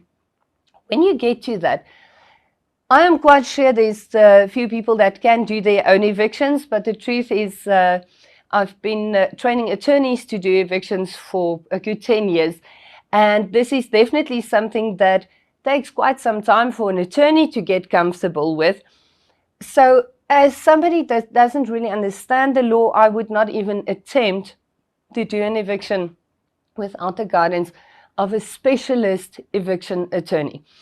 The reason for this is an eviction is extremely simple if you know how to do it. If you've done a few of these, you might still struggle, but if you do only evictions, I can promise you it's something we can basically do in our sleep, but you need to get to the right attorney. What we do then is we bring an application to a court. Which court you approach will depend on which court will be the quickest court. And how do you know that? Well, if you do enough evictions, you know which courts will be quicker. So whether you go to the High Court or the Magistrates Court, it doesn't really matter. You're allowed to go to either one of the two courts. It will depend on what will be the quickest court to obtain your eviction order. The reason why it differs from court to court is your high courts very often run a process that might take a little bit longer than some of the magistrate courts. However, it depends from court to court, and it differs dramatically between provinces and even in specific courts. Even, for instance, Johannesburg with multiple magistrates courts, it differs from court to court, so it will depend on which court will be the quickest court to approach.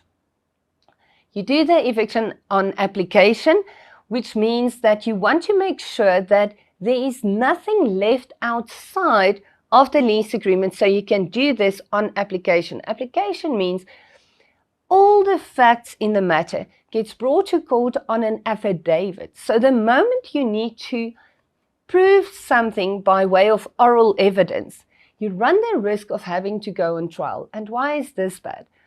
Because a trial date, all the trial rolls across the courts in the country are much more congested, and it's a much longer process than an application process.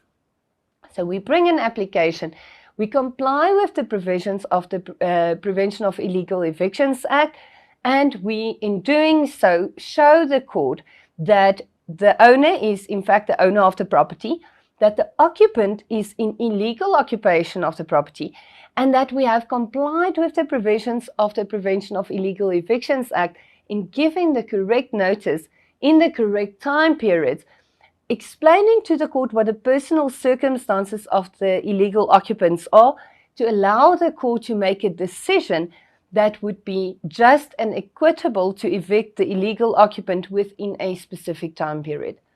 If the occupant does not vacate in that time period, we can send the sheriff to help them move. This is something very important to be aware of, especially now. We're currently in lockdown level 1, but we've been able to do evictions all the way from lockdown level 4 already. There is a perception out there that we have a prohibition on evictions during the state of disaster. This is factually not correct. The lockdown regulations says that a court may stay execution of the eviction order until the end of the state of disaster. If you go to an attorney that knows exactly how to approach the court and ask the court to allow you to execute even during lockdown level 1 or any one of the potential lockdown levels, we've done that successfully.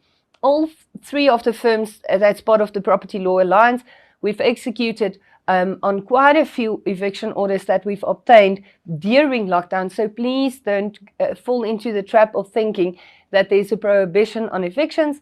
There was a very recent appeal court case, full bench appeal, so 3 judges in the Western Cape High Court that once again confirmed the position that we can in fact grant orders to execute evictions even during the national state of disaster.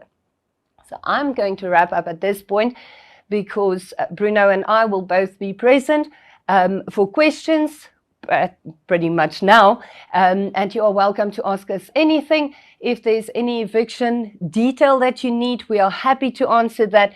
But like I said, you're more than welcome to visit the SSLR stand. I have a flowchart not just for when the CPA applies, but for the full eviction process, so you can see what the actual eviction process looks like in a flowchart form. And you are more than welcome to visit our stands for any questions, even if we don't have time to get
Welcome to the Virtual Property Show, South Africa's biggest online property event.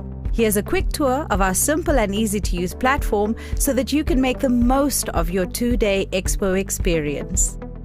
As you arrive, you'll be taken directly to the reception area. Here, you are able to browse our complete schedule of events for each day, including all upcoming sessions, speakers, and topics. See something you're interested in? Simply click the star icon to bookmark all your favorite sessions. These sessions will be saved under the tab My Interests, and we will send you a reminder before each session starts so that you don't miss a thing. Curious about the brands behind this event? Click the Sponsors tab to view our event partners and visit the info desk for FAQs or any assistance you may need. Now that you have your bearings, click on the Hello Visitor icon on the top right-hand corner and update your profile information for easy networking. You'll also be able to see your starred notifications here, as well as any meetings you may have scheduled. Now for the main stage. This is where all the action takes place.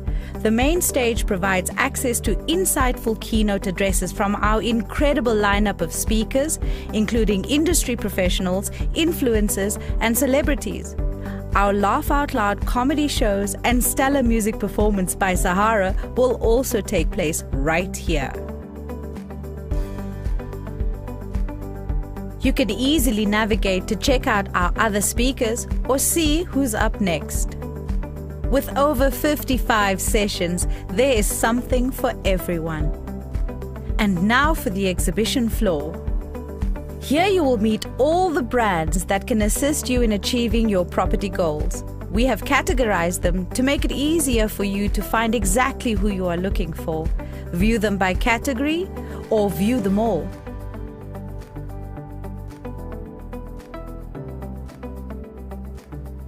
Once you click on the exhibitor, it takes you to their booth. Here you can learn more about the company, look at their company details, and browse their special offerings.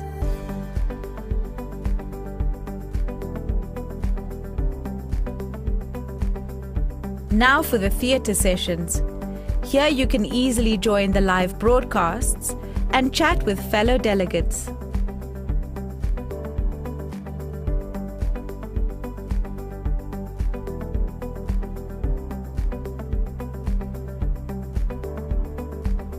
Want to interact with other people? Click the People tab to see all attendees. Find who you'd like to meet with, click Meet, select the date you would like to meet, and the time slot, and send your request. You will be notified when this request is accepted.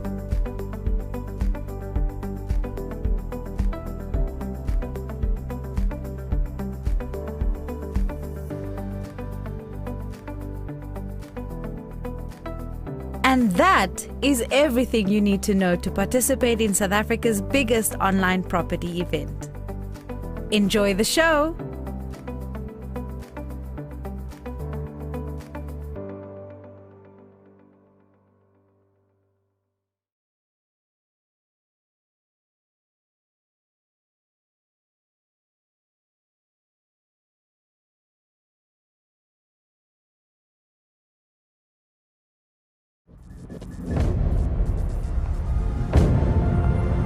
Can I? Can I save up for it?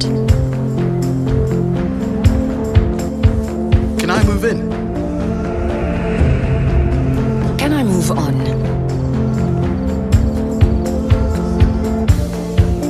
Can I secure his future? Can I keep it in the family? Can I bank here? Or even here? Can I keep my money safe? Can I get a little extra? Can I ask her?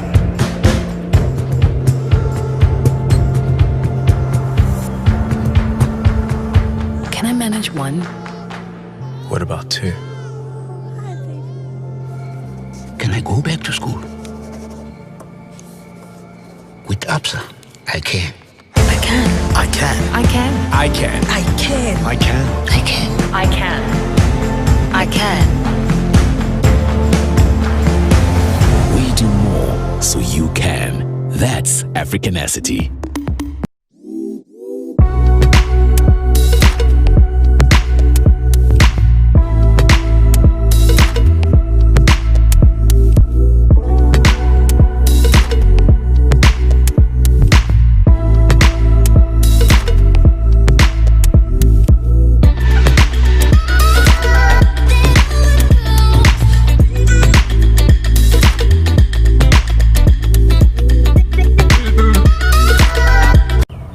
Define family.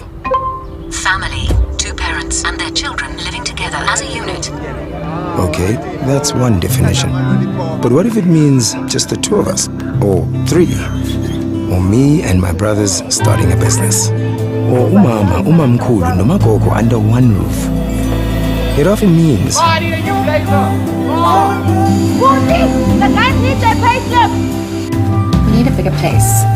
And doesn't family also always mean big plans? It's big enough. It's huge. Little sparks. New beginnings. And brighter futures. See, whatever family means, to you, it means everything. That's why it takes a bank that does more to help. So, who's helping yours?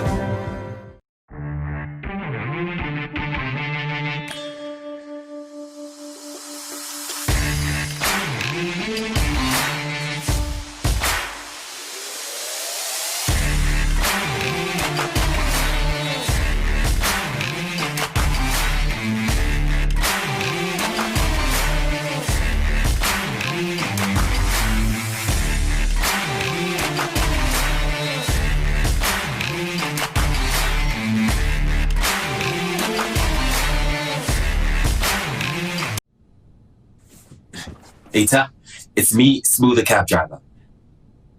Actually, it's not. My name is Max and I'm an actor. And like you, I'm staying home right now, so I'm not earning the same income, making the future really uncertain. You know how they say it takes 21 days to form a new habit? So maybe we use this time to take a different look at our money, and hopefully we come out of this as ministers of our own finances. Let's change our habits together.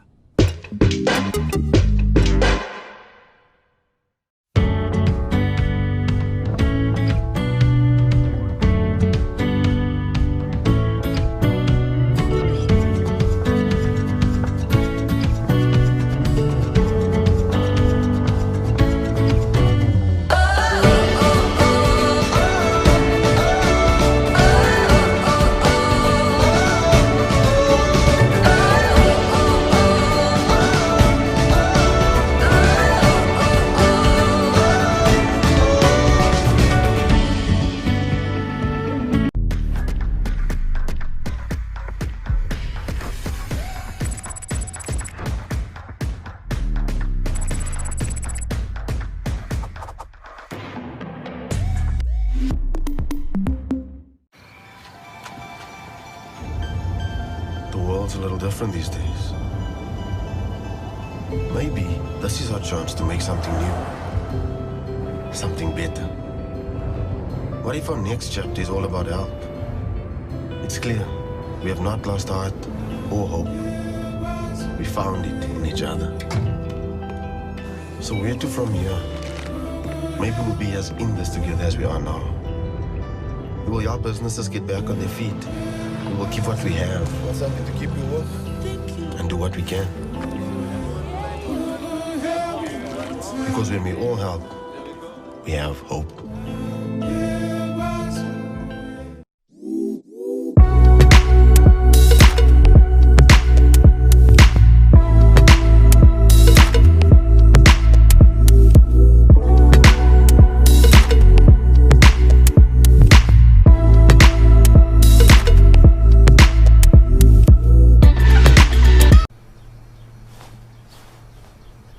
Eta, So I just went out to get igrozanyana, and yeah, this kind of looks like Gogo's kitchen. Ngoba uGogo always buys in bulk.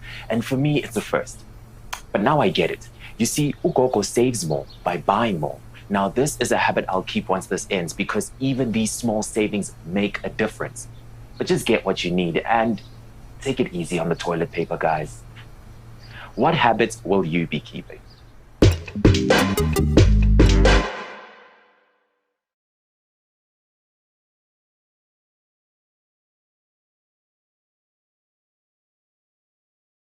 been declined, and then in that case they maybe get in touch with the credit bureau and they get a detailed breakdown of all their accounts. So it could be in some cases that the information at the credit bureau is outdated, so that needs to be rectified. Or it could be a case where maybe one of your accounts is not paid, which also needs to be rectified so that you're in a better credit standing. And in some cases, it's more of an affordability issue. So you can't afford the house that you want to buy on your own. Therefore, we'd encourage you to get a co-applicant or multiple co-applicants in some cases. This will make it more affordable for you to own that house. Okay, so with that said, when the bank communicates with me as a client that I've been declined, do they state the reasons why I've been declined? If not, what guidance does the bank give me in order to ensure that I'm well educated on this and I'm able to rectify whatever error has happened?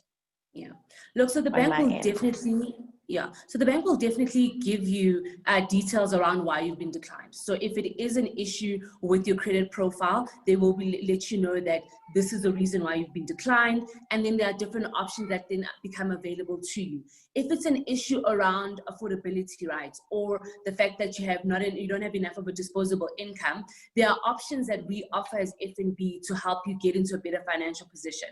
So on the NAV Home, and the NAV app rather, you'll be able to see different options around how you can improve your credit record, how you can save money on a regular basis. So there'll always be options that the bank will make available to you to help you own that property.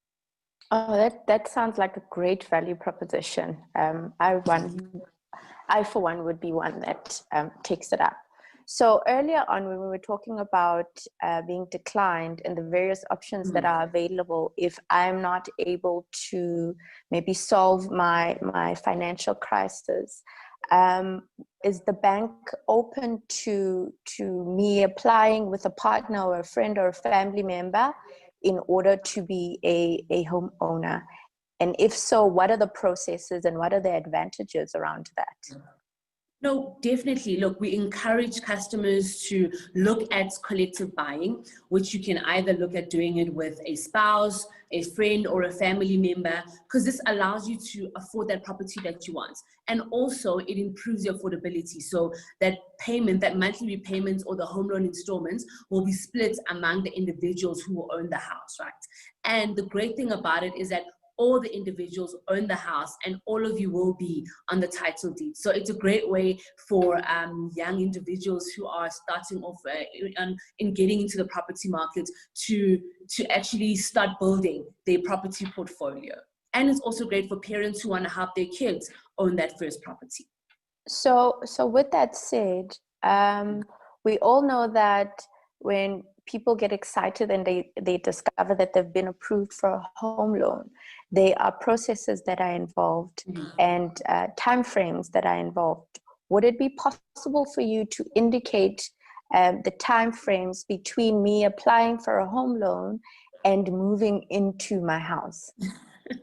So you are right. Look, the home ownership process is a bit of a lengthy one. So when you apply for your home loan, within 3 to 5 days, we'll be able to give you an outcome or an indication of the success of whether your application has been successful. And should your application then be successful, then we go through the entire home loan process there. It's not a matter of going to look at the property and getting it evaluated, and then also then once that is done and you process of registering the bond at the deeds office. This can take between 1 to 3 months. So in essence, we can say that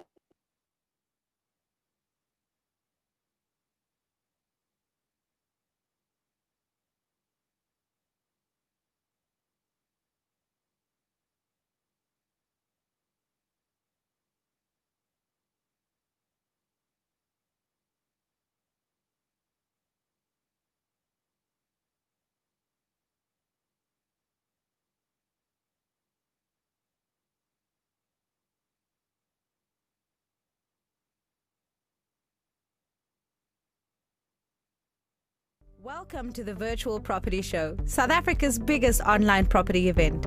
Here's a quick tour of our simple and easy to use platform so that you can make the most of your 2-day expo experience. As you arrive, you'll be taken directly to the reception area. Here, you are able to browse our complete schedule of events for each day, including all upcoming sessions, speakers, and topics. See something you're interested in? Simply click the star icon to bookmark all your favorite sessions. These sessions will be saved under the tab My Interests, and we will send you a reminder before each session starts so that you don't miss a thing. Curious about the brands behind this event? Click the Sponsors tab to view our event partners and visit the info desk for FAQs or any assistance you may need. Now that you have your bearings, click on the Hello Visitor icon on the top right-hand corner and update your profile information for easy networking. You'll also be able to see your starred notifications here, as well as any meetings you may have scheduled. A shock to their system when they finally... Now for the main stage. This is where all the action takes place. The main stage provides access to insightful keynote addresses from our incredible lineup of speakers, including industry professionals, influencers, and celebrities. Our laugh out loud comedy shows and stellar music performance by Sahara will also take place right here. You can easily navigate to check out our other speakers or see who's up next. With over 55 sessions, there is something for everyone. And now for the exhibition floor.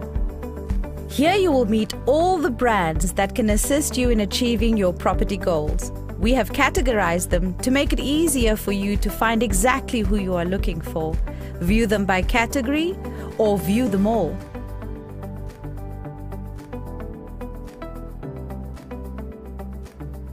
Once you click on the exhibitor, it takes you to their booth. Here you can learn more about the company, look at their company details, and browse their special offerings.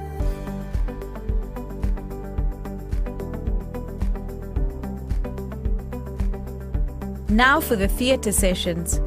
Here you can easily join the live broadcasts and chat with fellow delegates.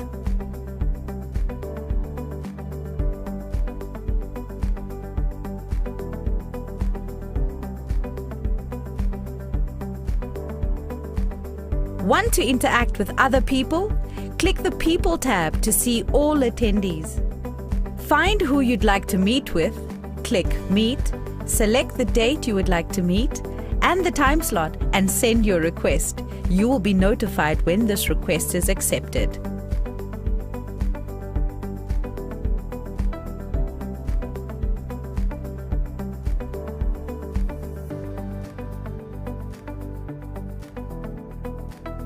And that is everything you need to know to participate in South Africa's biggest online property event. Enjoy the show!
So it could be in some cases that the information at the credit bureau is outdated, so that needs to be rectified.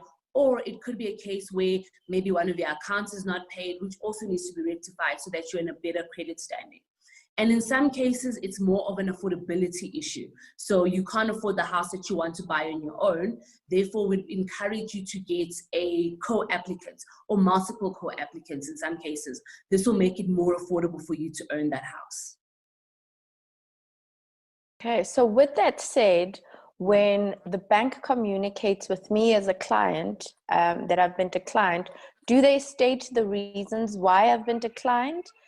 If not, what guidance does the bank give me in order to ensure that I'm well educated on this and I'm able to rectify whatever error has happened?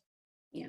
Look, so the bank will definitely, so the bank will definitely give you details around why you've been declined. So if it is an issue with your credit profile, they will let you know that this is the reason why you've been declined, and then there are different options that then become available to you. If it's an issue around affordability, right, or the fact that you don't have enough of a disposable income, there are options that we offer as FNB to help you get into a better financial position. So on the NAV Home, and the NAV app rather, you'll be able to see different options around how you can improve your credit record, how you can save money on a regular basis. So there'll always be options that the bank will make available to you to help you own that property. Oh, that sounds like a great value proposition. I for one would be one that takes it up. So earlier on, when we were talking about being declined and the various options that are available, if I'm not able to maybe solve my financial crisis, is the bank open to me applying with a partner or a friend or a family member in order to be a homeowner? And if so, what are the processes and what are the advantages around that? No, definitely. Look, we encourage customers to look at collective buying, which you can either look at doing it with a spouse, a friend, or a family member, because this allows you to afford that property that you want. And also it improves your affordability. So that payment, that monthly repayment,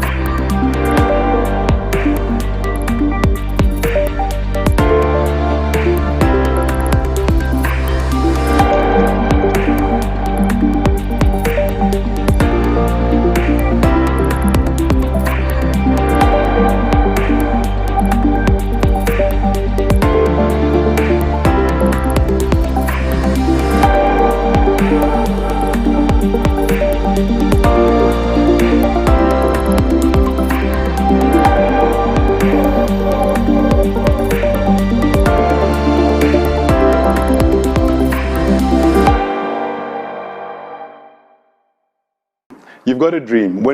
Before we moved into this place, we thought about it, we dreamt about it, we thought about what would be the ideal place for us, what would be like in a home. That's where it's got to start.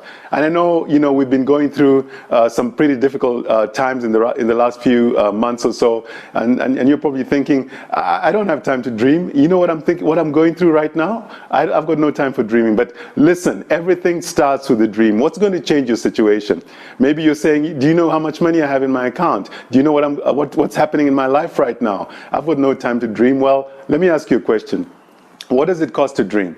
It costs absolutely nothing. You've got nothing to lose. Everything out here, in this space out here, first started in this space in here. So that's the first way that you invest in this space. That's the first way that you invest in your mind, by dreaming. Think about what you want. What is it that you want? Okay? What is it you'd really like to have? The things that you're looking for, the kind of place that you want to stay in. Is it because of other people? Are you trying to keep up with somebody else? Is it because so-and-so has one, so therefore you want one? You've got got to think about you. You got to think about who are you really? What do you really want? Never ever allow somebody else to define your decisions or your dreams or your goals. You decide which direction you want to go, and it all starts by dreaming. So I'd really, really like to encourage you that no matter what you're going through, no matter the circumstance, the only thing, the very first thing that's going to change is where you invest your thoughts. What kind of thoughts do you have in your mind? What are you allowing to come into your mind, okay? The second way to invest in your mind is to provide it with the right information. I mean, if you're looking for a property, what are you going to do? You're going to try and get as much information as you can from the right sources, of course. I mean, you can go to a good company like Private Property or other reliable sources, and you want to get the right information so that you can make an informed decision. I'm sure many of you, we make decisions all the time, and the more information you have, the more you're able to make a better decision. And so investing in your mind means you're going to put the right information into your mind.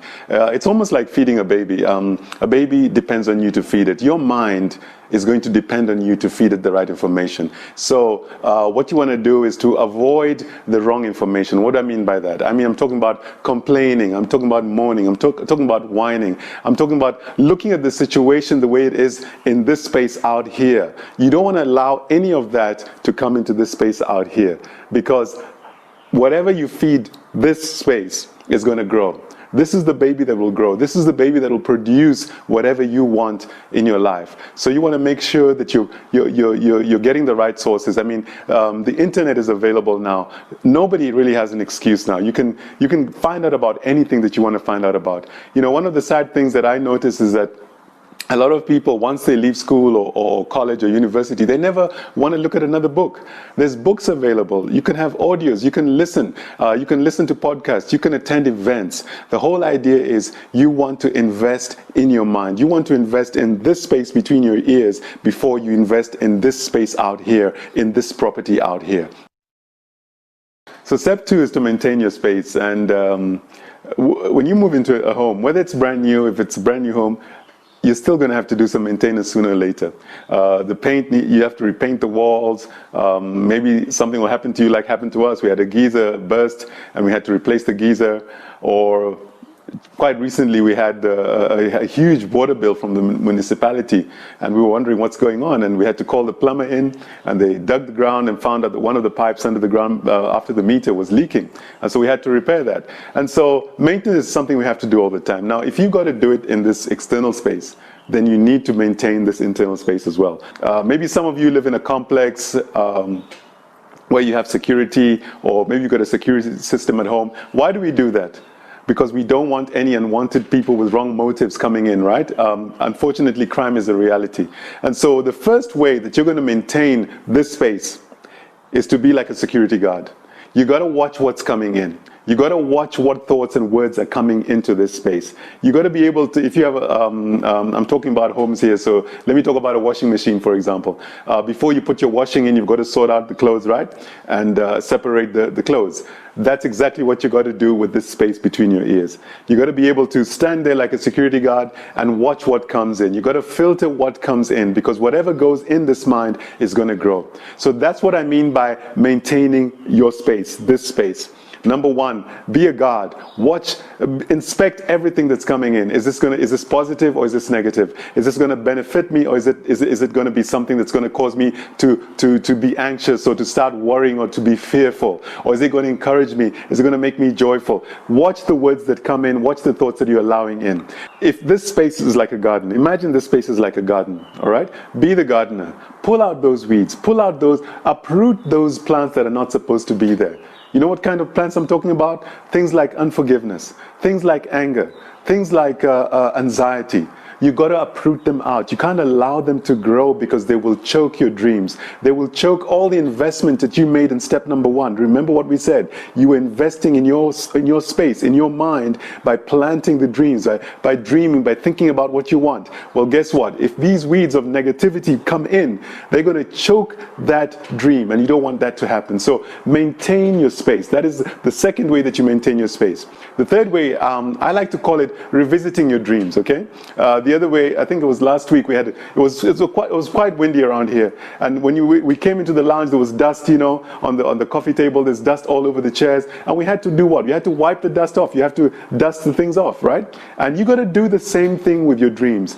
If you neglect your dreams, well, guess what's going to happen? They're going to gather dust, and very soon you forget about them. They lose their shine. They lose the look that they had, the attractiveness that they had when you were first thinking about it. Maybe I can give you another example. Let's move to the kitchen, for example. You've got something in the fridge. If you forget that it's there, guess what's going to happen? It's going to either go bad, it's going to go stale, it's going to go past the expiry date. And so many of us have done that with our dreams. We thought about it, we were excited about it. I'm going to move into this new home, I'm going to have this property, I'm going to get this new job, I'm going to have this new relationship. And then we don't feed it. We allow the wrong thoughts and the wrong input to come and choke that. And so you want to do some maintenance. You want to be the, if I can just quickly recap that, you want to be the security guard. You're going to be filtering who comes in and what thoughts come into the mind. Number two, you want to be the gardener. You want to pull out those weeds, pull out the wrong thoughts, pull out the negativity. Worrying, what is worrying going to do for you? You worry all night. It doesn't change the situation. 90% of the stuff we worry about, guess what happens? It never happens. So you got to pull that out by the root. Don't let it grow. And then thirdly, you're going to be doing some cleaning. You're going to be doing some dusting. You're going to pull that dream back from the back burner. Get it away. Bring it back to the forefront of your mind so that you can keep focusing on it, because whatever you focus on expands. And that's what I mean by maintaining your space. Step 3 is expand your space. Why did we move into this home? Because we were our family was growing. Our family was getting bigger, and we wanted a bigger space. And that's what life is all about. Life is about growth. Life is always expanding. Things are always growing. Life is about progress. Life is about development. And so, if you think about school, you don't stay in grade 1. Every year you move to the next grade. You didn't go to university and not want to graduate. Your goal is to graduate. If you look at a business, they've got strategies, they've got plans. They want to make more profits every quarter, every year. Everybody wants to grow. If you look at athletes, when they're training, they want to break the national record. They want to break the world record. They want to go higher. They always want to go better. They always want to go faster, right? That's the way everything is in life. We're supposed to expand. We're supposed to grow. Right? If you look at the tallest building in Africa, just recently completed in Sandton. But guess what? There's a taller building being built right now in Kenya, in East Africa. If you look at the tallest building in the world in Dubai, guess what? There's a new building being built right now in Saudi Arabia that's going to be taller than that. Can you imagine that? So everything is growing, everything is expanding. Recently, one of our neighbors extended their home. I heard about another neighbor that's decided that despite the lockdown and not being able to go to the gym, what they were going to do, they were going to turn their garage into a gym. So we were made to expand. We were made to grow. We were never meant to remain the same. So I want to encourage you with this step number 3. Expand your space. Expand this space between your ears. Things may be putting you down on the outside. Maybe with this whole COVID situation, I mean, people have lost their lives. People have lost their loved ones. And I really do empathize with you, and we feel for that, you know. No matter what you're going through, no matter what the situation may be, you still have a choice to expand the space in here.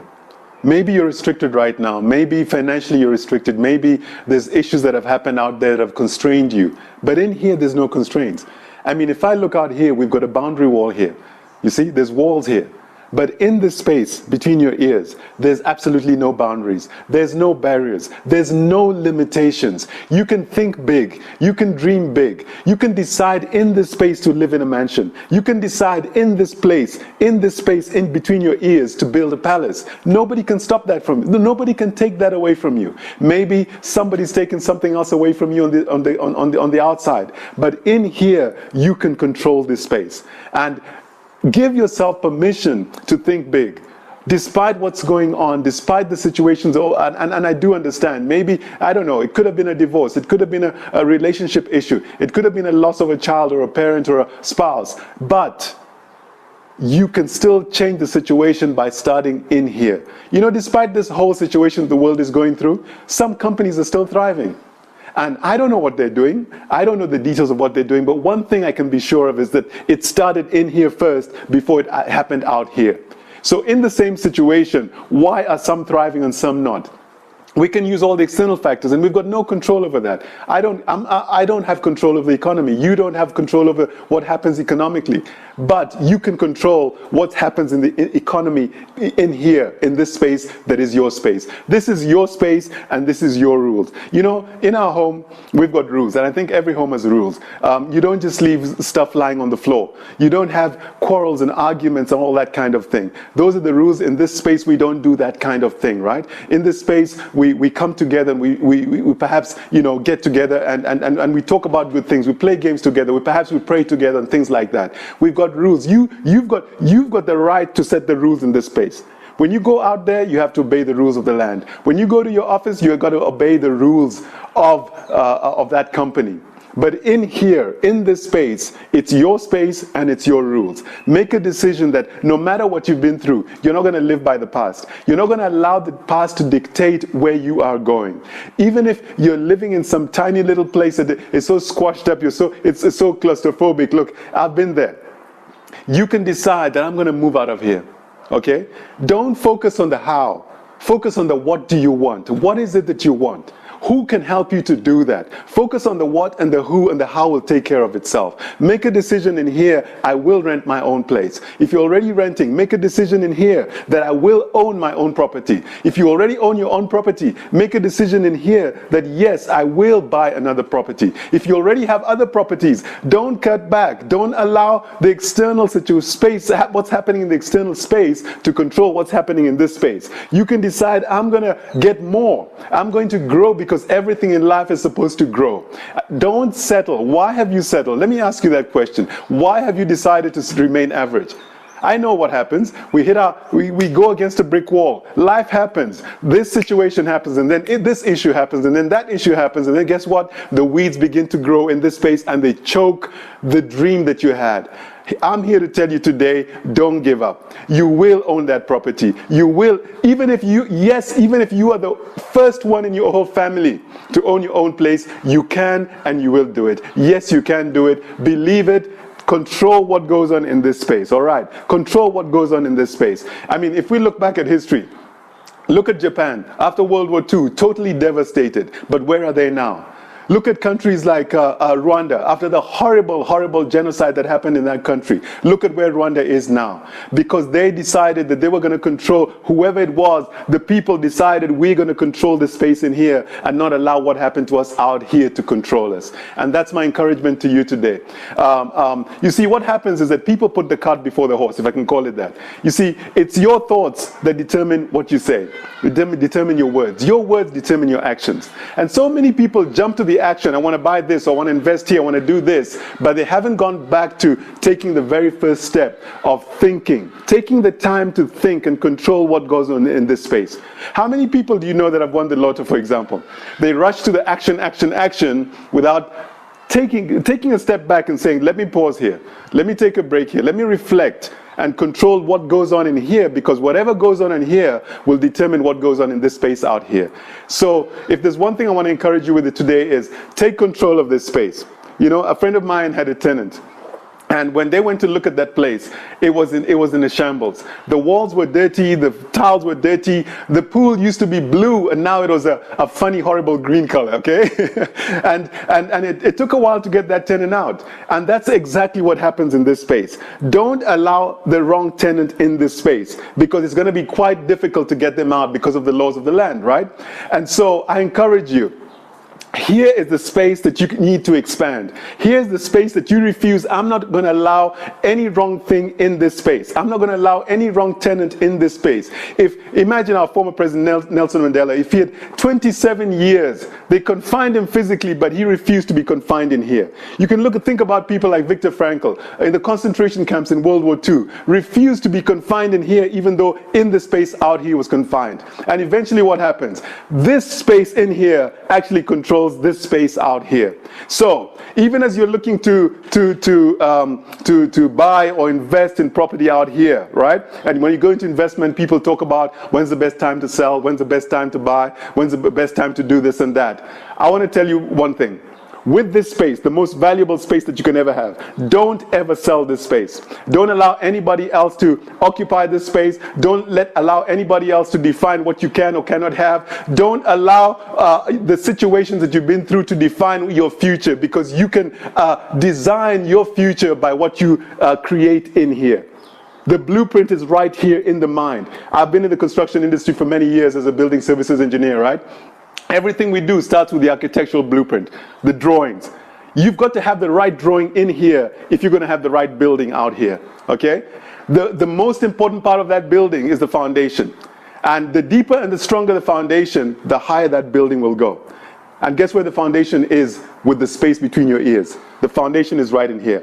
And if you can get this foundation right, everything else out here is going to work itself out. So I'm going to leave you with that. I've run out of time. And please remember those 3 points. And I look forward to hearing about your success story. How you applied these 3 points. Number 1, invest in your space. Okay? Right input into this space.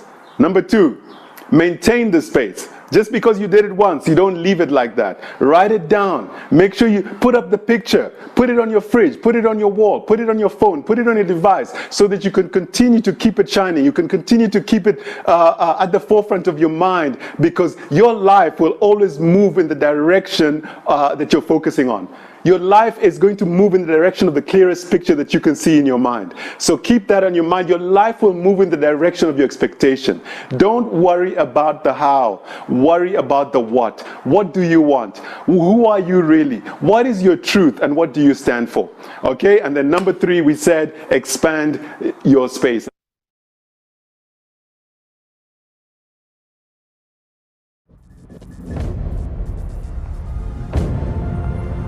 Can I? Can I save up for it? Can I move in? Can I move on?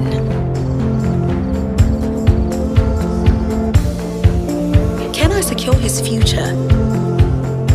Can I keep it in the family? Can I bank here? Or even here? Can I keep my money safe? Can I get a little extra? Can I ask her?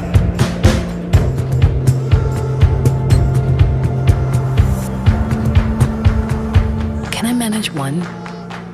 What about 2? Can I go back to school? With Absa, I can. I can. I can. I can. I can. I can. I can. I can. I can. I can.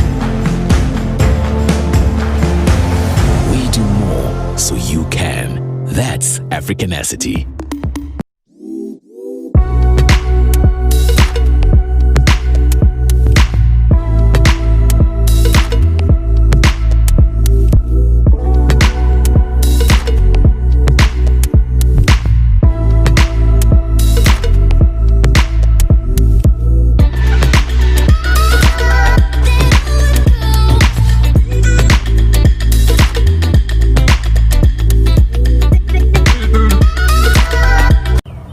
Define family.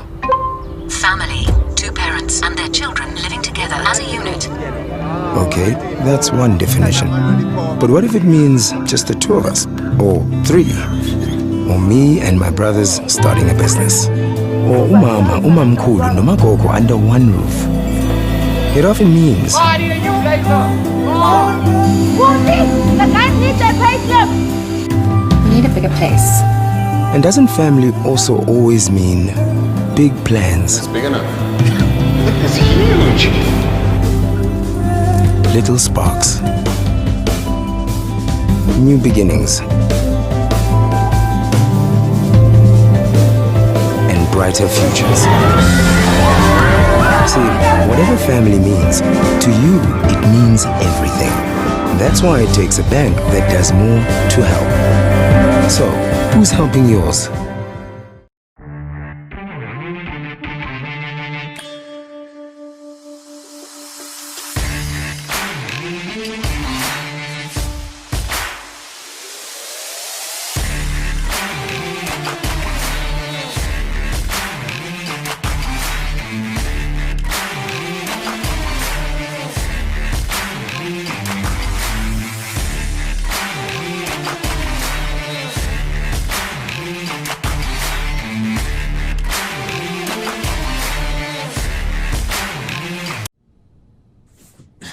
Eta, it's me, Smooth the cab driver.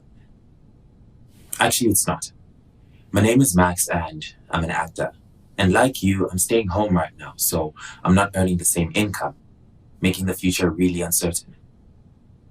You know how they say it takes 21 days to form a new habit? So maybe we use this time to take a different look at our money, and hopefully we come out of this as ministers of our own finances. Let's change our habits together.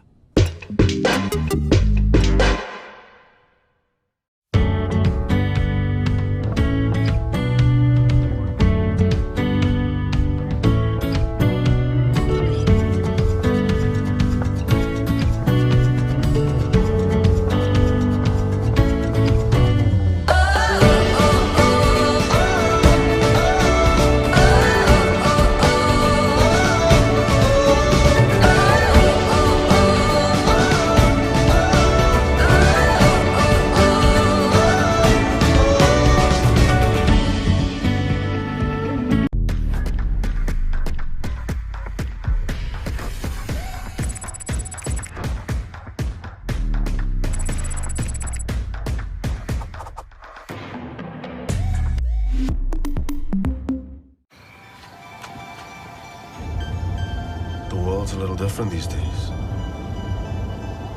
Maybe this is our chance to make something new, something better. What if our next chapter is all about help? It's clear we have not lost heart or hope. We found it in each other. So where to from here? Maybe we'll be as in this together as we are now. We will help businesses get back on their feet. We will keep what we have. Something to keep you work. And do what we can. Because when we all help, we have hope.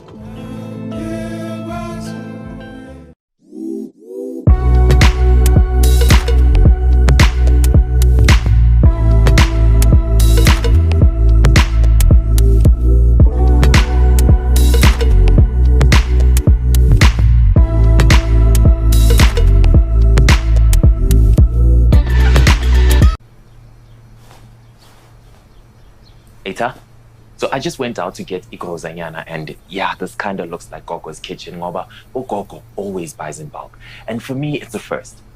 But now I get it. You see, Ugogo saves more by buying more. Now this is a habit I'll keep once this ends, because even these small savings make a difference. But just get what you need and take it easy on the toilet paper, guys.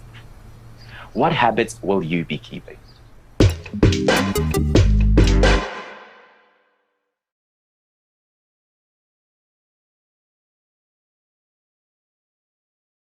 Welcome to the Virtual Property Show, South Africa's biggest online property event. Here's a quick tour of our simple and easy to use platform so that you can make the most of your 2-day expo experience. As you arrive, you'll be taken directly to the reception area. Here, you are able to browse our complete schedule of events for each day, including all upcoming sessions, speakers, and topics. See something you're interested in? Simply click the star icon to bookmark all your favorite sessions. These sessions will be saved under the tab My Interests, and we will send you a reminder before each session starts so that you don't miss a thing. Curious about the brands behind this event? Click the Sponsors tab to view our event partners and visit the info desk for FAQs or any assistance you may need. Now that you have your bearings, click on the Hello Visitor icon on the top right-hand corner and update your profile information for easy networking. You'll also be able to see your starred notifications here, as well as any meetings you may have scheduled. Now for the main stage. This is where all the action takes place. The main stage provides access to insightful keynote addresses from our incredible lineup of speakers, including industry professionals, influencers, and celebrities. Our laugh out loud comedy shows and stellar music performance by Sahara will also take place right here. You can easily navigate to check out our other speakers or see who's up next. With over 55 sessions, there is something for everyone. And now for the exhibition floor. Here you will meet all the brands that can assist you in achieving your property goals. We have categorized them to make it easier for you to find exactly who you are looking for. View them by category or view them all.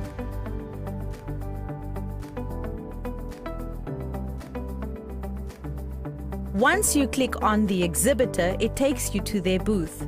Here you can learn more about the company, look at their company details, and browse their special offerings.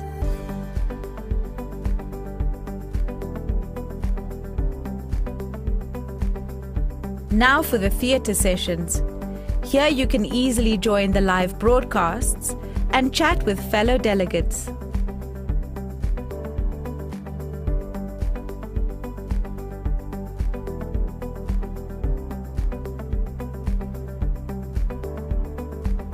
Want to interact with other people? Click the People tab to see all attendees. Find who you'd like to meet with, click Meet, select the date you would like to meet and the time slot and send your request. You will be notified when this request is accepted.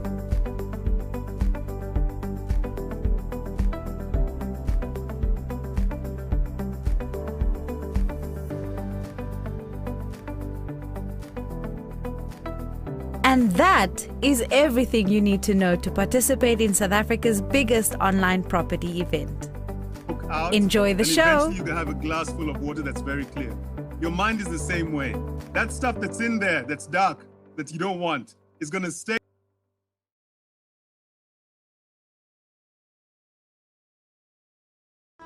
Down the middle, but I feel I'm scoring too little. So this time I'm gonna try new play.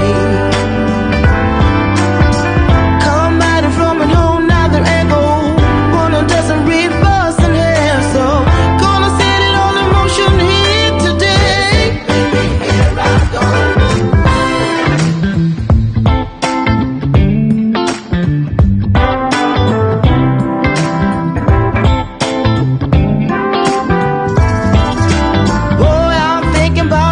This banner down. If you don't take notice and come around, if you walk right past me one more time like you don't see what's yours for the taking tonight. Whoa, show me your soul. Baby, I'll show you mine. Show me your soul.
And sponsored by FNB, ABSA, and Nedbank.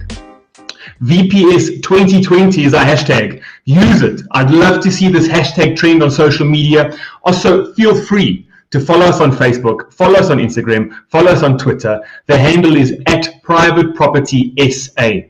A quick refresher for everybody who's online, we encourage as much interaction as possible. We want to hear from you. So to that effect, this is how you can navigate and interact with us today. You've got 5 feature tabs all on your left. Those 5 tabs include the reception area. This is the general area. This is where you will find your event information, where you can register for any events that you're interested in. You'll also see the main stage there. Main stage is where we are right now. Also on the main stage, if you're there, if there are any other talks you want to go, anything you want to replay, Joshua's very inspirational speech, if you want to rewatch that, they will be there and they will continue to be live, so don't feel like you're going to be running out of time. The next tab is the exhibition tab. This is the MVP tab of the show. The exhibition tab is where you can go to engage with exhibitors who are at the ready to answer all of your property questions. Don't feel shy. We keep repeating there are no stupid questions, and I promise you there really aren't. After that, we have got the theatre tab. This is where we will be hosting our breakaway theatre sessions aimed at educating you and getting your questions answered. In the theatre sessions, in the exhibition, even during the main stage, use your Q&A buttons, ask those questions. Lastly, we've got the networking tab. You can engage here with anybody else viewing VPS. Feel free to talk to them. Feel free to ask them questions. Feel free to network. Then if you click on your name on the top right-hand side, you can edit your profile, you can add a bio, you can add a profile picture. It'd be awesome to see some people pop up there on the chat with some pictures and some bios. Then during most sessions, you have the following features available. Live chat, where you can chat and take part with the general participants. You can take part in live polls. We have a Q&A function that allows you to interact with and ask us questions at any point. Don't feel shy to use any of this. So there is no doubt that we live in a data-driven world. And the real estate industry, more than most, is very, very data independent, or dependent, should I say. So it was quite interesting for me to find out that the data shows over the last 3 years, so that's 2017 to 2019, that single females are the highest proportion in the property market for property buyers in the country. So single females are purchasing the most property in the country. It brings new meaning to Beyonce's old song, Girls Run the World. So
information purposes only and should not be construed as constituting financial and or legal and or psychological advice. The information contained herein does not purport to be complete, and whilst every care has been taken in preparing this presentation, the presenter, being myself, accepts no responsibility or liability as to the accuracy or completeness of the information provided. The views expressed do not necessarily purport to be the views of the presenter and, of course, of Private Property South Africa. Basically, use this information smartly. All right. I want to start with this African proverb that says, do not look where you fell, but where you slipped. And I think this proverb has been very useful in anchoring my thinking and the way I conduct myself since I discovered it a couple of months ago. Because looking back on my life, it wasn't so much the areas where I fell that are of importance or contain the learnings and the lessons, but rather the areas where I slipped, where I could have made a better decision and I didn't, where I could have acted smarter and I didn't. And so in this presentation, I'm hoping that this will become a tool for you to not only identify potentially slippery areas, just extending the metaphor, but rather for you to start being proactive and having the tools to actually then fix or address your mistakes should you slip or should you already have made some mistakes along the way. So we need to look at the many potential areas and the many sort of events that come together and result in women particularly still having the gender wealth gap as opposed to the gender income gap, but the gender wealth gap when it comes to us vis-a-vis men. All right, the outline and topics to be discussed is we're going to share, I'm going to share, and we're going to discuss the rise of women-owned properties. We're going to speak about the 5 things every woman should know before buying property. We're going to do a little bit of an exercise and become bankers and talk about the personal affordability assessment. And as a little bonus, I've got essential protective gear for you when it comes to your property and your finances. That was just a little play on the PPE, which we've been hearing all about since COVID-19 in 2020. And then finally, a little slide if you'd like to connect with me on social media. So before we begin, I'd like to discuss who is in the room, find out who is in the room. So can we please turn to the polls now? I'm going to stop sharing and I'm going to come back into the studio. So if you guys can see this, I'm going to launch a poll now. Let's see. I'm going to start with this one. If you can please just tell me your gender. The poll is published, is available. So just click, I want to know who's male, who's female, who's transgender, and who's gender neutral. You know, I'm inclusive of everyone. I just want to get a sense of who's in the room and who I'm chatting to. So if you wouldn't mind just filling out that poll for me so I know who I'm speaking to. There's also a, let me see. No, I don't want to hide the poll. I want you to see the poll. I also want to know your ages, so I'm going to launch that poll as well. There's also your highest level of education. So I want to understand your highest level of education in terms of, do you have a matric, an equivalent, so maybe an A-levels if you're not from South Africa. If you have an undergraduate and that's your highest level of education, a postgraduate, a master's, or doctorate, or you've got your learnings and your lessons from the school of life. Because let's be honest, formal education is not the only place to get learning. I certainly have a lot as an entrepreneur, especially in 2020. So I want to know who I'm talking to. I've got the highest level of education submitted there. Let's see. Your earnings. So please give me your annual earnings in ZAR equivalent, so Rand equivalent. How much are you earning per annum? Remember, these polls are anonymous. I'm just trying to get a feel of how I position the conversation as we go along. So if you wouldn't mind participating in the polls. I'd also like to know your marital status. Please select, okay, I've submitted that launch poll. And then number of child dependents. A number of the information that, a number of the assessments and the analyses and the studies that have been done and that I was looking up when I was doing research from this presentation came up with sort of a similar trend in which exactly which women are buying property on their own. So I wanted to know if it is the same women that are in this group this afternoon. And so that's what I'm looking at. Now that I have my polls, so just complete on the polls, you guys. You don't need to chat to me in the chat box, but rather in the polls. If you can't see the polls, just let me know and then we'll just move on. That's okay. But I'm hoping that you guys can see the different polls that I've put up for you in terms of gender, earnings, marital status, whether you've got kids or not, and highest level of education. So I'm just going to see if I'm seeing the results there. Let's see.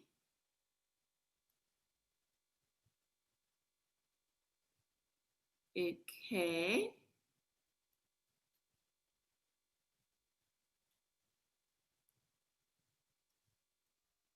So, all right, so not to waste too much time,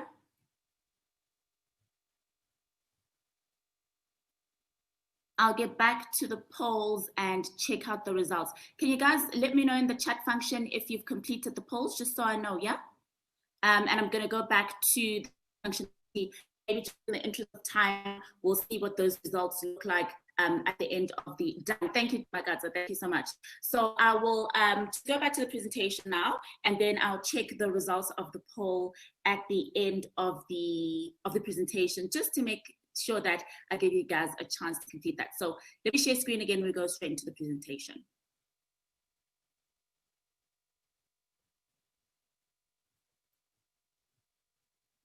Right. Okay, with regards to women and property ownership, we're going to take a domestic view, a regional view, and a global view as well of what the trends look like. In South Africa, I think we're quite familiar now with that 2018 statistic from Lightstone that said that single women were the biggest group of property purchases for the year, with 72,000 residential properties bought by single women versus 62,000 by single men and 65,000 by married couples. But looking at the rest of the continent, in Zimbabwe, there was actually a Supreme Court ruling just 3 months ago where they said that with regards to customary marriage, unregistered customary marriages, the women now are entitled to half of the community assets and the communal assets. But lawyers are still encouraging Zimbabwean women in customary marriages to have their marriages registered just to make it easier. But even if your marriage is not registered, you're entitled to half your property. And this, of course, is important because for the longest time, we know that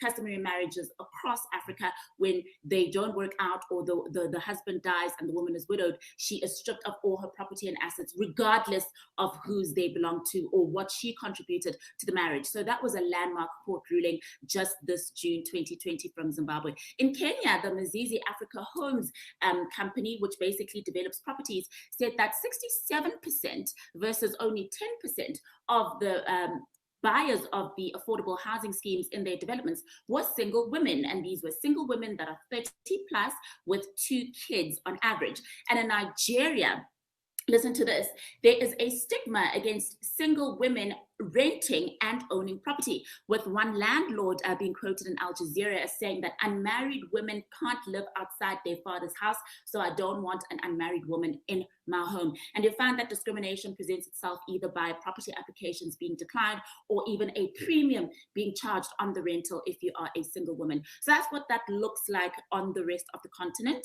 And then in the rest of the world, in the USA, single women own 1.5 million more properties than single men in the 50 biggest metropolises in the US.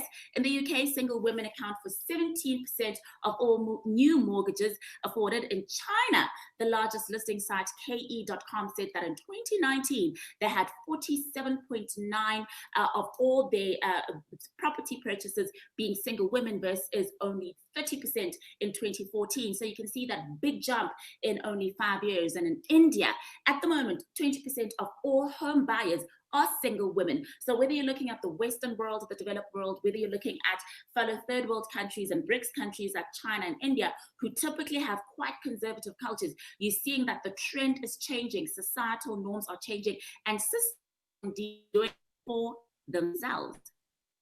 Right. Why is this the case? Why are we seeing this change in societal norms? While women are more career focused now, women are better educated and have access to not only a wider range of career options, but also higher positions that they can climb to in their careers. Women are also earning more, although the gender pay gap still exists, with estimates saying that women earn only 80 cents for every $1 that a man in an equivalent role earns. It is still much higher than women on average earned 20 years ago. So we can do more with our money. Women are delaying marriage and having children. Lifestyle choices and advancements in health care mean that women can put off childbearing to later on in life. And women are securing their financial futures for themselves. We know that these men ain't loyal anymore, and so women are just getting on with it and doing it themselves. So going back to our African proverb where we said that do not look where you fell, but where you slipped, where do women slip when it comes to their finances? Because although we see that women are, single women anyway, are buying more properties, are becoming more financially independent, the gender wealth gap still persists. So let's have a look at what that means. We speak often of the gender earnings gap or the gender pay gap, which is basically the difference in the earnings of men and women. However, we seldom speak of the gender wealth gap, which speaks about how much of that money that women earn do they keep vis-a-vis men. And it is found that even if you have men and women earning the same amount, a woman will be able to keep less of that money, i.e. generate less wealth from her earnings than a man with an equivalent earnings. Okay, and what does this gender wealth gap look like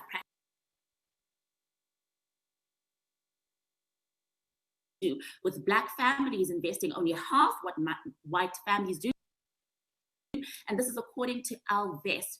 With regards to property, women pay more for housing, whether they are renting their housing or buying their housing, and 72% of white households own their houses compared to only 41% of Black households, and this is according to the New York Times. Speaking of career paths and its contribution to the wealth gap, women take more career breaks than men. Career breaks to have a child, career breaks to study, career breaks or career slowing down to take care of home or take care of extended family, and also even just not feeling that they're good enough to apply for a position until they're qualified, as opposed to men who, apply for positions even before they are qualified to do so. And this, of course, is according to payscale.com.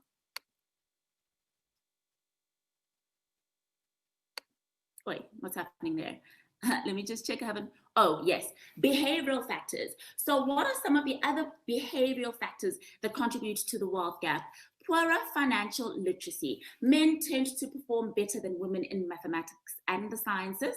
And this is funny enough, only later on in life. Earlier in life, in primary school, we see that girls tend to perform better than boys, but in high school, boys tend to catch up, and then in university and into the world of work, men tend to perform better in mathematics and sciences. So ladies, let's stop reading those fashion magazines and start reading some numbers magazines, okay? A rise in female-headed households. More single, divorced, and widowed women are choosing to remain unmarried as opposed to entering into marriage. And again, I fully support this because you'd rather be single than in an unhappy relationship, especially with the current pandemic we're facing in South Africa with gender-based violence. Of course, we are in the build-up to the 16 days of activism, which commences at the end of November in South Africa. But actually, last year, government did announce that we need to have 365 days of activism against gender-based violence and children and women abuse. So if you are watching this presentation and you're currently in an abusive relationship, whether that be emotional, financial, physical, sexual, whatever the case is, this is a part of the building blocks and the tools to empower you to be able to get out and get into a safe environment. And even if that means you being on your own, but you'd rather be in a safe environment, in a healthy relationship with self, than in an unhealthy or abusive relationship. And finally, behavioral factors. Women. Can I save up for it?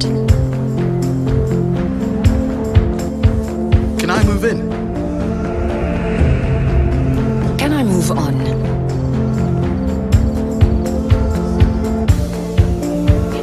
secure his future. Can I keep it in the family? Can I bank here? Or even here. Can I keep my money safe?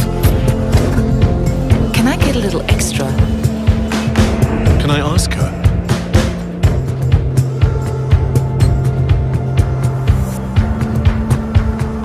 Can I manage one? What about two? Can I go back to school? With Absa, I can. I can. I can. I can. I can. I can. I can. I can. I can. I can. We do more so you can. That's Africanacity.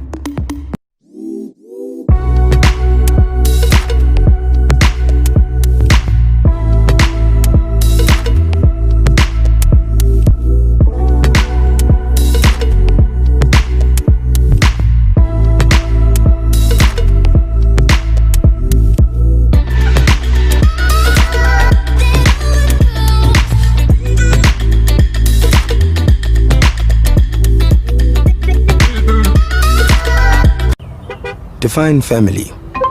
Family, two parents and their children living together as a unit. Okay, that's one definition. But what if it means just the two of us? Or three?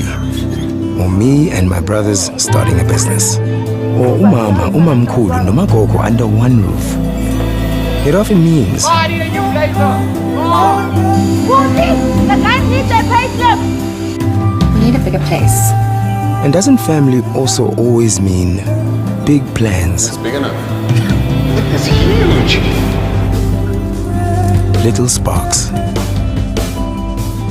New beginnings. And brighter futures. See, whatever family means, to you, it means everything. That's why it takes a bank that does more to help. So, who's helping yours?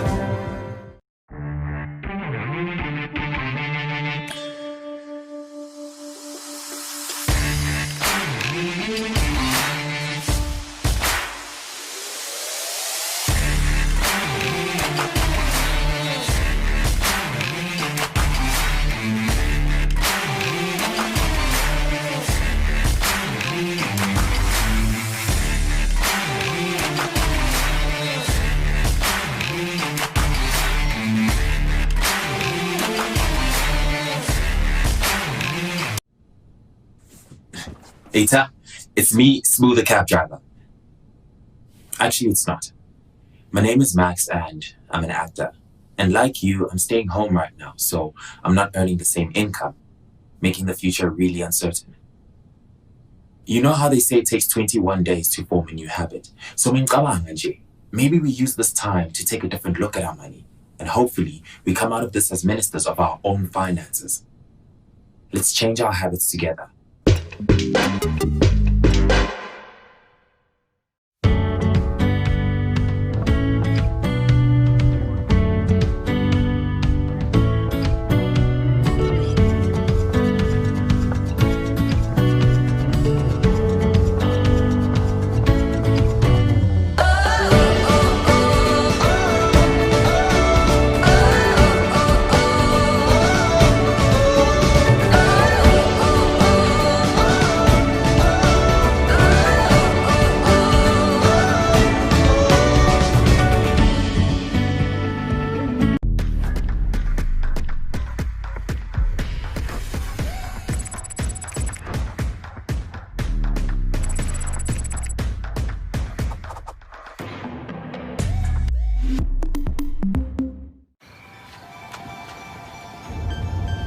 The world's a little different these days.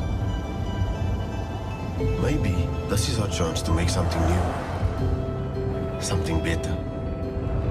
What if our next chapter is all about help? It's clear, we have not lost heart or hope. We found it in each other. So where to from here? Maybe we'll be as in this together as we are now. We will help businesses get back on their feet. We will keep what we have. Something to keep you warm. And do what we can. Because when we all help, we have hope.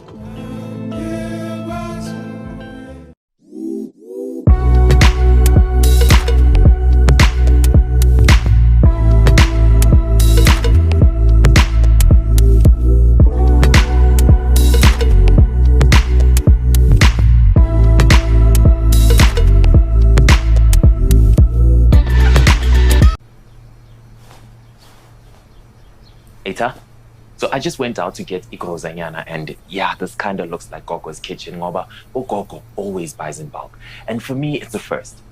But now I get it. You see, Ugogo saves more by buying more. Now this is a habit I'll keep once this ends, because even these small savings make a difference. But just get what you need and take it easy on the toilet paper, guys. What habits will you be keeping?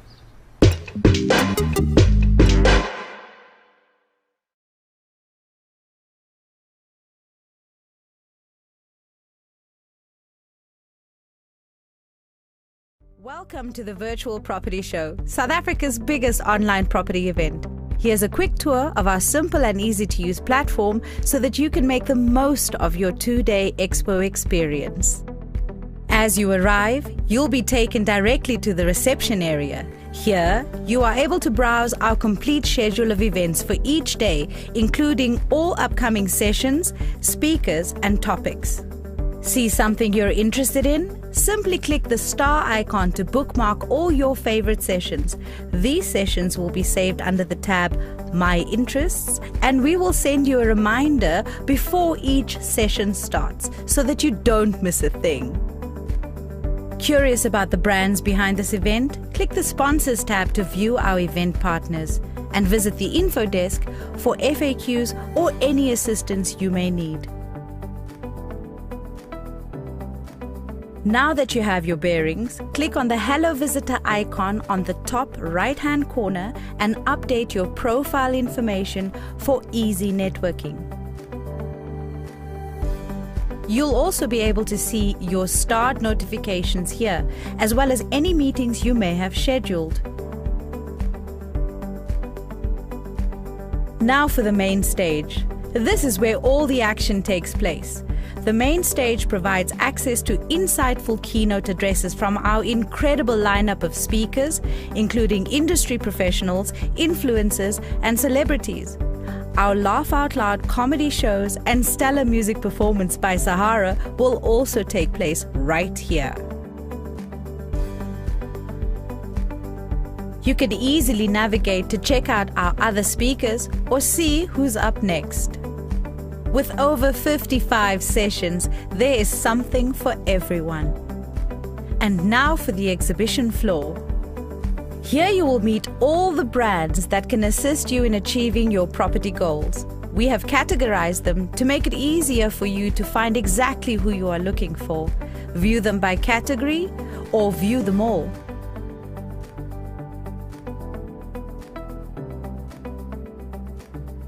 Once you click on the exhibitor, it takes you to their booth. Here you can learn more about the company, look at their company details, and browse their special offerings.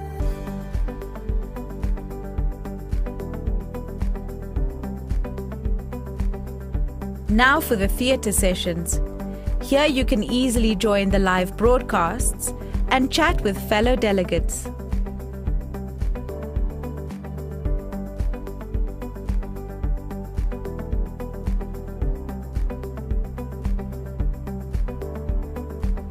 Want to interact with other people? Click the People tab to see all attendees. Find who you'd like to meet with, click Meet, select the date you would like to meet, and the time slot, and send your request. You will be notified when this request is accepted.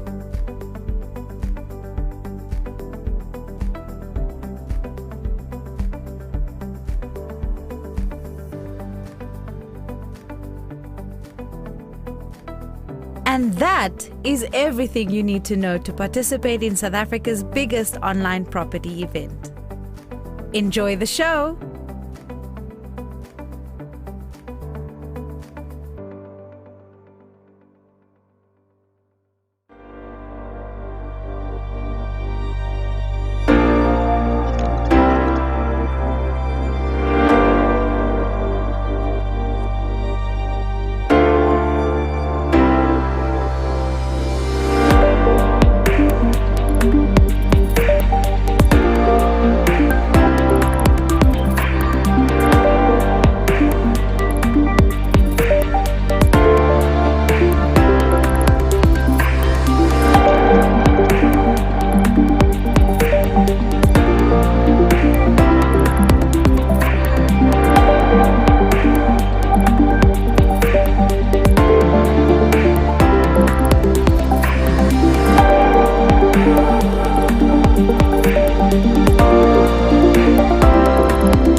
Virtual Property Show, South Africa's biggest online property event.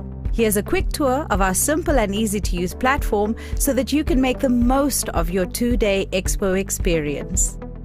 As you arrive, you'll be taken directly to the reception area. Here, you are able to browse our complete schedule of events for each day, including all upcoming sessions, speakers, and topics. See something you're interested in? Simply click the star icon to bookmark all your favorite sessions. These sessions will be saved under the tab My Interests, and we will send you a reminder before each session starts so that you don't miss a thing. Curious about the brands behind this event? Click the Sponsors tab to view our event partners and visit the info desk for check out our theatre sessions. Our breakaway theatre sessions are aimed at educating you and getting your questions answered. Again, if you've missed any talks or you've seen any previous sessions that have piqued your interest, they are able to be viewed again. Don't worry, they have not disappeared. Just give the relevant talk a click and you'll be transported into a magical world full of property information that you could ever need. Also, take this opportunity to network with the people who are already online. Don't miss out. You never know who you could meet online, and you never know where that meeting could take you further. Now, on to our next speaker. Our next speaker is just as special as the last. He is a Living the Dream with Somizi star. He's a realtor. He's also an author of the book Tough Talk with Titi Mba. I would like to introduce you to Tato Titi Mba, who will tell us more about how you can give your house a makeover fit for a feature on Mzansi Cribs. If that isn't something we all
two companies, the first being Black Real Estate and the second being Mzansi Cribs.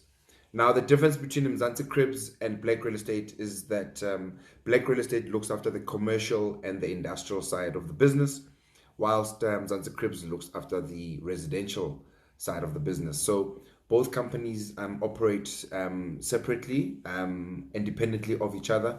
But of course, I've managed to create an association between both brands. For those of you who don't know who I am a real estate marketer. I am a qualified master practitioner in real estate. I am a principal Mzansi Cribs, and so we operate in the residential space under the Mzansi Cribs banner, and operate in the industrial and the commercial space under the Black Real Estate banner. So we are qualified as property practitioners, master practitioners, and are part of the Estate Agency Affairs Board. Today, I'm going to talk to you guys about the Mzansi Cribs Makeover TV show, the upcoming Mzansi Cribs Makeover TV show, which is, of course, sponsored by Private Property. Private Property are one of the sponsors of the TV show, alongside Outsurance and Builders.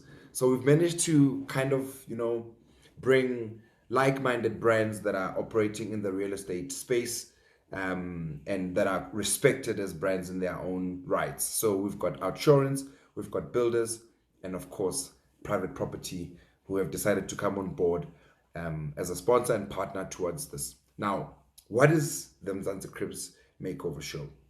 I'll tell you more about that just now. So I want to talk more about who I am and where I come from. I was born and raised in Pimville, and like I said, I'm a real estate marketer. My background is actually marketing, and if you follow me on social media, you'll see that my handle is TTimba. You're more than welcome to follow that page. But I'm not here to talk about myself. I'm here to talk about the brand Mzansi Cribs, which is a real estate lifestyle brand. It currently has about 175,000 followers on Instagram. It's quite an interesting page.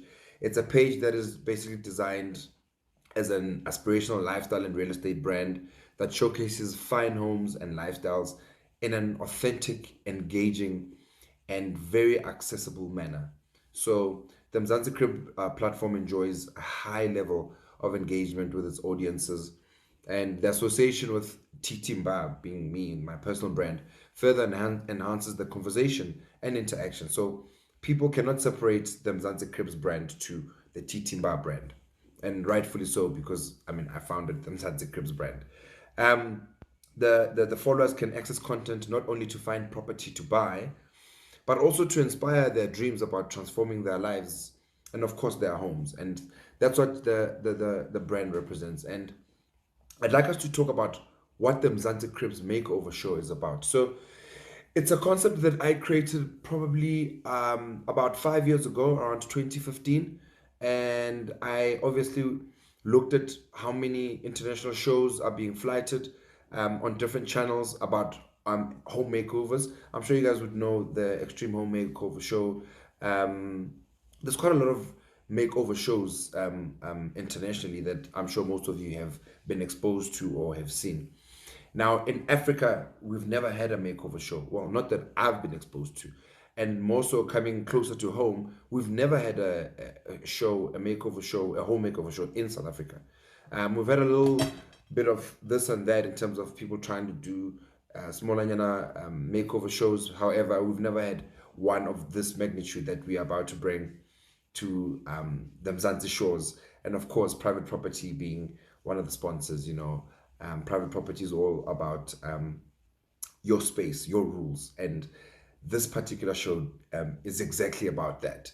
So it is a 24-minute show, 30 minutes, but from a broadcast point of view, they would say 24 minutes because the other 6 minutes is dedicated to ad space. It's going to flight on a channel called Mzansi Magic, which is on DSTV channel 161. Now, the show is gonna obviously flight over 13 weeks. So we've got 13 episodes of great content that we've lined up. And basically just to give you more about what the content is going to reflect, I just want to play this clip, this call to action video for you guys, just to get an idea of what the show is actually about. Make a fellow South African's house the talk of town and watch Abomake queue up for invites. The sooner we do this, the better. When you surprise them with a home makeover on the brand new show that turns ordinary rooms into extraordinary spaces. Something amazing did happen. Record a 60-second video telling us who you're nominating and why. Then send a WhatsApp to 060-391-0018. Mzansi Cribs Makeover, proudly sponsored by Outsurance. So that's the call to action promo that has been doing the rounds on social media, on TV, and all the mediums that we've been able to expose it to. Basically, the idea of the show is that someone needs to nominate someone who is deserving of a break in life. Now, the content itself is obviously about introducing, to extraordinary characters, people that are relatable. One room makeover guided by experts, the Mzansi Cribs style. We want people to be inspired. We'll be providing insider knowledge and advice around all aspects of renovation, teaching people how to learn new tricks, of course. And of course, OUTsurance, I got involved here because they want to drive the home. They want to drive home, rather, the message of protecting what you have created through appropriate risk products, and that obviously talks to being informed. We want our viewers to always be informed about what's happening. And of course, Private Property are there to provide the property value knowledge of your space, your rules. And of course, Builders Warehouse are there to provide us with the materials needed for the actual makeover. So the makeover itself is about knowing your stuff. We are actually looking at creating a premise that is quite relatable. It's a South African story of people doing good for others. COVID-19 has taught us to be kind to each other, to be selfless, and to always think about others before ourselves. And I think this is the kind of show that will resonate with a lot of South Africans, because here's an opportunity for me as a South African to actually be selfless and think about others first. So you have an opportunity to either nominate your sibling, your mother, your parent, your relative, your colleague, your neighbor, or someone who's just done good in the community. Give that person a break of having the opportunity of getting a makeover that is worth 50,000 Rand. So the makeover cost will be 50,000 Rand for 13 people, 30 lucky contestants who stand a very strong chance of being nominated and obviously being selected as the 13 to win this makeover. And the nice thing about this makeover is that we do not dictate which space you would like to make over. It could be the kitchen, it could be the lounge, it could be the bedroom, it could be the bathroom, it could be the garden. You get to nominate that person, and that person will obviously decide which space they would like to have made over. Now, 50,000 Rand can get your home, your pride and joy, the revamp it deserves, in just 3 days. So my team and I, my dream team, my makeover dream team and I will go in there, look at the space that needs to be renovated, and we will promise to uphold or to make sure that that renovation happens within 72 hours. So it's pressure on us as a team, it's pressure on you, because we need to be in there and out. So that's basically the premise of the show. In each episode, a neighbor, a friend, colleague, or family member nominates someone who needs a pick-me-up. They must motivate why this person deserves the 50K room makeover. State how this will change their lives for the better. And as you saw in that video, we want people that are engaging, we want stories that are proudly South African and truly resonate with the spirit of Ubuntu. We are looking for individuals who are loved by their communities, people who use the little that they have to benefit the broader and the greater good of the community. Selfless leaders. Those are the kind of people that we want to have onto the show. The lucky recipient and their family will work with the Mzansi Cribs makeover team to create a functional and beautiful space. Of course, like I said earlier on, we're working against pressure. The aim is to deliver an amazing product against the backdrop of course, the much fun fair. And the makeover is obviously revealed to the loved ones. So they will also get to be a part of the show. We want them to be a part of the makeover process. We're not going to ask them to kind of leave and get away. We want them to be there. We want them to be hands-on, because we want them to own the process of the actual makeover. We want them to feel like they were a big part of it. Yes, other shows that are similar to this will take the recipients away and they'll come back and there'll be a surprise reveal. There'll be a small element of that, but we actually want them to be quite involved. And of course, the idea is obviously for them to be happy, and in the end, the outtake is thank you Mzansi Magic, thank you OUTsurance, thank you Private Property, thank you Builders Warehouse for changing my life. We are embarking on changing people's lives. So the story The story arcs in terms of the show itself, there'll be the human element. You know, we begin with the backstory of who is this human being. You need a compelling backstory that creates an immediate emotional hook, you know. So we want to make sure that those candidates are relatable. And of course, the need. Why is this makeover important to them? You know, our needs, real and perceived, are universal and quite relatable. Here's an opportunity for us to present a full, inclusive cast of individuals that are selected from a broad range of needs, and each viewer will find something that they can relate to. So when you're watching this, you'll be able to pull on people's heartstrings, you know, show how we care about those in need, our communities at large, and those in need, and those that obviously are very instrumental in uplifting the communities at large. Of course, the end of it all is that we fulfill that need, you know. What does this mean for them now that we've done that? Beyond the functionality of the space itself, how will this change their lives for the better? And of course, like I said earlier on, we've gone online, we've gone everywhere in terms of our social media platforms to promote this. Currently, we're sitting at more than 4,000 entries. It's a lot of entries, which means the show will resonate with a lot of people who just want to do good for others. And of course, then the dynamic development process obviously begins with the dream of creating a practical and philosophical platform for each viewer has an idea what they would do about it, you know. And then the middle obviously is a deadline, the 72 hours that we've got to kind of get in there, mess the place up and fix it, you know. And of course, involving family and friends, neighbors, to help us reveal and make sure that the space becomes what was envisaged by the recipient. And of course, we want drama. We want to see things breaking. We want to see the process of us breaking walls. And of course, the dramatic conversations that happen of people.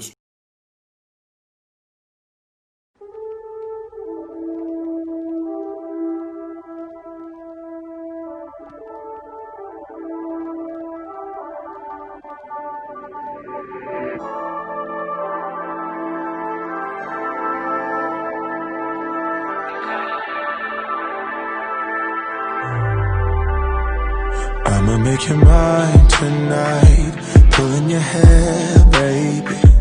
I feel you breathing on me, on you. You know that I'm a selfish lover. When it's mine, I want it. One track mind for it, for you. I don't think I can let you go. I don't think I can let you go. Bet you love me before I go. Bet you love me before I go. I don't think I can let you go. I don't think I can let you go. Bet you love me before I go. Bet you love me before I go. Tell me what you want. Tell me what you need, baby. Tell me about your dreams. Tell me everything, yeah. Do it, I'll do it, I'll do it. I'll do it, I'll do it, I'll do it. Party's never over for me. My favorite Toy Story. Both of us chasing me. Woody, let me be a fantasy. Swiss Army King, they call me. Come find the key, baby.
be careful, you're beautiful, and I'm going down again.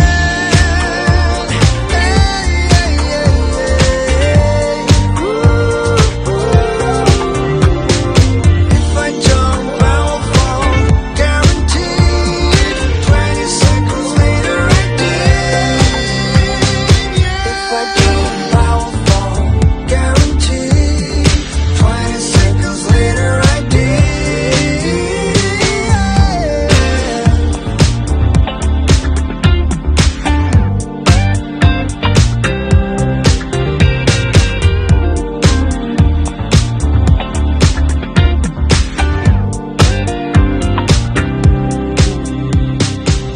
Look across the water, and if the wind was blowing, I could literally just walk outside and go kite surfing. That meant I needed to find some place along Kite Beach, which is one of the world's best kite surfing destinations. The challenge for me is that I could not afford to go and live there. As we all know, Cape Town has very expensive property prices, especially if you're wanting to live on the water.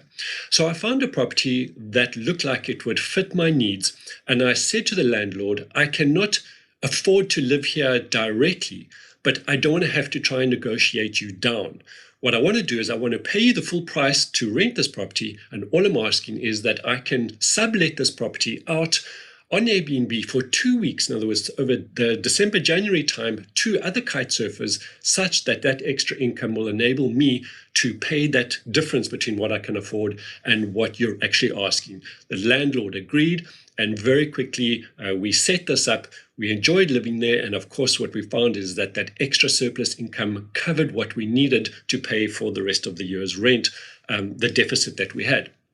So this got me to think, well, seeing as though we're in this beautiful house, why don't we actually try just rent out one of the rooms? I mean, Airbnb seemed to work. Maybe we could actually generate more income during the year. So that is what we did. We took the front room, we listed it on Airbnb, and we looked to see if we could generate some income. Here are some photographs of the room. As you can see, it's not a self-catering room. This was just a bedroom with an ensuite that we soundproofed the door leading to the rest of the house. And this is what we generated. Over a 12-month period, we generated 152,000 Rand. That's a significant amount of money that if you look at it against the actual cost of the rent of the house, you can see that the rent for the house was 19,500 per month. The Airbnb income was 152, which meant that there was an 81,000 Rand shortfall, or that actually equated to us living on a beachfront house for only 6,700 Rand rent per month. So that was a really good start. But of course, then we thought, well, what are we going to do over the Christmas New Year? Why can't we actually repeat what we did before and see what we could generate then? So we said, okay, let's put the whole house onto Airbnb again.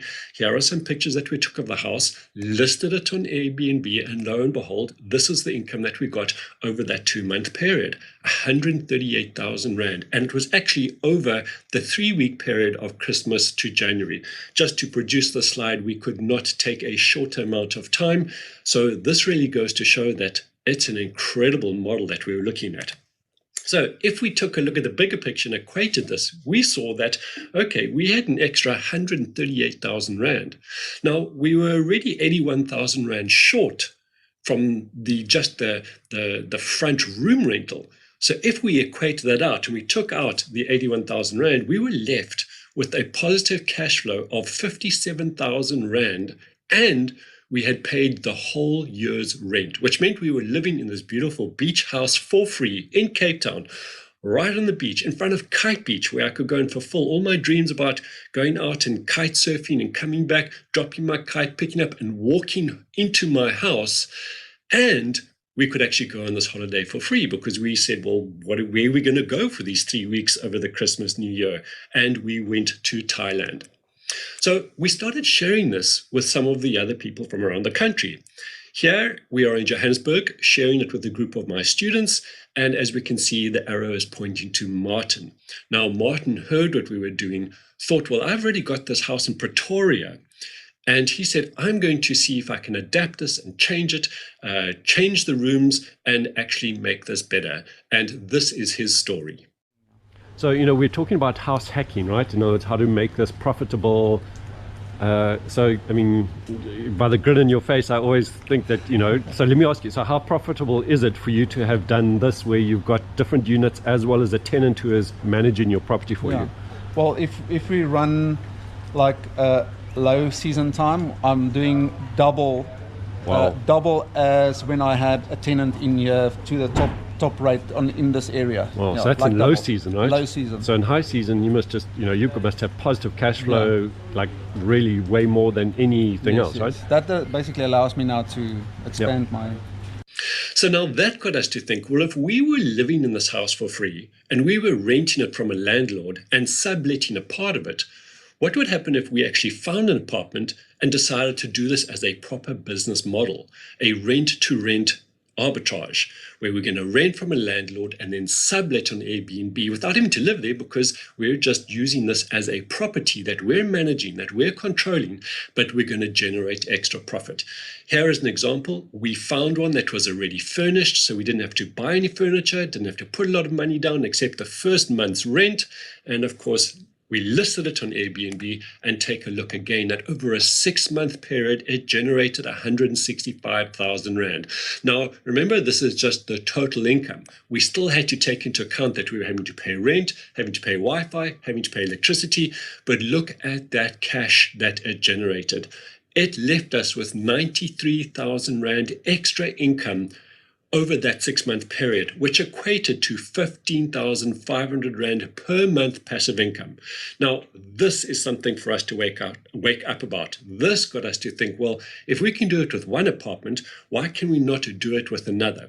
And the best thing about this is some of you may be thinking, well, how do I have to do this? Like, I don't have any expertise in websites. I don't have any expertise in marketing. I don't have any expertise in all these fancy things that need to digitize this.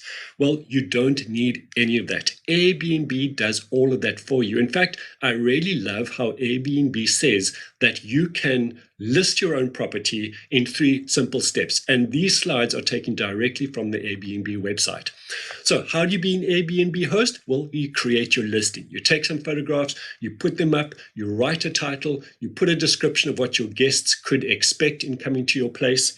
Your guests will go online, they look to see your property amongst all the other ones to see which one they're looking for, because Airbnb will just present and say, oh, I see you want to go to Bloberg Strand. Well, here are a whole lot of properties that you might be interested in and that you can go and stay in. They then book, and they will therefore make payments through the Airbnb, so you don't have to handle any of that yourself. You then welcome the guests at the date that they have said that they're going to come in. Your guests are going to stay, and at the end, you're going to get paid. As simple as that. Airbnb says step 1, 2, and 3. This is how it's going to work, and this is how to make it really easy for you. Here, for example, is the page of one of our units. As you can see, we didn't sort out the layout. We didn't do anything here except just upload our photographs, and Airbnb gets to position everything and really make it look special and incredibly attractive. Which means that we know that any form of success always leaves a trail. And all you have to do is follow those people who have gone before you so that you too can succeed. Here, this is a picture of myself in Nepal. My walking stick is actually pointing to Mount Everest, the highest place on the earth. Now, I wasn't going to climb Mount Everest that year. We were going to do some high altitude climbing just to the right of it at Island Peak. But how we got there, especially myself, without any experience, is getting the right people to show us the route. And that is exactly what I am sharing with you today, is the route and the strategies that you too can use so that you can unlock the potential of your property or unlock the potential of someone else's property such that you can generate increased cash flow and, of course, even expand your portfolio. By putting the right systems and automation in place, I could actually get to travel the world, and everything back home could generate income without me. Last year, in 2019, I spent 111 days out of the country. 2 months in Mozambique, swimming with whale sharks and dolphins, 3 trips to beautiful Bali, 2 trips to the United States, getting to meet some incredible people in Los Angeles, as well as a trip to Canada to see the Niagara Falls, surfing with Kelly Slater during the World Championship Tour, and of course I got to spend some amazing time in the Rocky Mountains at ski resorts, as well as some ice fishing on some frozen rivers. Of course also Thailand needed to be in the list, and kayaking through and around some of those islands, but of course also staying within South Africa and traveling to some amazing spaces and places within our country, and of course getting to speak on the Robert Kiyosaki stage and share more of these successful strategies. So I continued to share these success strategies with more and more people from around the country. Johannesburg, Pretoria, Durban, Cape Town. And as you can see, here is a class full of people, and I'm going to share some of these stories with you because they themselves were investors saying they want to access the life that they love to live. Here is Santosh and his wife Cindy. They wanted to buy their first investment property, didn't know what to do, saw what I was sharing about Airbnb and decided to follow the same strategy. With the guidelines that I shared with them, they bought their own property, and the income from the Airbnb covered all of their expenses, 100% of the bond, all of their rates, taxes, levies, as well as all the other expenses, and this is their story. Cindy and Santosh, congratulations, you've got an amazing Airbnb, right? And this is something that you've been working on, and I remember, obviously when we were chatting, there's a bit of intrepidation and nervousness, right? So how do you feel about having achieved what you set out to do? Well, we listed this place, less than 7 days ago. We've already got enough bookings to cover the bond, and I've still got some space for more bookings, so then we'll have positive cash flow. That's amazing, man. In a week. I mean, businesses take 2 years to do that, and we're doing it in a week. We can't believe it ourselves. So, I mean in a week. I still can't believe it, In a week, positive cash flow. It's crazy. Hajra wanted to do the same. She was already an astute investor, had multiple properties, but had never tried the Airbnb model. She bought a property and literally from day one started generating income that again surpassed all of her expenses, so creating a free property for her. And this is her story. There's nothing like when the Airbnb chime goes on your phone, right? Exactly, it's like a booking coming. It's like, I get excited, and I've got valuable tools. Like there were a lot of questions I had back of my mind. How do I market it? How do I do sort of the cleaning services? And I've actually benefited a lot from it. Good. It was actually quite exciting because it just gave me the push that I needed. Well, I mean, it is exciting. I mean, here you are, we're in your apartment, right? Where you actually bought and now turned into Airbnb. But I always say that proof is in the results, and we need to be objective in actually showing that these kind of models work. I've showed you that I've done it. I've showed you that my students have done it. But we want something else that's objective to this to actually prove that the strategies that we're implementing, the tips and the techniques to get listed first, to get booked first, to increase our occupation rate are actually valid. Here is actual proof of an independent website that is showing us which were the top properties in our area, and this is the result. Destinations, and you can imagine there are just going to be hundreds, if not thousands, of Airbnbs along the stretch, and we are in this area here amongst a whole lot of other ones. Now, they say that we should often search for the top properties in our area such that we can see what they're doing correctly and perhaps copy them. So if I go across here and I look at the top properties in Bloberg Strand, we are number one. So we're actually doing something right. And here you can see that our revenue is way above our competitors around us, number 2, number 3, number 4. One of the most overlooked strategies to really use the Airbnb model for is to go and live in a better house that you cannot actually afford if you were just renting it outright. As I shared with you my story, this was around me using the Airbnb strategy to get a beautiful property that would be part paid for by the Airbnb listing. Well, Tanya decided to do the same. She came along on one of our property tours, saw what the possibility of Airbnb could produce, and very quickly went out and did it on her own. And this is her story now. I mean, I can't believe just the difference from what I thought could happen to what actually is possible. So I'm very excited for the potential of what we could be doing. Yep, and how quickly you can get it going, right? Yeah, I mean, come on, like overnight. Yep. I didn't want to be run by my Airbnb. I wanted it Yep. to run on itself, and I could still have my life. So what would you then suggest someone watching this who is like also nervous about starting their own, what would you tell them or share with them that you feel would like allay their concerns or fears into actually just getting this going and starting? If you follow your model, that there is actually nothing to be scared about. It would only be your own mind, your own little voice telling you this can't work. But I mean, if you follow the model, I mean, I had a booking on the very first day. So all of everything that I was procrastinating on was just shattered. Because I mean, it's so easy to do if you just follow the model. And I mean, it's not difficult to follow either. I mean, a toddler can follow that. So what can you actually Airbnb? Well, basically anything. How about a room in a house, which I've shared with you, a private room? It could just be a room separate from the house. In other words, a separate entrance that's also an ensuite. It could be the standard granny flat or your little garden cottage. The bread and butter of Airbnb, absolutely fantastic. It will pay for over 75% of your running costs and bond costs in your house. You could also do the whole house as an Airbnb, or perhaps do multiple rooms within the house on Airbnb. You could also just do the house for holidays. You could do apartments. You could do farms, in other words, labor cottages. There's a whole lot of different other elements that you could turn units into on a farm. And of course, you could do a multi-let like Martin did, where you had a whole lot of different arrangements and really became profitable in doing the Airbnb. The great thing about this model is that you can actually very quickly search online to find out what a property could generate if you listed it on Airbnb. This is not rocket science. You do not have to speculate. There are websites out there that if you want to know how much your house could potentially earn through Airbnb, you just enter in your address and it will tell you from the surrounding areas, as if it was like the comparative market analysis for buying a property. You will have the comparative market analysis for listing your property on Airbnb. That is how much we can actually predict and be safe in creating this model for you to generate extra income.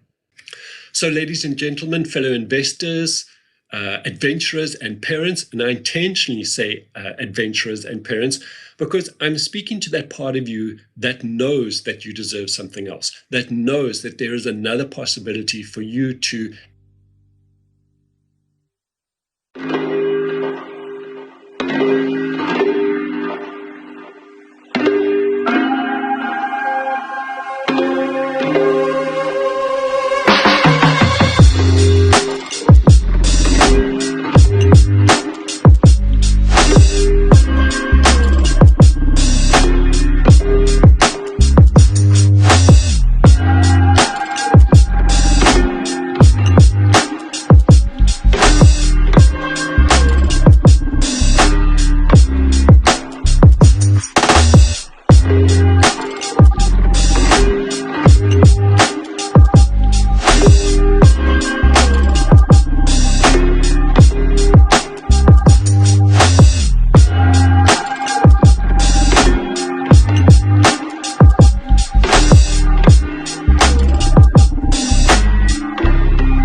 let you down, let you down, let you down. I'm your song and you're playing all my melodies. There's no one else, 'cause baby we got chemistry. You give me feelings that I never knew. This heart of mine will always and forever belong to you. You and me were meant to be as one. The universe has known it all along. Maybe this is where our story starts. Maybe it was written in the stars, written in the stars. You, me, forever, yeah. You, me, written in the stars. You, me, forever, yeah. You, me. Take me to your heart, take me to your soul. Never drawn apart, 'cause I belong to you. Be my guiding star, 'cause I need your loving, baby. And never let me down, let me down, let me down. I'm your song and you're playing all my melodies. There's no one else, 'cause baby we got chemistry. You gave me feelings that I never knew. This heart of mine will always and forever belong to you. You and me were meant to be as one. The universe has known it all along. Maybe this is where our story starts.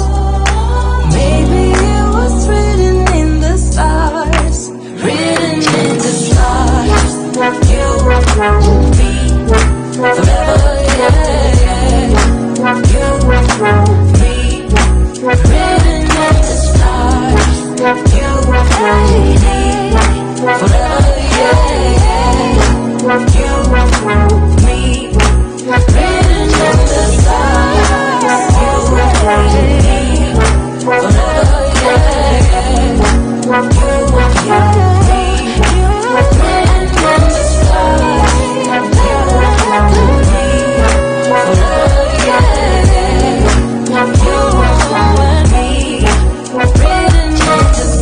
stars.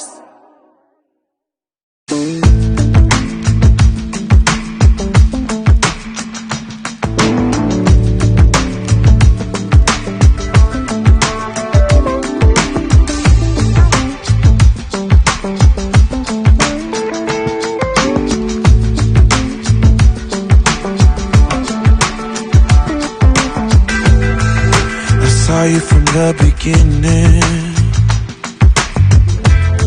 you were clearly out of my league.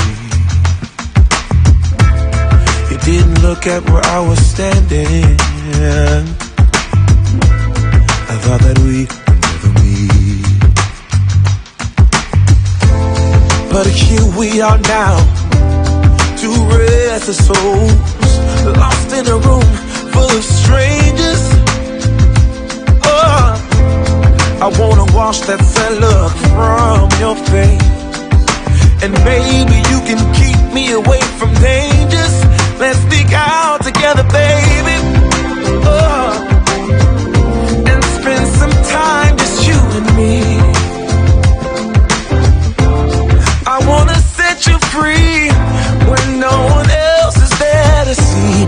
Everybody knows you're a lady, yeah.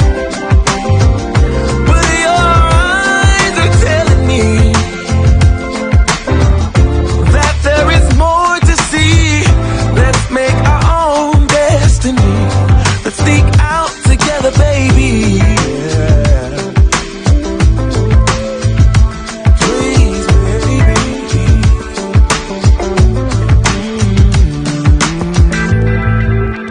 This evening will soon be over, and we'll be back in the roles we play. Always caught in the charades of life, longing for a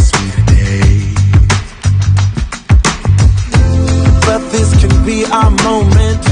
Let's seize it here and now. Let's leave this room full of strangers.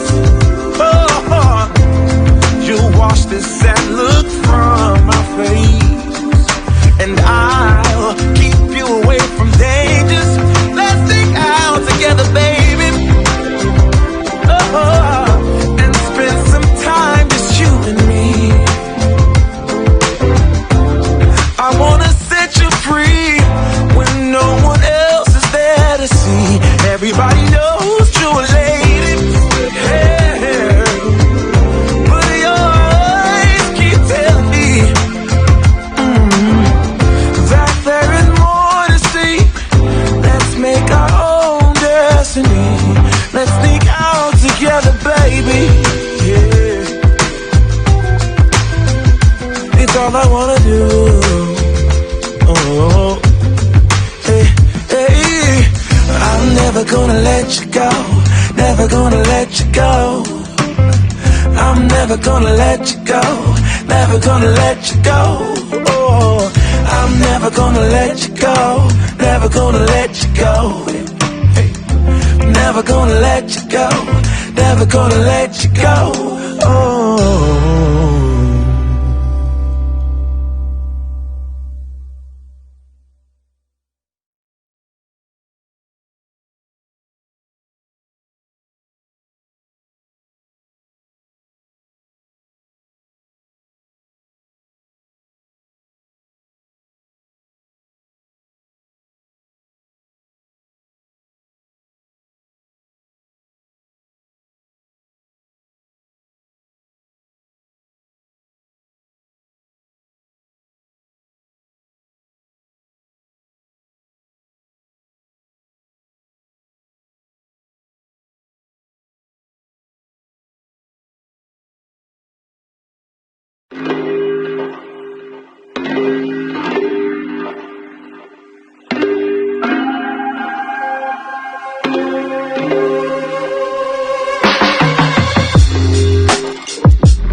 Quick hiccup. So thank you so much, Robin.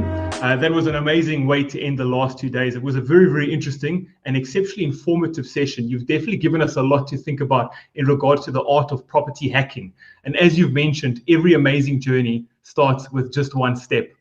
Ladies and gentlemen, this concludes the largest gathering of the property sector in South Africa. Thank you to everyone for attending and staying with us across these last amazing 2 days. The event program might be wrapping up. However, that does not mean that the event is closing. Our talks, our breakaway sessions, they will all remain live, and you can log in and rewatch any that you might have missed or watch again your favorites. We are going nowhere and they will be there. It's been such a fun-filled, jam-packed day with inspirational material, property education, networking, and insights. So a big thank you must go out to our sponsors that help make this happen, ABSA, FNB, and Nedbank, as well as our amazing exhibitors for putting in so much effort.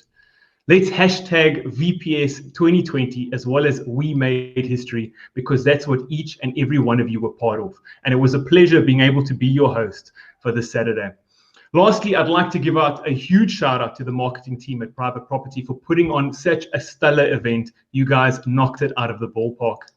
Now, guys, remember to please join us for South Africa's biggest Zoom party at 8 p.m. Although it could go to 8 a.m. So the meeting ID, if you don't already have it, is 849-4268-1430. I'm going to give it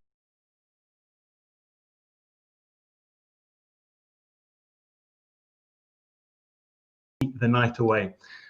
We hope you have a great rest of your weekend, and we look forward to seeing you soon. So from myself,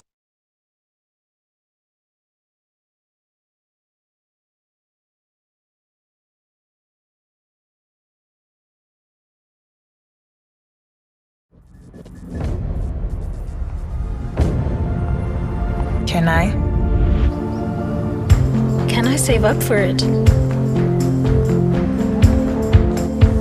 Can I move in? Can I move on?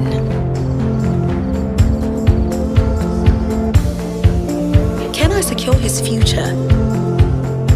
Can I keep it in the family? Can I bank here? Or even here? Can I keep my money safe? Can I get a little extra? Can I ask her?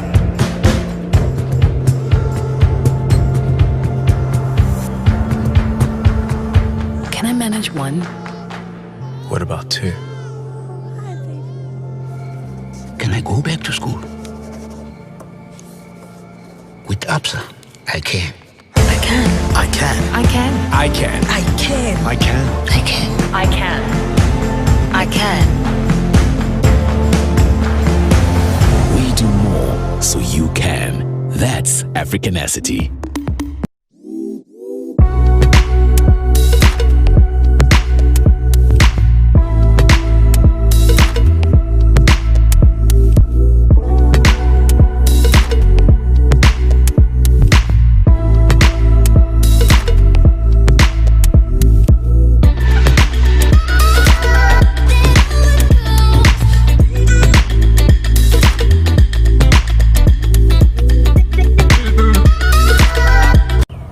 Define family. Family. Two parents and their children living together as a unit. Okay, that's one definition. But what if it means just the two of us? Or three? Or me and my brothers starting a business? Or umama, umamkhulu, nomagogo under one roof? It often means The guys need their payslip. We need a bigger place. And doesn't family also always mean big plans? It's big enough.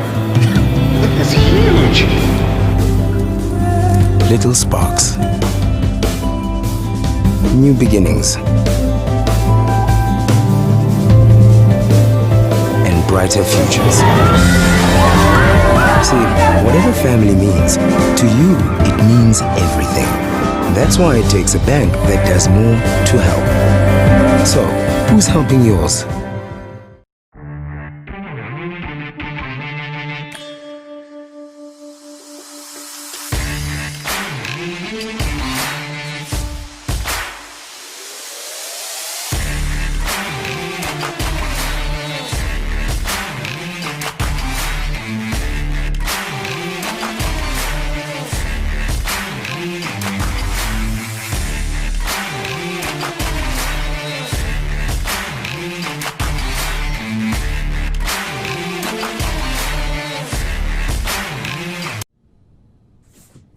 Eta, it's me, Smooth the cab driver. Actually, it's not. My name is Max and I'm an actor. And like you, I'm staying home right now, so I'm not earning the same income, making the future really uncertain. You know how they say it takes 21 days to form a new habit? So maybe we use this time to take a different look at our money, and hopefully we come out of this as ministers of our own finances. Let's change our habits together.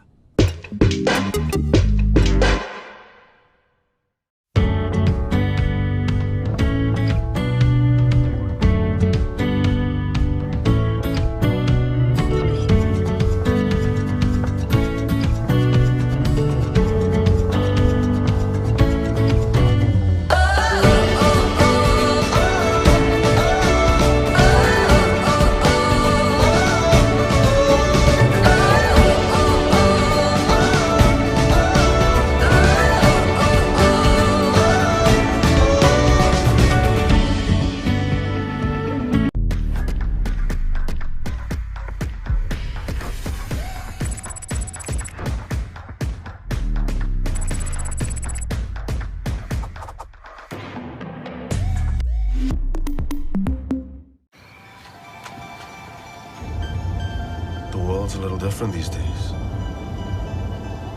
Maybe this is our chance to make something new. Something better.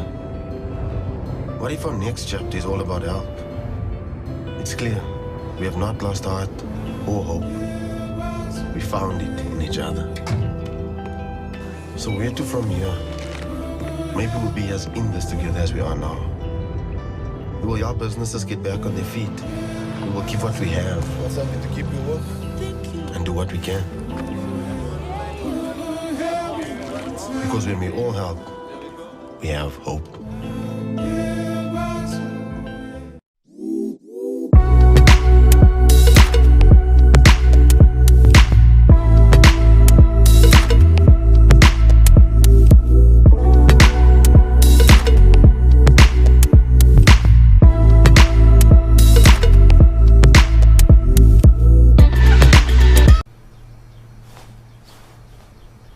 Eta, so I just went out to get ikrozanyana, and yeah, this kind of looks like Gogo's kitchen. Ngoba Ugogo always buys in bulk, and for me it's a first.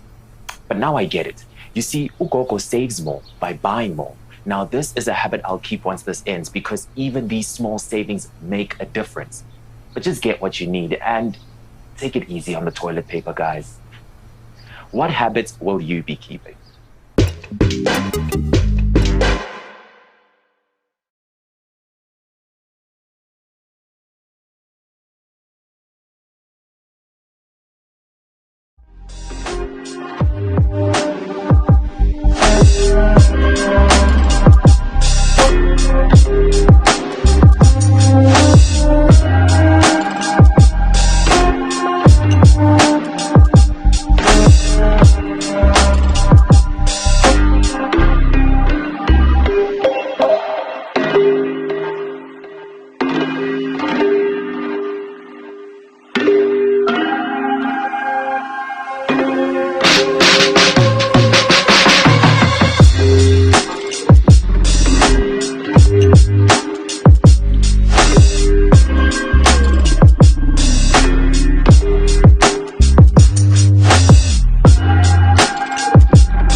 Maybe it was written in the stars. stars, written in the stars.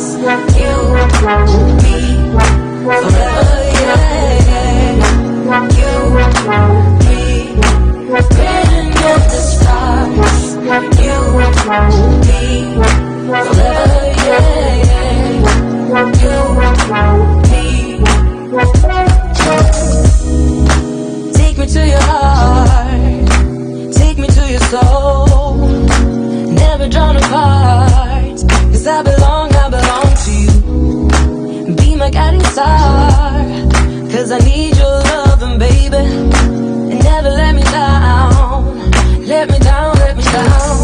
I'm your song, and you're playing on my melody.